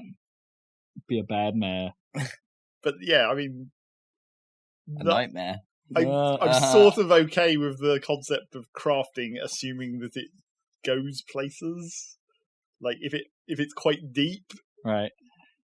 Because the idea that you're crafting your tools and they break, so you need to collect more crafting materials. I mean, that could kind of suck. But if that crafting system, goes places and actually has some amount of depth to it, even for an Animal Crossing game, it would be kind of cool. Yeah. And the idea that you can actually build the whole town from scratch is going to be really nice for people who, are slightly obsessive about layouts and stuff. Although I doubt you can place everything very precisely, because that's what Nintendo does. They start to give you the thing you want, and then they're like, no, you have to put it sort of over here. Right, yeah, I see what you mean. Did the previous games have a sort of randomly generated area around you, or is it always the same? The map layout was like one of 3 different versions, and then the specific locations of the buildings would change as well. Oh, okay. So I bet me wonders like whether this would benefit from a more procedural, like okay, because it's a bit more freeform. Maybe they're adding some more like, hey, the island's going to be different. Well, yeah, I'm assuming it's going to have different. A sort of similar thing. Yeah, like the map of the island is going to be semi-random, and then hopefully when you can place things, it will give you more control over that part of it. Sure. Yeah, because you kind of want a reason to see other people's towns, because they're going to do that, aren't they? Yeah, well, yeah, multiplayer. Yeah. And if the theoretical number of villagers in that thing is anything to go by, 8-person multiplayer, maybe. Mm-hmm. But, that should theoretically just be online multiplayer, so it's not like it's going to use any of the switches at, local parts of Joy-Con around there. Right. I mean, it might. Oh, no, actually, they did show that when they showed it in the treehouse. You can do the Joy-Con passing to someone else and do a co-op on one screen thing. Will it include Amiibo Party? Will it include the other spin-offs? Yeah. Probably not. Just bury that one. I mean, arguably, it is quite a lot similar to the other mobile thing, the campgrounds one. Oh, right. Some similar ideas. I see. Mobile links. Yeah, maybe. Use the companion app to do things. But how many fruit can you stack? How many fruit can you stack? How many bugs can you stack? Like, you can see the fish in the water. I wonder if that'll actually be useful or real. How you mine for fish. Yes, exactly. Okay, I think they had a bit of a montage here, and I've tried my best to keep up, but I didn't bother to go back. I mean, there's not that much to talk about. No, mostly things we already knew about, and some like the first note here has gone a bit wrong because it just says Slotto. Did you catch that one? Spyro, right. Not that there's much to say about that. It's just coming out on the Switch at last. Switch version. Hollow Knight Silk Song. We knew about that. Just a nod that it's there. Ni no Kuni's getting a remaster. The original Ni no Kuni. Does that need a remaster? I mean, it probably doesn't. They probably just... It's probably not a remaster at all. But re-release. Yeah. But yeah, it's coming out. There's the original one, so it's the PS3 exclusive. Yeah. It's finally coming out somewhere else, which is nice. Maybe that means the original will come out on PC or somewhere else as well, maybe. I've got Minecraft Dungeons, but I've written Minecraft Badunge. Badunge. Okay. My friend Pedro, Banana. It's still hasn't come out yet. Doom Eternal, because because I guess we've worked out how to do that. Wizards. Yeah, it are wizarding their way onto the Switch still. Sinking City. I want to say we've heard of that before, but yeah. Alien Isolation. That's weird, but it didn't look like the Alien Isolation. Is that weird? I think there's another one in development that has been mentioned somewhere, but it's kind of everyone seemed to assume it was the one. I think it might be like an iPad mobile game or something that is coming. It's the same space station though, right? Because they showed it briefly. I don't know. I think it might be different. There's a character in it I don't recognize.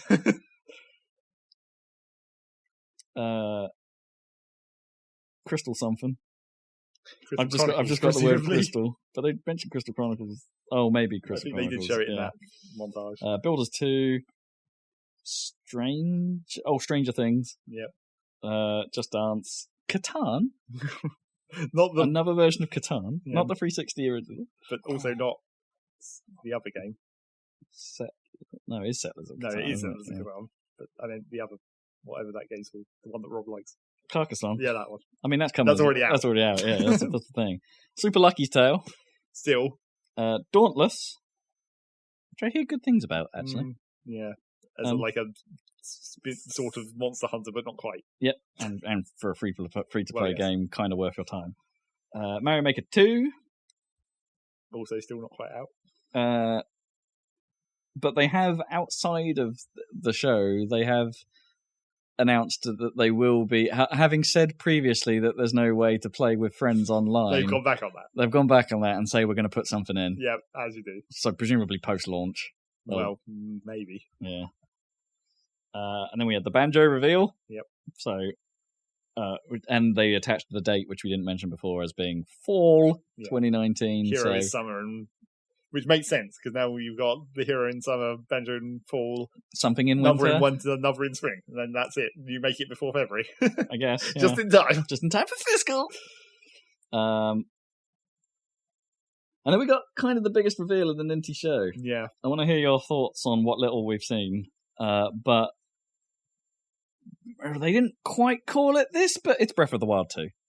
Well, the sequel to Breath of the Wild is in development, right? Yes, yeah. I think my brother called this. Like, I didn't think they'd do this because I hoped they would, but I didn't think they would. But it's clearly like a Majora's Mask, right? I mean, well, maybe. I think it's a straight continuation, right? I mean, it is. So was Majora's Mask, technically. Yeah, technically. Oh, well, yeah. So was it? Was it supposed to be the exact same Link, just later? Yeah. Well, you know, he like falls at the end into of like this alternate dimension, essentially. Yeah, because at the end of Ocarina, Navi flies off.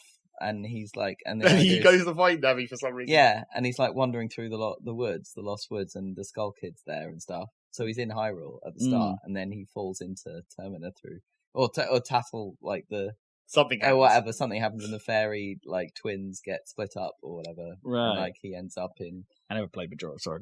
It's great. But basically, what I don't mean it literally. I mean like the concept of taking the same engine assets and stuff, doing a quick follow-up, but a dark thing. Do something. I don't know. Yeah, because Majora's Mask was freaking weird and creepy, and like I think they're trying to go for that. I'm not 100% convinced that they're definitely going for dark and weird. It's I get zombie Lich Ganon or whatever. I mean, I get a little bit of that vibe for sure. Yeah, I think so. It's hard to tell what they're going to do in terms of the world because you just see the existing world sort of and the castle. Does the castle lift? Shake? Yeah, the castle starts to fly up.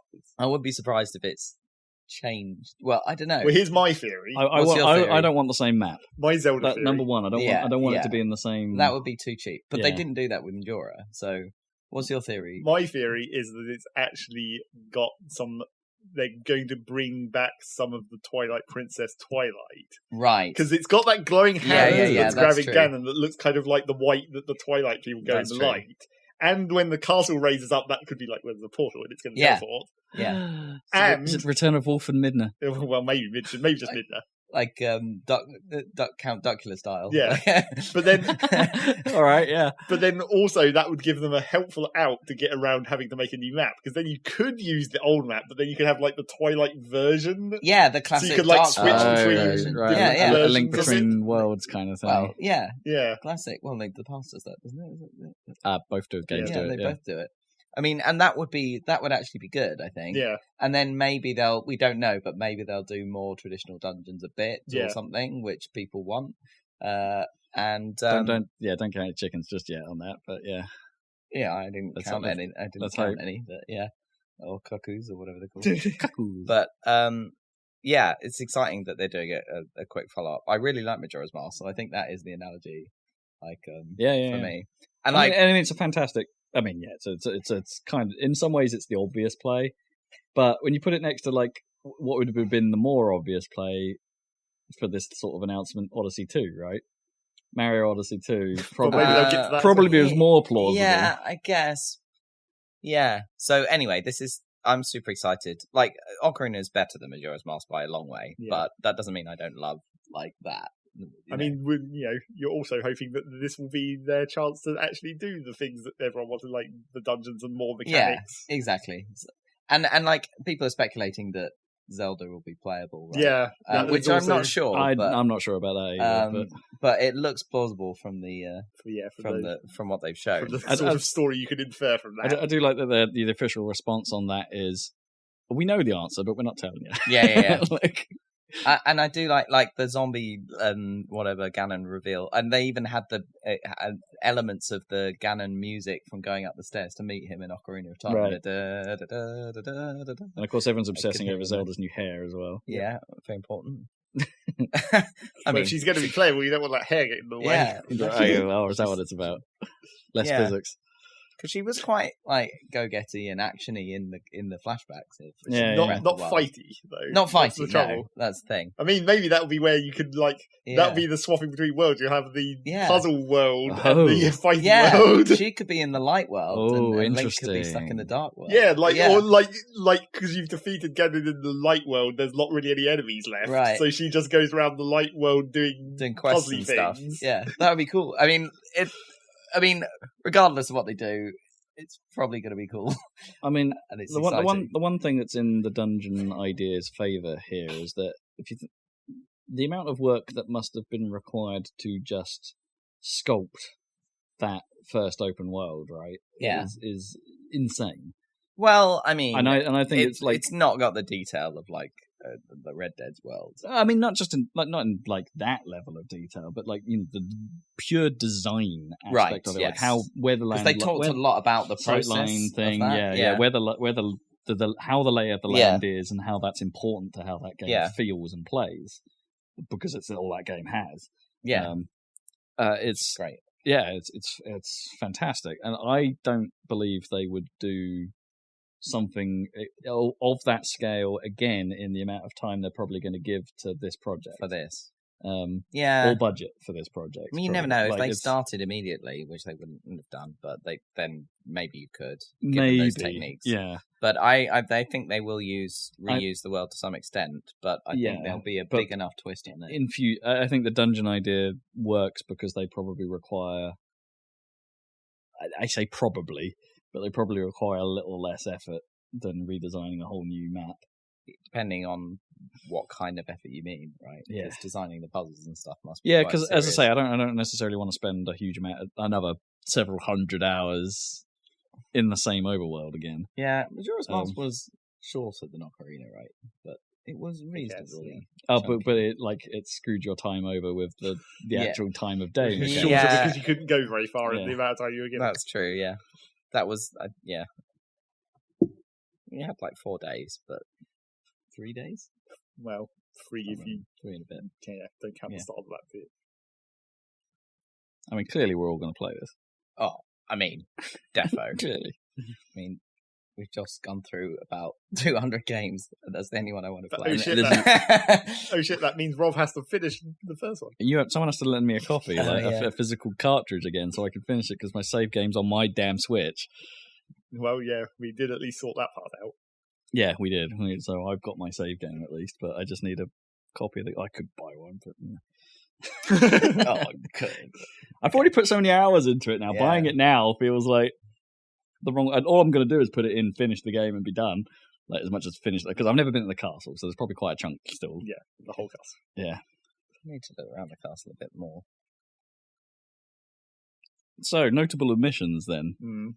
No new hardware reveal. Wow. If you mean an actual physical box you could buy, then no. Or Switch revision. Oh, you mean Nintendo? Yeah, new SKUs, okay. Yeah, but they said they weren't going to, so that's not really that notable. My brother's still waiting for the new SKU. He's going to be waiting a while. I know. No Metroid Prime 4, obviously. Oh, yeah. To be expected. No Metroid Prime Trilogy? No, that was highly rumoured, yeah. But didn't happen. And unfortunately for me, no Star Fox GP. Or F-Zero. Or F-Zero mentions. Again. One day. Ugh. That's a game they should give to Ubisoft. Ubisoft make F-Zero somehow. Because that's a totally company well known for that kind of game, obviously. Ubisoft. No, they don't look like the crew. No, yeah. It'd be some kind of open world garbage.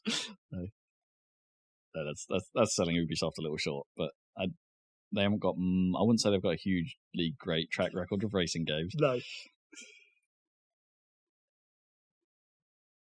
That's pretty much E3. There's a couple of other things that happened outside the show, but then not really. Really I mean, there's 2 games I noticed that weren't in the main things. Phantom Brigade, because it seems like it's got a heavily inspired by Into the Breach vibe about it, and that it's a mech strategy game where you see the future. and it's about queuing up your moves, except it's all like 3D rendered and stuff like that, rather than pixel art. Apparently, it's dead cool how it plays out. But the impression I have read so far didn't seem to know. The guy didn't seem to know about Into the Breach, because surely that's like a really obvious comparison to make. To be like, oh yeah, do you remember Into the Breach? Well, what if you did it like this instead? Maybe you didn't want the just comparison. I know, yeah. There's like a laziness in writing, isn't there, to do that? But and the only other thing I noticed was something called Skatebird. Okay. Like it's been around for a while supposedly, but they launched a Kickstarter that succeeded almost immediately because it's Tony Hawk's with birds. Okay, literal. But like, it looks fairly early. Wait, how literal birds are we talking? We just talking literal birds. Bird-ass birds. Oh, okay, good. Like why one? Like a little robin sat on a skateboard that flaps his wings when you're in the air. You know that. Kind of thing. Oh, I see. I mean, it looks a bit early and a bit clunky, but I can totally see what they're going for, and it's kind of funny. Skatebird. Supposedly out 2020. Can you play as a hawk? Well, that better be the last unlockable character. But all the birds are like tiny, so it'd be like a baby hawk, I guess. Well, you could have bigger types. Just think of the gaps. Bird gaps. Bird gaps. Gappy bird. It's not going to get any better than this, folks. Great. Right. I think we might be done. Yeah. E3 2019 over. Nothing from Sony. Yeah, got nothing to say about that. No, they didn't even try and get involved. Well, they kind of basically re-put out some of the. Right. Yeah, they kind of did rebrand and put out some of the trailers that we saw elsewhere, like the Final Fantasy VII trailer. You can watch with a PlayStation logo in the corner. If you want. Yeah. Cool. That is E3. And we'll be returning to regularly scheduled programming next time. In 2 weeks' time. Where you'll get to hear about the Cadence of Hyrule game. And all of Zach's thoughts. I've been conveniently not really playing anything this last 2 weeks, like anything new or noteworthy. So, so I've got a clean slate for the next 2 weeks. It's fine. The next 2 weeks. And check out our YouTube channel, or more Sonic Forces for some reason on there. Well, it's over. It's now almost over. Well, yeah, the end of the main plot line is in part 4. Part 4? 4. So check that out. And we shall return in a couple of weeks for a normal Saladcast. Goodbye. What was that? Pretty much. I said it was like makes noises. Yep, I do that. Okay, good.